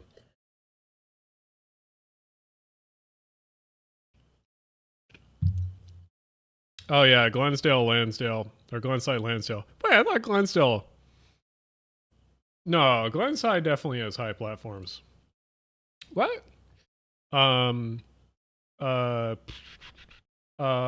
Jenkintown is also bad. Thought Glenside had high platforms. Am I fucking nuts? Oh, maybe it doesn't. Maybe I'm thinking of something else. Yeah, no, that's kind of nuts that it doesn't. Wait a minute. Wait a second. Did they build something? Are they building something? Question mark? Oh, no, that's in the middle. Okay. Huh. Glenside is weird, too, because they'll also store trains on that, like, storage track they have there. Which is annoying because... yeah, they should just send them to Warminster. They shouldn't store them there. Yeah, Glenside and Lansdale should be high. They're on the next. Same with Jenkintown. Jenkintown's on the list of stations to make high platform eventually. VTA has the worst. I don't know. It definitely doesn't have the worst. The worst is definitely Sacramento is up there with the worst. VTA is definitely not the worst. The Tide, the Norfolk one is pretty bad because it doesn't really go anywhere. Like if you here, I don't know if you're aware, but Norfolk has a light rail system. Oh, it doesn't even come up on transit. I thought it used to. But, like, they have a light rail system, doesn't really go anywhere. It's called the Tide. It has a cool downtown station right here. But it pretty much goes from, like... I guess it does go one stop across the bay here, which is strange, because it should go up to the Navy Yard. Yeah, it goes from right here. Goes from right here, goes to the downtown, and then... does this goofy bridge thing to get across the Amtrak tracks. Which has one train a day, I think. 2 trains, excuse me. It's station over a roadway, great. VTA is basically if NJT or WMATA no, the VTA, so I need to do a video on it, but part of the problem with oh, this is great. Great separation here. Part of the problem with VTA is that it's part of the Bay Area, and the Bay Area has 27 different transit agencies. So they're all like fiefdoms, and they all fight with each other. And the state was going to force them to make them all into one transit agency, but then VTA was the one that like lobbied to like torpedo that bill. Yeah. So VTA is honestly the problem.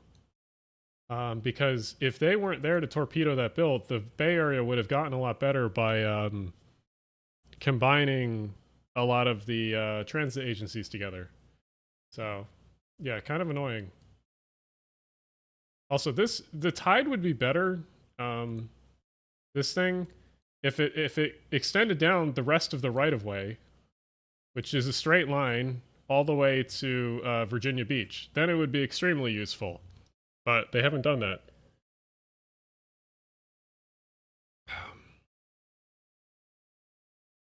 Yep. That's what I was talking about.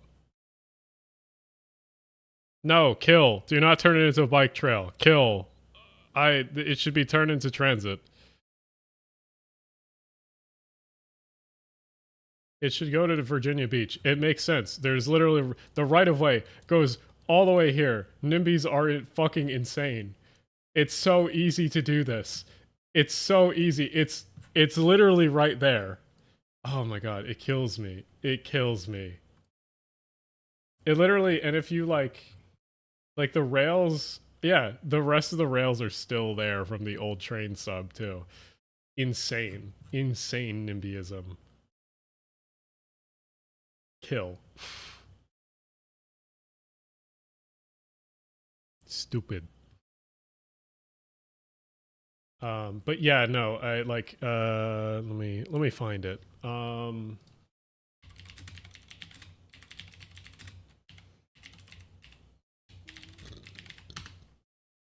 Yeah, here it is. I found it. So, for those who aren't aware,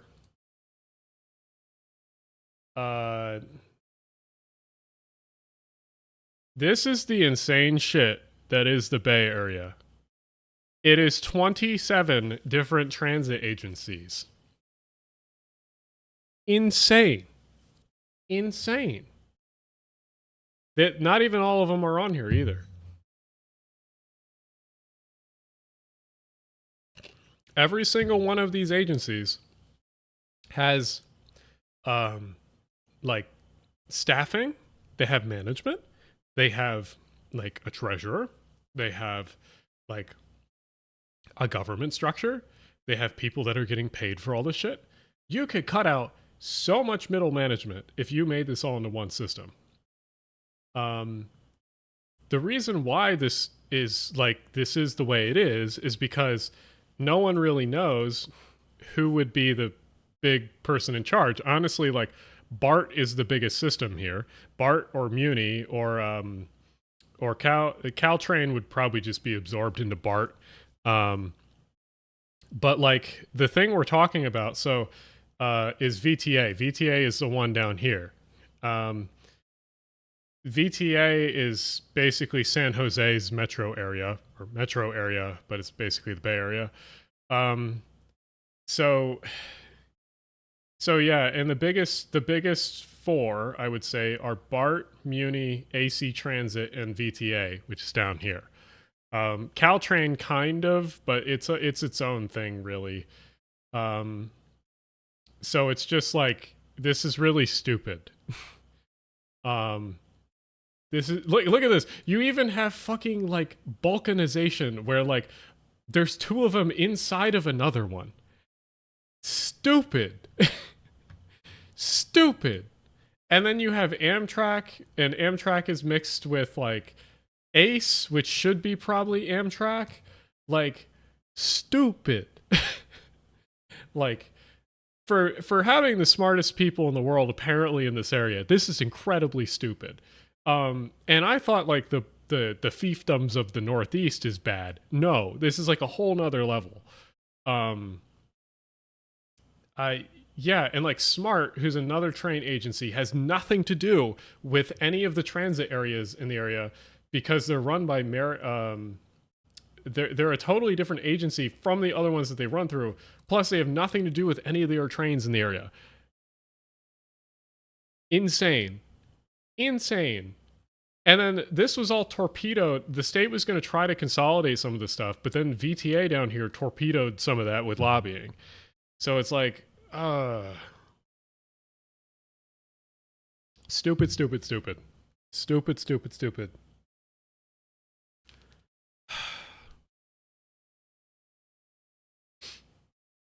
And the worst part is that, like, this area in general gets a ton of, like, money that's, like, dumped into it for transit. So it's not like... Oh, my ear. So it's not like it's underfunded. Like, a lot of this stuff is very well funded. BART is, like, super sprawling for what it is. And, like, Caltrain is getting electrification, and it's possible being extended to Santa Cruz. Like, insane. Absolutely insane. Oh my god. So it's like, just so annoying. Cause like the Northeast has their fiefdoms, and some of the fiefdoms are really stupid. Like New York, like LIRR, Metro North. LIRR and Metro North should be the same railroad, at least, at minimum, because at least they're in New York, or roughly in New York. But they both have different unions and everything. So like if you're gonna compare it to one side on the country, New York is the one that's tough. So yeah. FRA long distance routes are set to be selected soon. I heard any routes you'd hope to get selected, being advocates of Seattle, Portland, Boise, Salt Lake City. Well, I want the Floridian to come back.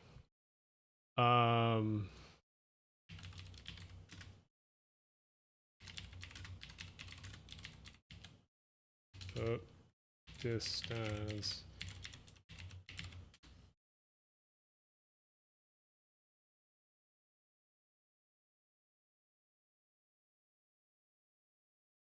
Is there like a bigger version of this map?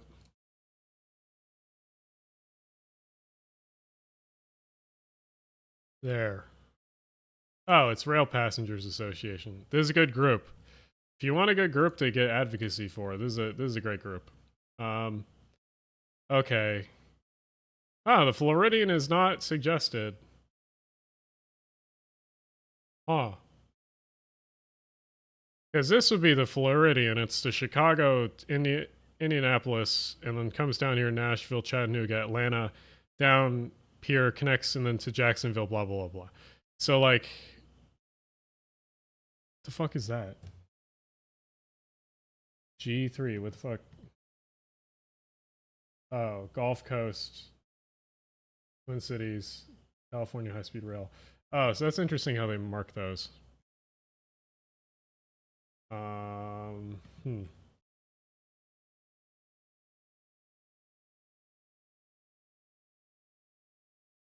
Okay. Well, it's interesting because they have a lot of short corridors on here. This isn't conceptual enhanced network. Oh, okay. So this is including some of the other ones, but not including some of the ones like Scranton and Reading. Weird. Yeah, this is missing stuff while simultaneously having more. Interesting. Yeah, I mean, this is the one you're talking about. Portland to Boise to Salt Lake City, Las Vegas, and then probably to Los Angeles.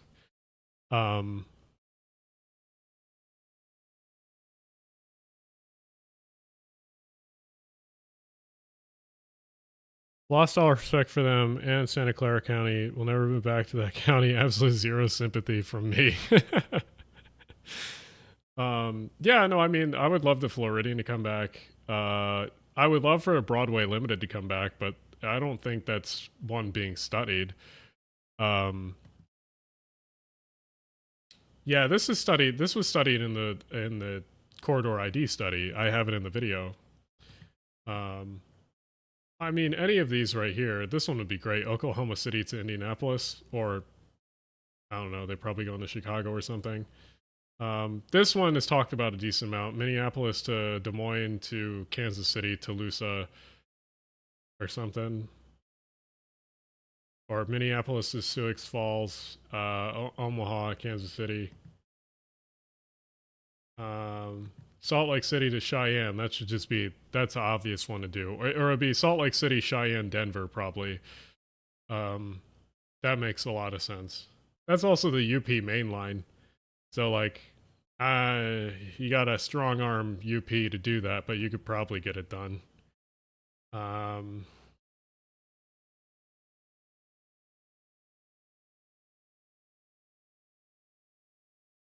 Indianapolis, St. Louis to Tulsa, Oklahoma City.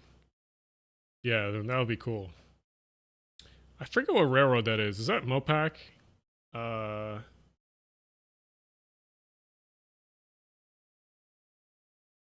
What is this? Oh.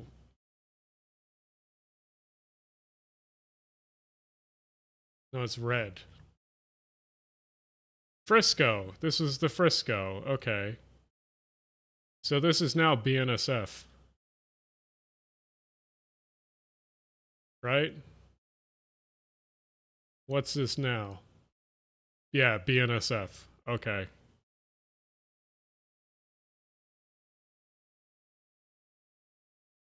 Pennsy to Rock Island. Yeah, well, it looks like it's all BNSF now, which is Frisco.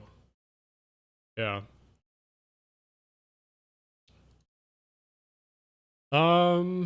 Let's see. Yeah, there's your North Coast Hiawatha.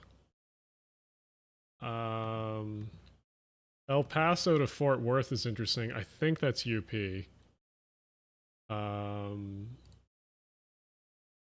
El Paso to... Yeah. El Paso to Fort Worth. Yeah, that's UP.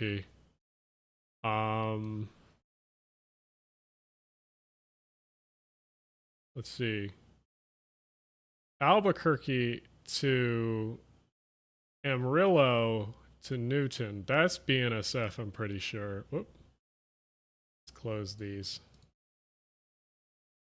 Pretty sure that's BNSF. Everything that goes through Albuquerque is BNSF. Yeah. Amarillo. Yeah, that's BN. Timeline, New York City, Ronkonkoma. Well, good question. So the problem with NYC to Ronkonkoma is less that it's NYC to Ronkonkoma, because you could just run an LIRR tomorrow. The problem is rolling stock. Because currently you can't run a Northeast Regional from New York Penn to Ronkonkoma, because you need to switch it to a Genesis, which you could do with one of the P32 DCs. But the problem is that they don't have many of those, and they're very unreliable. So what they're gonna do is they're using the Ronkonkoma service as an excuse to run the new Arrows train sets when they have the diesel ones with the switching pantograph on them. They're going to run some of them to Ronkonkoma, because the whole idea is that the Northeast Corridor is unbalanced.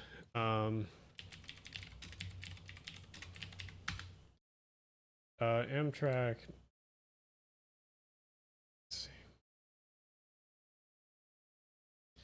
So,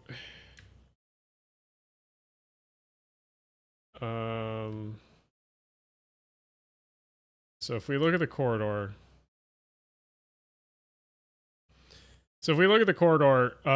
there's a shit ton of regionals down here.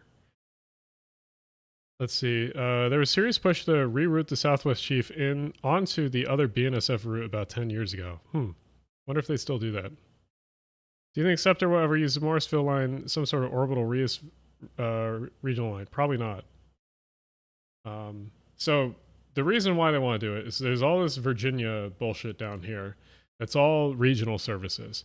And all those regional services funnel into Washington, D.C., go up the corridor, and then end in Boston or Springfield or end in New York. There's literally not enough yard space. Can I zoom in? No, I can't zoom any further. There's literally not enough yard space in Boston and Springfield for all of those regionals from this section of the area to end up here. So a lot of them end in New York City. The idea is that, like, the Ronkonkoma doesn't make sense as a Amtrak expansion because like LIRR already goes there. So what's the point? Well, the point is that instead of ending regionals in New York City that originate from down here, you just end a few of them at Ronkonkoma instead, so you're not keeping them all in New York. So it's solving sort of a yard issue for Amtrak.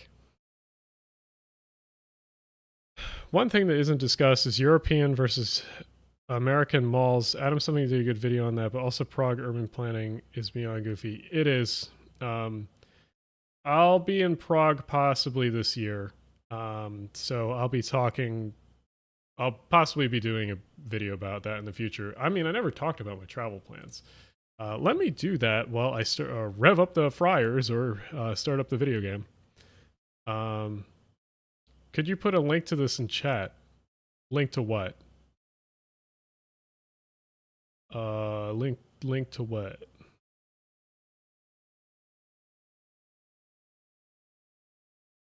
But yeah, the whole point of the Ronkonkoma service is just to be a yard transfer for the Amtrak stuff.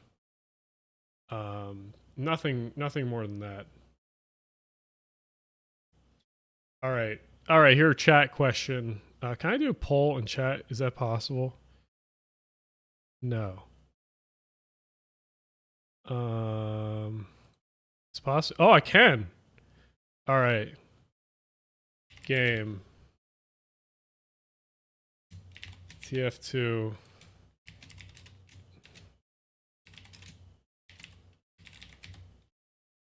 All right. All right, vote.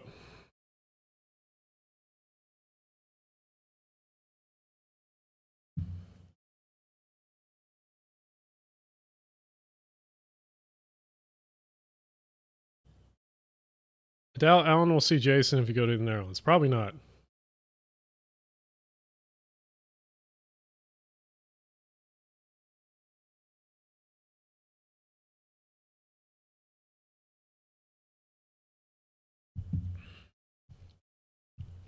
TF2, yeah, Team Fortress 2. I'm not playing Baldur's Gate, at least not tonight. I don't have enough time tonight.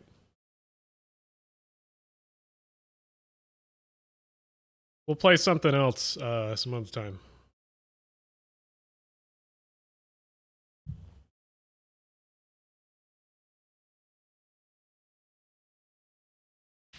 If you electrify Metra, how would you do it? I do the Rock Island line first because they own that. And then I do probably... I'd force BNSF to just suck it the fuck up because that's the busiest main. So, like, just electrify that. And honestly, once Metra electrifies that section of rail, BNSF might be interested in actually electrifying more. But we'd see. I'll play OpenTTD some other night. Possibly with other people on a server.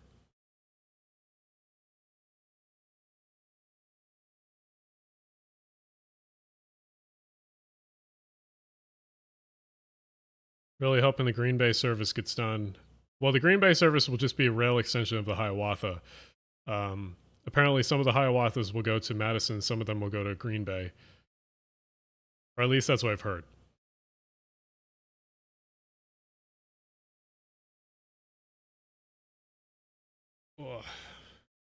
Okay, I think TF2 is one. Let me rev up that game.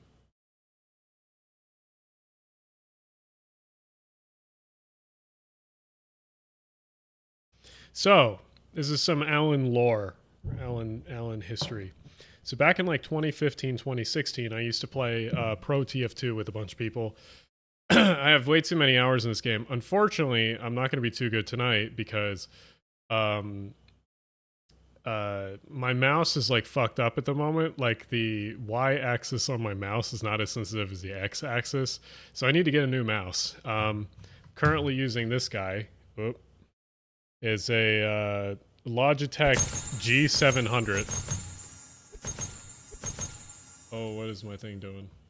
Logitech G700, which I've had for, oh god, 11 years now? So the mouse is quite old. No, I want game camera. Game and camera. Oh, okay, good. None of those are working. 1 second. Let's fix this. Oh! Okay, I guess that works too. Sure, I guess window capture works. Let me move chat around. Move it down there. I'll move myself, I guess, here. Or up here. No, I guess I'm fine down here. It's fine, whatever. G502 would be a good replacement. Yeah, I mean, I just want something with some macro keys. Because I have a lot of macros saved for editing and different stuff. No, this is Ray's HUD. This is Ray's HUD. Yeah. So, it's been I played this for a while. So, I used to use an assortment of HUDs, but this is obviously not stock TF2. Let's see, what we have saved. That should be good. Let's hope to get a server with bots.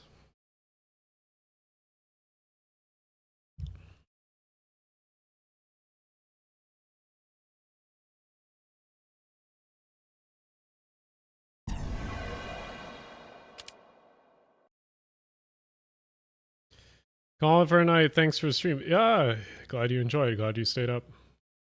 Did you hear that CPKC submitted a proposal to operate passenger trains in Mexico? Well, they kind of had to operate a proposal because they were kind of forced to. Used to play on a Skyle server many moons ago. The map with the train. Well, I mean, we're going to Harvest, so. Harvest I've had trouble with finding decent matches. Oh, this one looks decent. I don't know if I can play Soldier even though I main Soldier. I am medic and my army of scouts will destroy you. Yeah, like I said, my aim kind of sucks at the moment because of my mouse, which I need to replace eventually.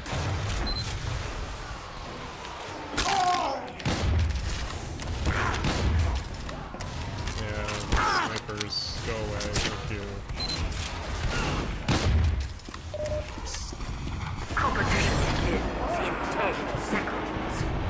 If you ever a stream where you chat and play TF2 with you, yes, I've actually thought of hosting some servers before. I fucked up that pogo.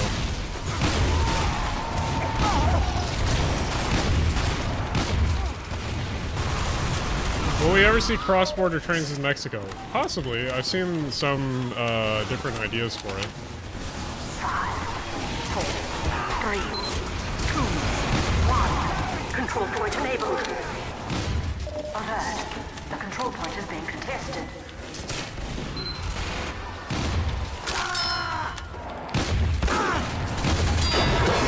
Got the double donk.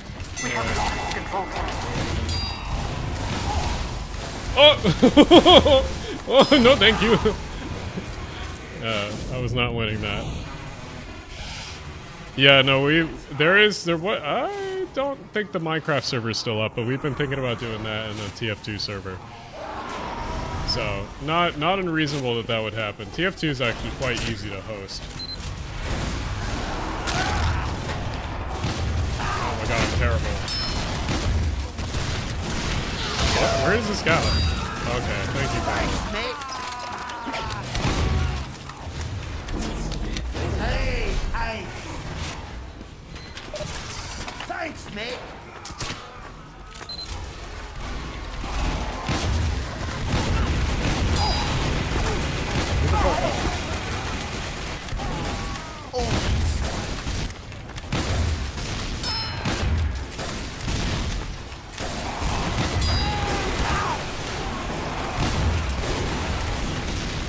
Was the first Alan Fisher extra in the main channel was TF2? Yes. No, there used to be a lot more TF2 videos on the main channel. They're now unlisted. Oh my god, it's a lot of pyros. Fire! Fire! Fire! Medic! Oh, this heavy's gonna walk Alert. The control point is being contested. Cross trains? Yes, train saw laser. I played that before. Alert. The control point is being captured. Ow. Hey! Hey!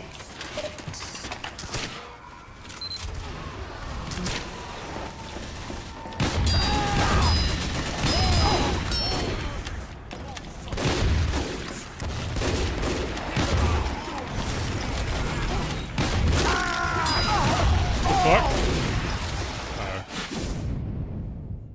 Cedar. I know a Cedar on Twitter, but that's probably not the same person. Why did they have to add Widowmaker?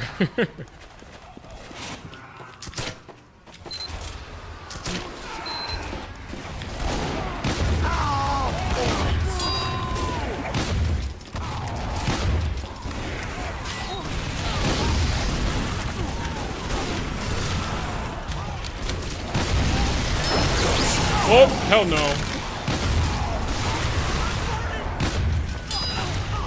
Hey! Hey! Does anyone know how Amtrak calculated their prices? It depends on the route, because some routes are locked, some aren't, and then some are also based on distance, and then some aren't. It's very random of who's what, or what route is what. Where is this guy? Is he still alive? Medic! Hey, medic? Medic? Hey, please. We have secured the control point. Medic, please. Okay.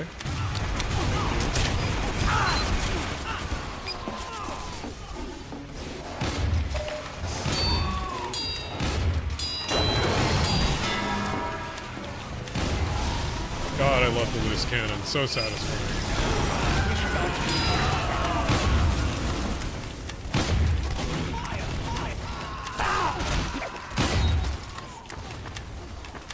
The long distance northeast corridor is manually write up price buckets. I think there is a the northeast corridor highly depends because also night trains are now a thing now, and the night trains are a lot cheaper.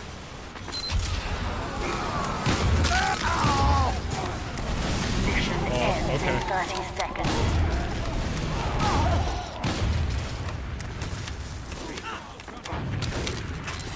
Alert. Our control point is being captured.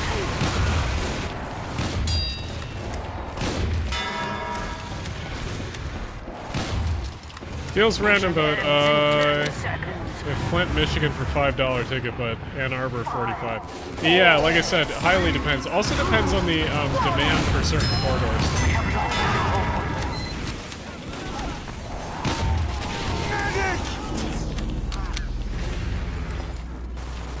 We're gonna get absolutely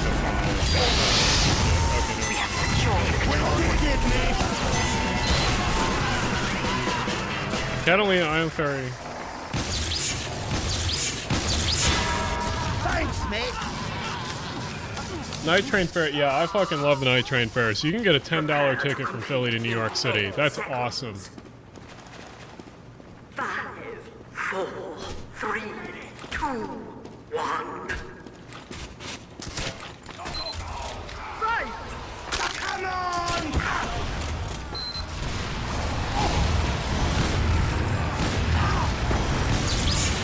Who the fuck? Oh. Catalina Ferry Island uses jet boats. Alert. The control point is being captured. See, let's play some. Let's play sniper. It's getting annoying. Let's do that. We have lost the control point. Oh my god. Wait, does that knife damage vulnerability? Oh, so it's not flames, it's just damage in general. Alright, maybe I should change that.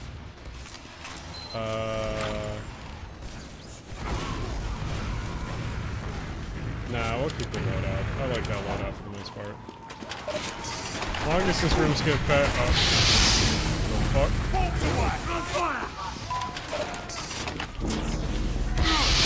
Oh my god, the spiral. Oh, I'm gonna fucking die. There we go.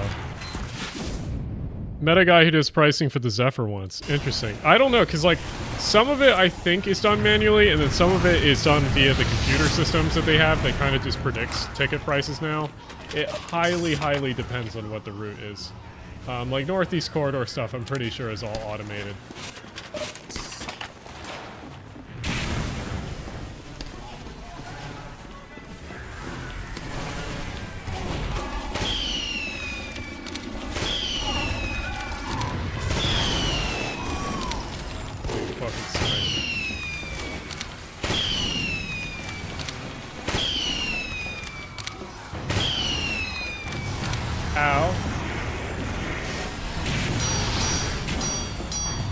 Oh my god. What is my... Okay, I have no excuse. My ping is 14.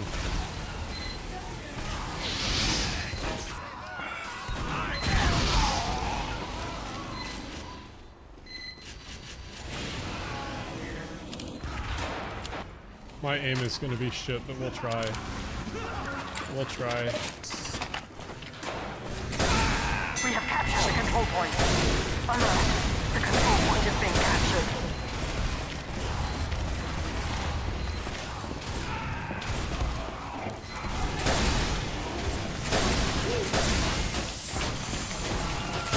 Oh, come on. Give me a...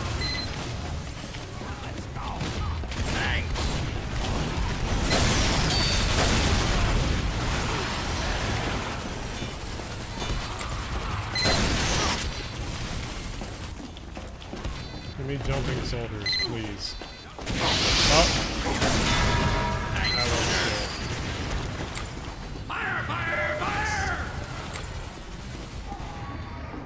cool. Whoop, don't open that.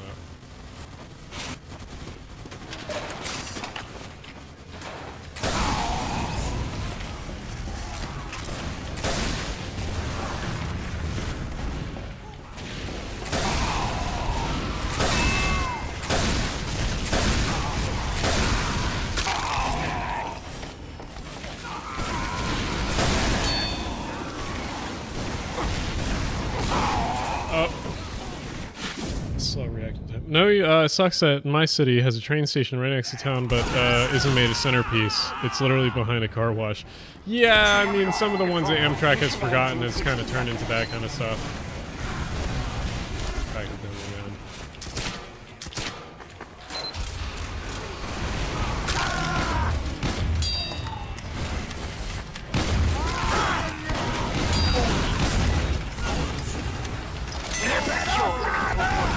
Yeah, I wasn't in the last one. Most well-located Amtrak. Yeah, one of the ones that pains me the most is Savannah, because Savannah is just like Savannah is such a good city, and then the Amtrak station's out in the middle of nowhere. Many such cases. Hey, we have lost control.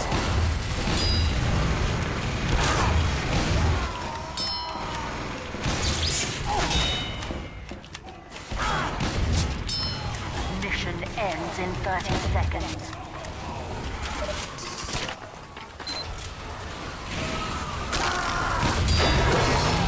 That was a good donk. Good donk right there.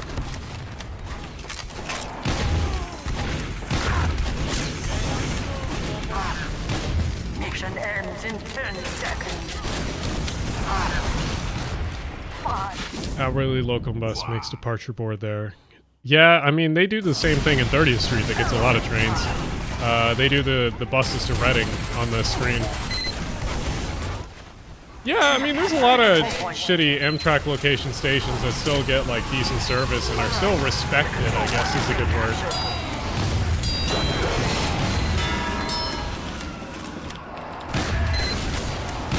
Mission ends in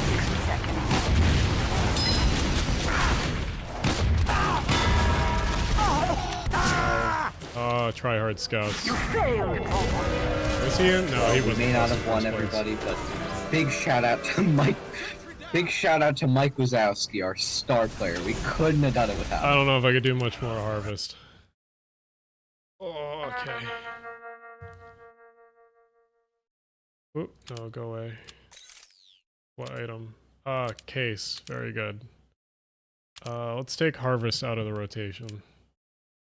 No harvest. Let's see. Train station, Portland, Maine train station is on a branch line. Yeah, the Portland, Maine station could be much better. Especially now that they're trying to plan the, Rockland extension. Yeah, definitely could be better.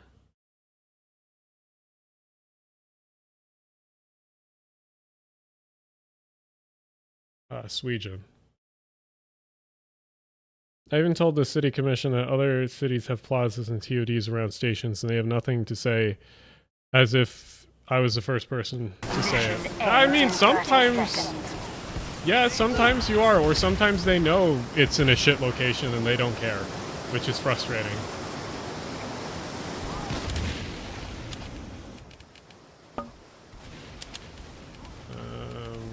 We have lost control point. Thanks, Doc. Hear what this does. Yeah, we'll try this. Do the hand.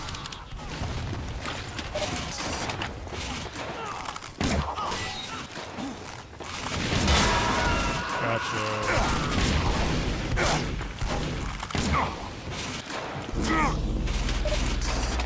Appreciate it, mate. Ow.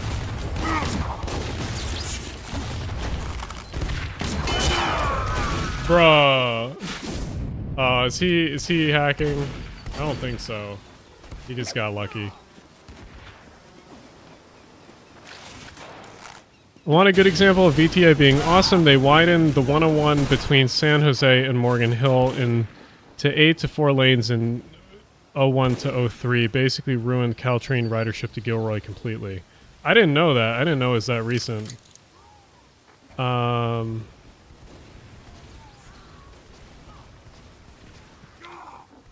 I'll have to look at that. The 101 between San Jose and Morgan Hill.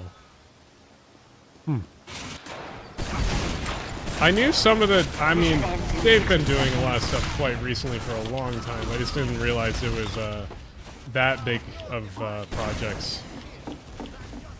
Also, jet lag's fine. It's entertainment. Nothing more. I just wish Wendover would do more. That's why I'm frustrated with it mainly.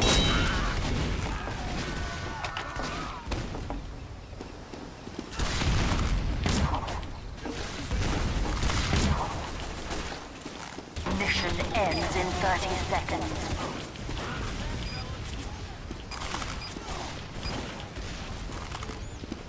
We have captured the control point.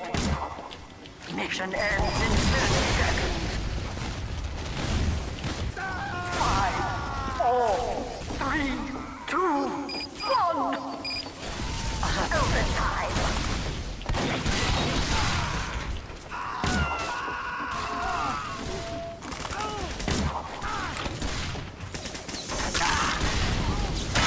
Bye-bye.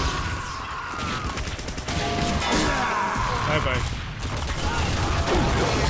Bye-bye.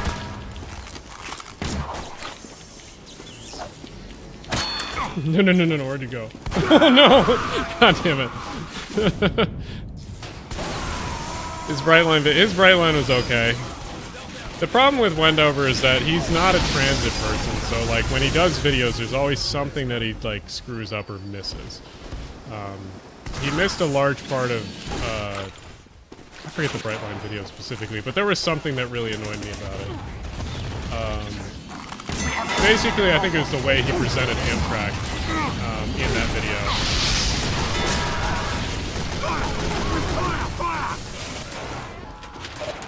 Mission ends in 10 seconds. I have high hopes with them saving SEPTA. I think it will happen.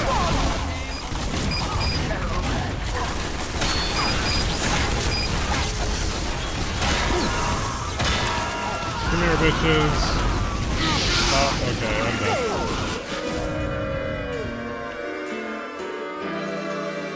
I like the exposed Brightline enough. Yeah, well, I mean, that's most private transportation. It's most private transportation is using government bonds. That's like all transit projects ever, which I didn't know that most people didn't know that Brightline used bonds. Like, that was pretty, I thought it was pretty obvious. Fine. Let's have a go at it.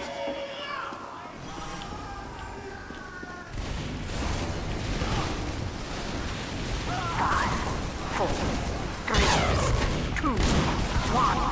The point is now available for capture.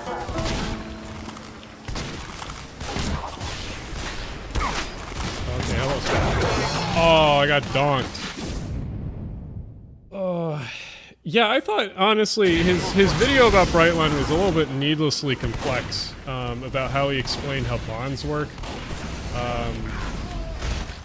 In typical fashion, a lot of his, like, the problem with a lot of infographic channels is that they'll pad the videos with nonsense that doesn't, like, it doesn't really matter that they're telling you this, but they're padding it to make you feel like you know a lot. The control point is being captured. Fuck it, it's fine. Do you think Brightline West expansion was... Where do you see the next Brightline West expansion? Well, it... Maybe not west, but, it should be, Atlanta to Charlotte would be a good one. Because those... South Carolina and North Carolina just have necessarily bad politics in general. Our control. Or South Carolina and Georgia have bad politics about rail, and, like, honestly, if a private company wants to do it, that's fine with me.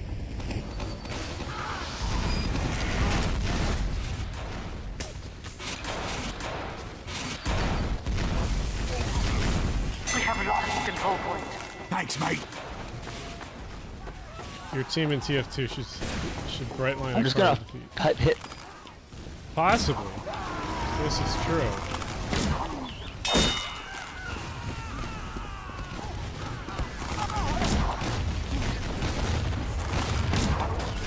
Yeah, at least they want me dead.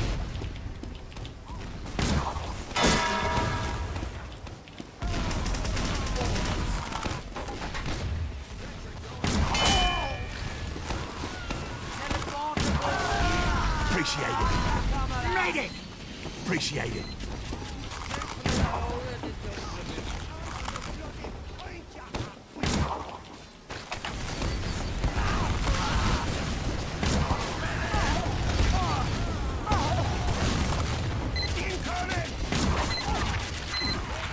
Sentry on point. This is gonna be a real. Oh.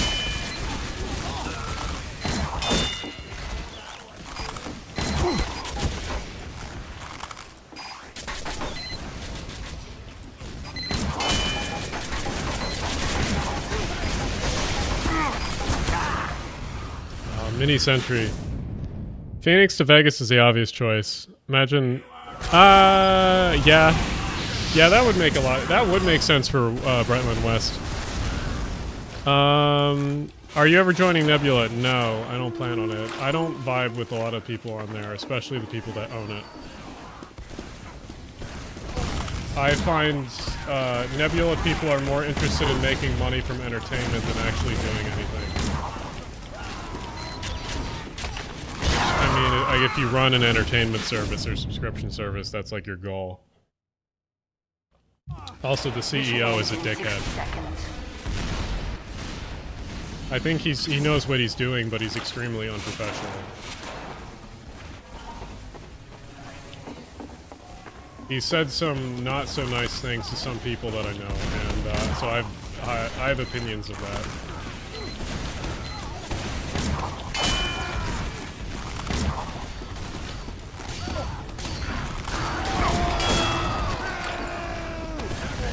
Mission ends in 30 seconds.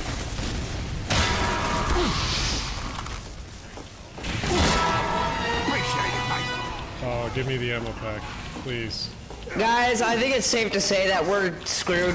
This isn't possible at all. Bruh. Want to play a game where I drive the one route, real time, no pause. Bye-bye, we're done. Nah, like I think Nebula is a decent service. That's clear as time. We can still do it. I think Nebula is a decent service. I just I personally beef. We totally did it! You didn't game hard enough. Let me turn down in-game.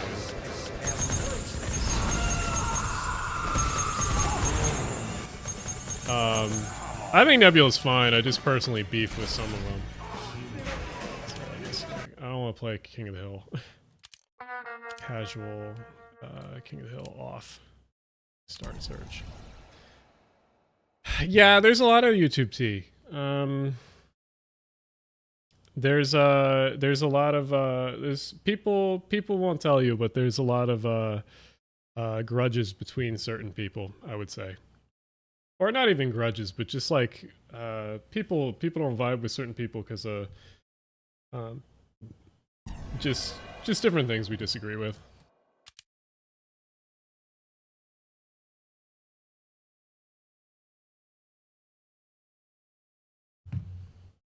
I just see. I'm a very. Have you seen Arm Transit's video on the IBX project? No, I haven't, but I can watch it later. Watch game Desert Bus. Yeah, Desert Bus is definitely a legendary one. Am I in red? Yeah, fuck it. We'll go engineer. Why was I using the Southern Hospitality? Hell no. And the Jag? No, give me the Wrangler.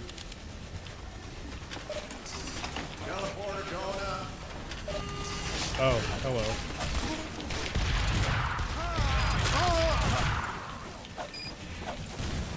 Alright. Cool.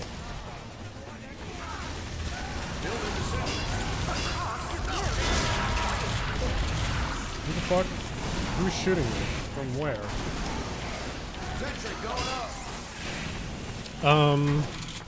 When is the AU TF2 match happen? It will happen. Actually, I should explain, because I also have in the thread that I'm gonna explain trips soon, is that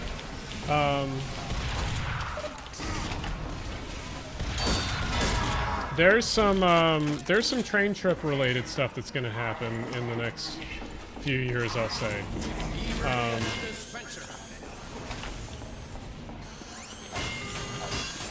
So there's a few public events coming up, including possibly a private car trip thing, or charter train thing. Come on, give me the metal, thank you.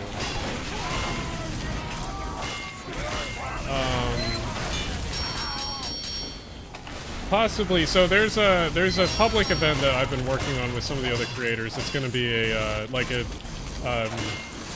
going to be held in a like a normal event space or whatever. Spy.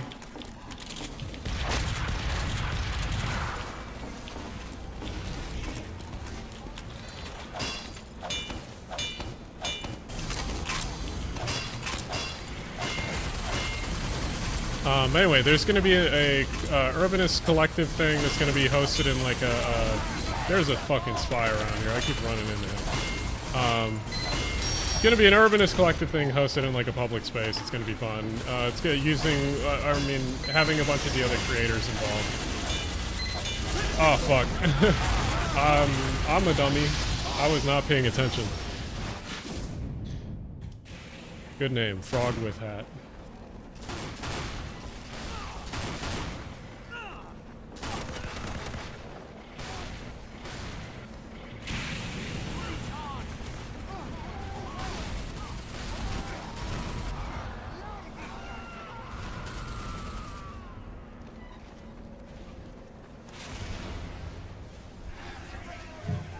TF2 when we protect a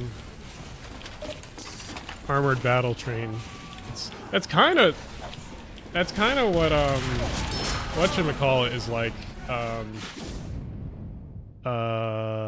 The one with the shark nose. I'm forgetting the name too. Frontier. Payload Frontier.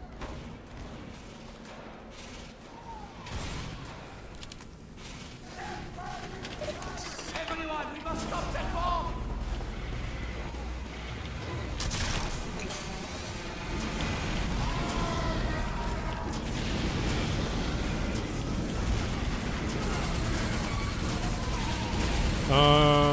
Yeah, but there's gonna be creators event. It's gonna be probably hosted in the Northeast Corridor, and then possibly, I'm looking into it. I'm gonna be chartering a train somewhere with people for like public tickets, so that'll be kind of fun. But I'm just looking into that. Everyone, we must stop that bomb!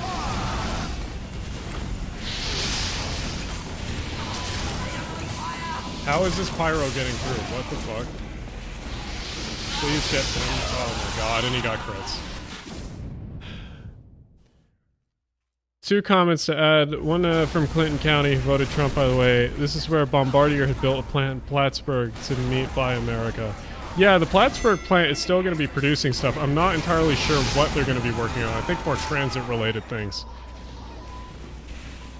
Why do some YouTubers, bloggers dismiss freight rail entirely when talking about improving urban passenger corridors? Isn't it better for cities to have more freight rail instead of trucks? Yes. I think it's because freight rail is a very nebulous topic that not many people understand. And because of that, I think it's they don't talk about it because it's a harder topic to understand than passenger rail. Because passenger rail you can experience, you can ride. Freight rail, not really. No, most people don't really understand that stuff.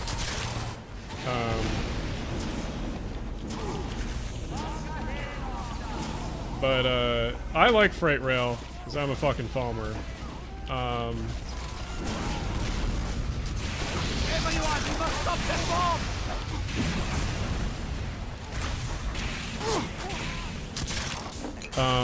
The freight rail's cool, and I think it's underrated to talk about, and that's why, like, it pains me when I hear people talk about it online because most of the time they get it wrong, and then the foamers are right, but the foamers have the foamer voice, and they come off as like, yo, Pyro, run in. Okay, where'd he go?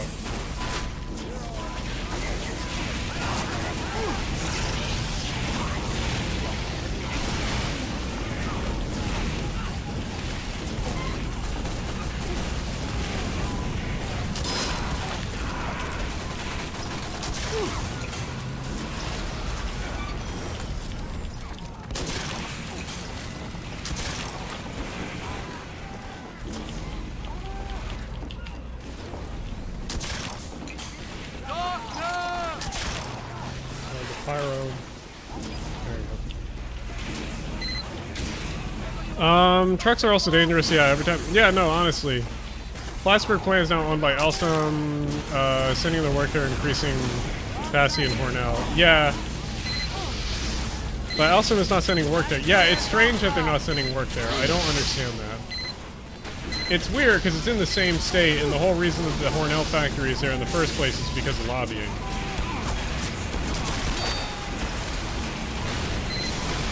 Lobbying by, what's his name, Schumer.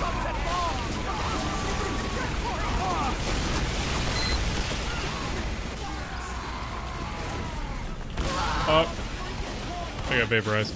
Posted a comment on there, but I think it's too late. Yeah, no, I think the FRA has to approve comments, and I don't know if they'll approve them after the date. Freight rail conversions, there also inevitably devolves into nationalization versus free enterprises arguments. Yeah, no, I mean, a lot of it is...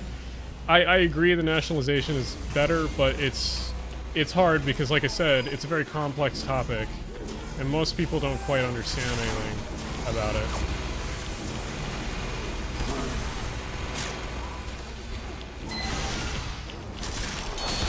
Oh, I sniped. Of course, it's the guy with the unusual. Yeah, I mean, there's a lot of stuff to talk about with freight rail. The problem is that, like, literally every solution to fixing freight rail is to take away the freight rail, like, the class 1's rights to figure out shit, because it's like half of the problems are self-induced by the class 1's themselves. And it's literally most of the solutions to them is just like, hey, what can we do to fix this? Oh, well, the government should have more control. Oh, well, if the government has more control, then how do we fix this? Well, maybe the government should own them.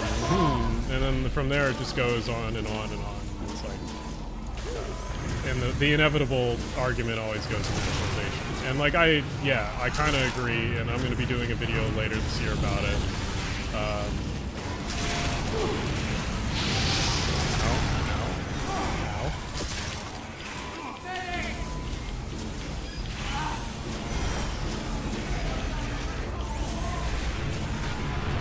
Hello from St. Louis. Hello. I would assume you're from St. Louis for that name. Hello, Silver. Ain't no way I'm saving that fire off. Ow, yeah, I'm fucking dead. For the Reading to Philly corridor, I hope consider a branch that uses the old tracks near, possibly, how will nationalization affect cross-border trains? It'd stay pretty much the same, because like there's only like 1 or 2 companies that actually do cross the border. Most of the companies...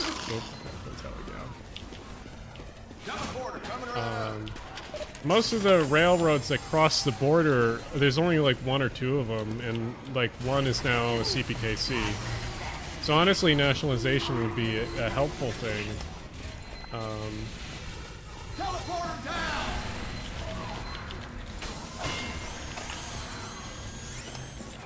Sentry going up! I should probably move the sentry to this side. Pyro on the balcony are spawn.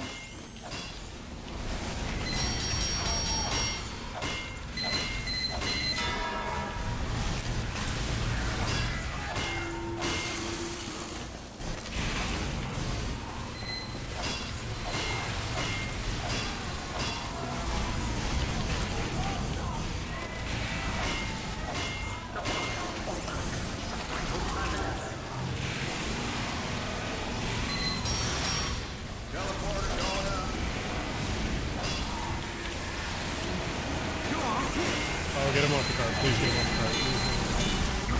Ah, fuck. That was my fault. Should have had the sentry pointing at the thing. I didn't think it would be pushed that quickly.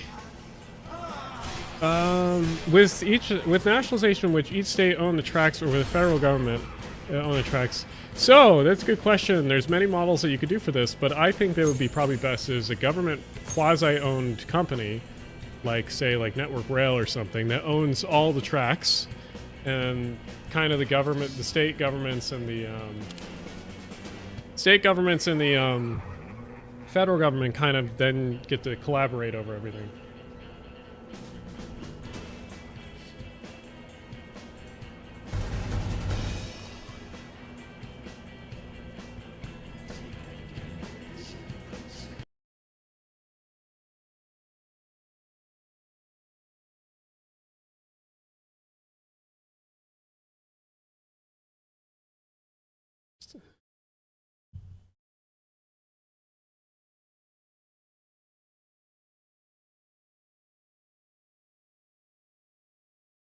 Prepare to compete in 60 seconds. I might end the stream relatively soon, because I have to go find a drunk friend of mine, because it is Saturday. But I'll play a little bit more around.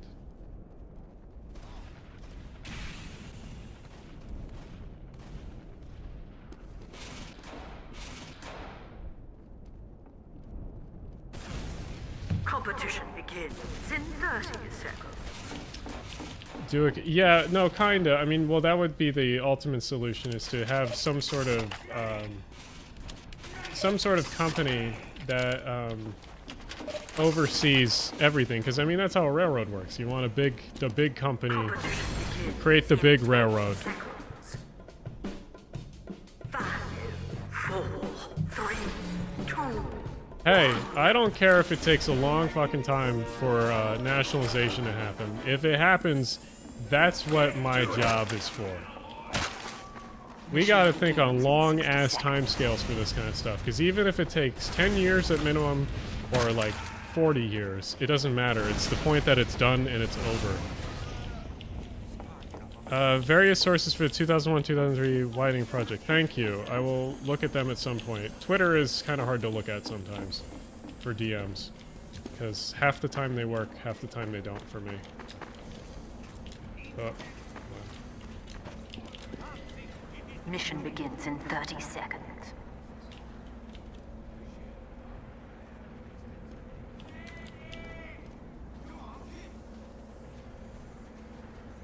Not I'm only 25. Yeah, no, I mean, we're going to see a lot of good stuff in the next, like 5, 10, 15, 20 years for transit and, like, rail stuff in the U.S. It's only a matter of time before a lot of this stuff happens. Believe me, it's going to get good. Appreciate it.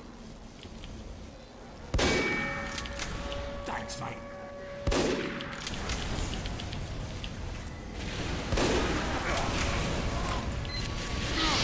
Oh, I forgot I'm on fucking red for a second. Thanks, mate. Appreciate it.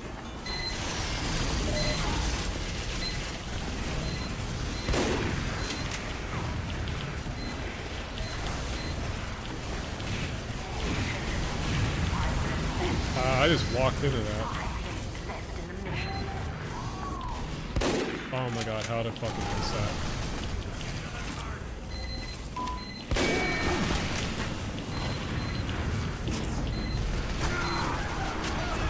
God, I'm sucking at sniper right now. Let me not play that.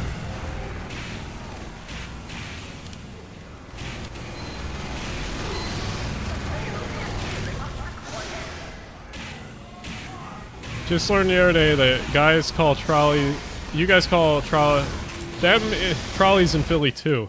Yes. Oh no, that was not good to do.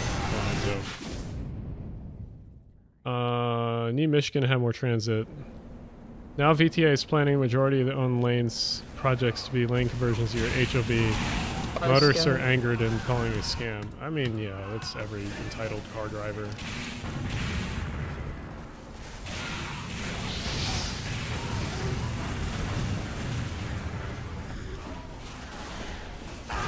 Oh.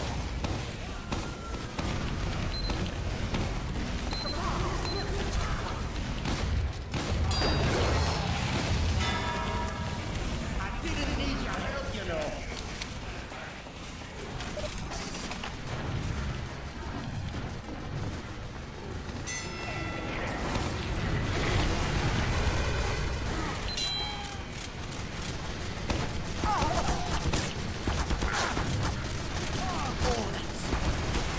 Oh. Alright, maybe I'll go here. I didn't need your help, you know. Just bought 2 tickets to the gun show, and I'm not giving them to you. I'm going with your tickets.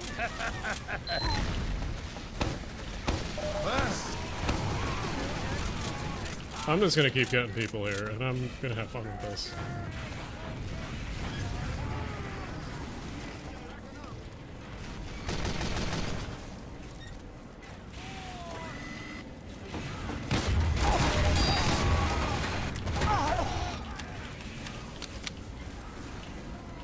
Ow.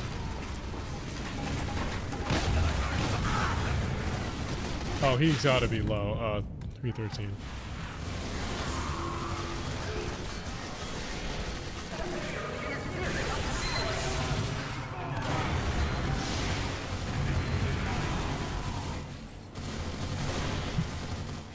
So I'm gonna finish up. What time is it? Yeah, I should probably finish up. What was it? You guys will have to leave comments for what you think I should do next stream. What I'm gonna try to do is I'm gonna try to do at least once a I'm gonna try to stream once a week, probably on Friday or Saturday, because I think that's when most people are like out of work and just want to chill. So yeah, we'll figure something out. But for the most part, I think those days seem to be the most chill to stream and do something. But it's late, and I think we're bleeding viewers at this point. Either way, yeah, look forward to some videos. I'm going to be doing some easier Philly videos, and then I'm going to be doing some, whatchamacallit, I'm going to be doing a bigger video, NJT video, I think, about NJT and congestion pricing. I'm also going to probably ask for some people to send in pictures of NJT bus stops, because I want to like make like a small montage at the beginning of the video about NJT bus stops and like how they're basically everywhere. So look for that, if that's the case. But yeah, we will see. It will be good. But thanks for hanging tonight. Unfortunately, I can't go all night, even though I'd love to. Maybe I'll do a 24-hour stream or 12-hour stream someday. We'll see. But for now, I will bid you adieu, and hopefully the rest of your night and weekend is very good. Yeah. You should do Google Maps upstreams pull up. Yes, I did that a lot earlier if you watched through some of the earlier parts of the stream. But yeah, we'll have a good night, and we'll see you guys. Otherwise, I will always be in the Discord to answer questions once in a while in other chats, or once in a while comment on stuff. But yeah, see ya.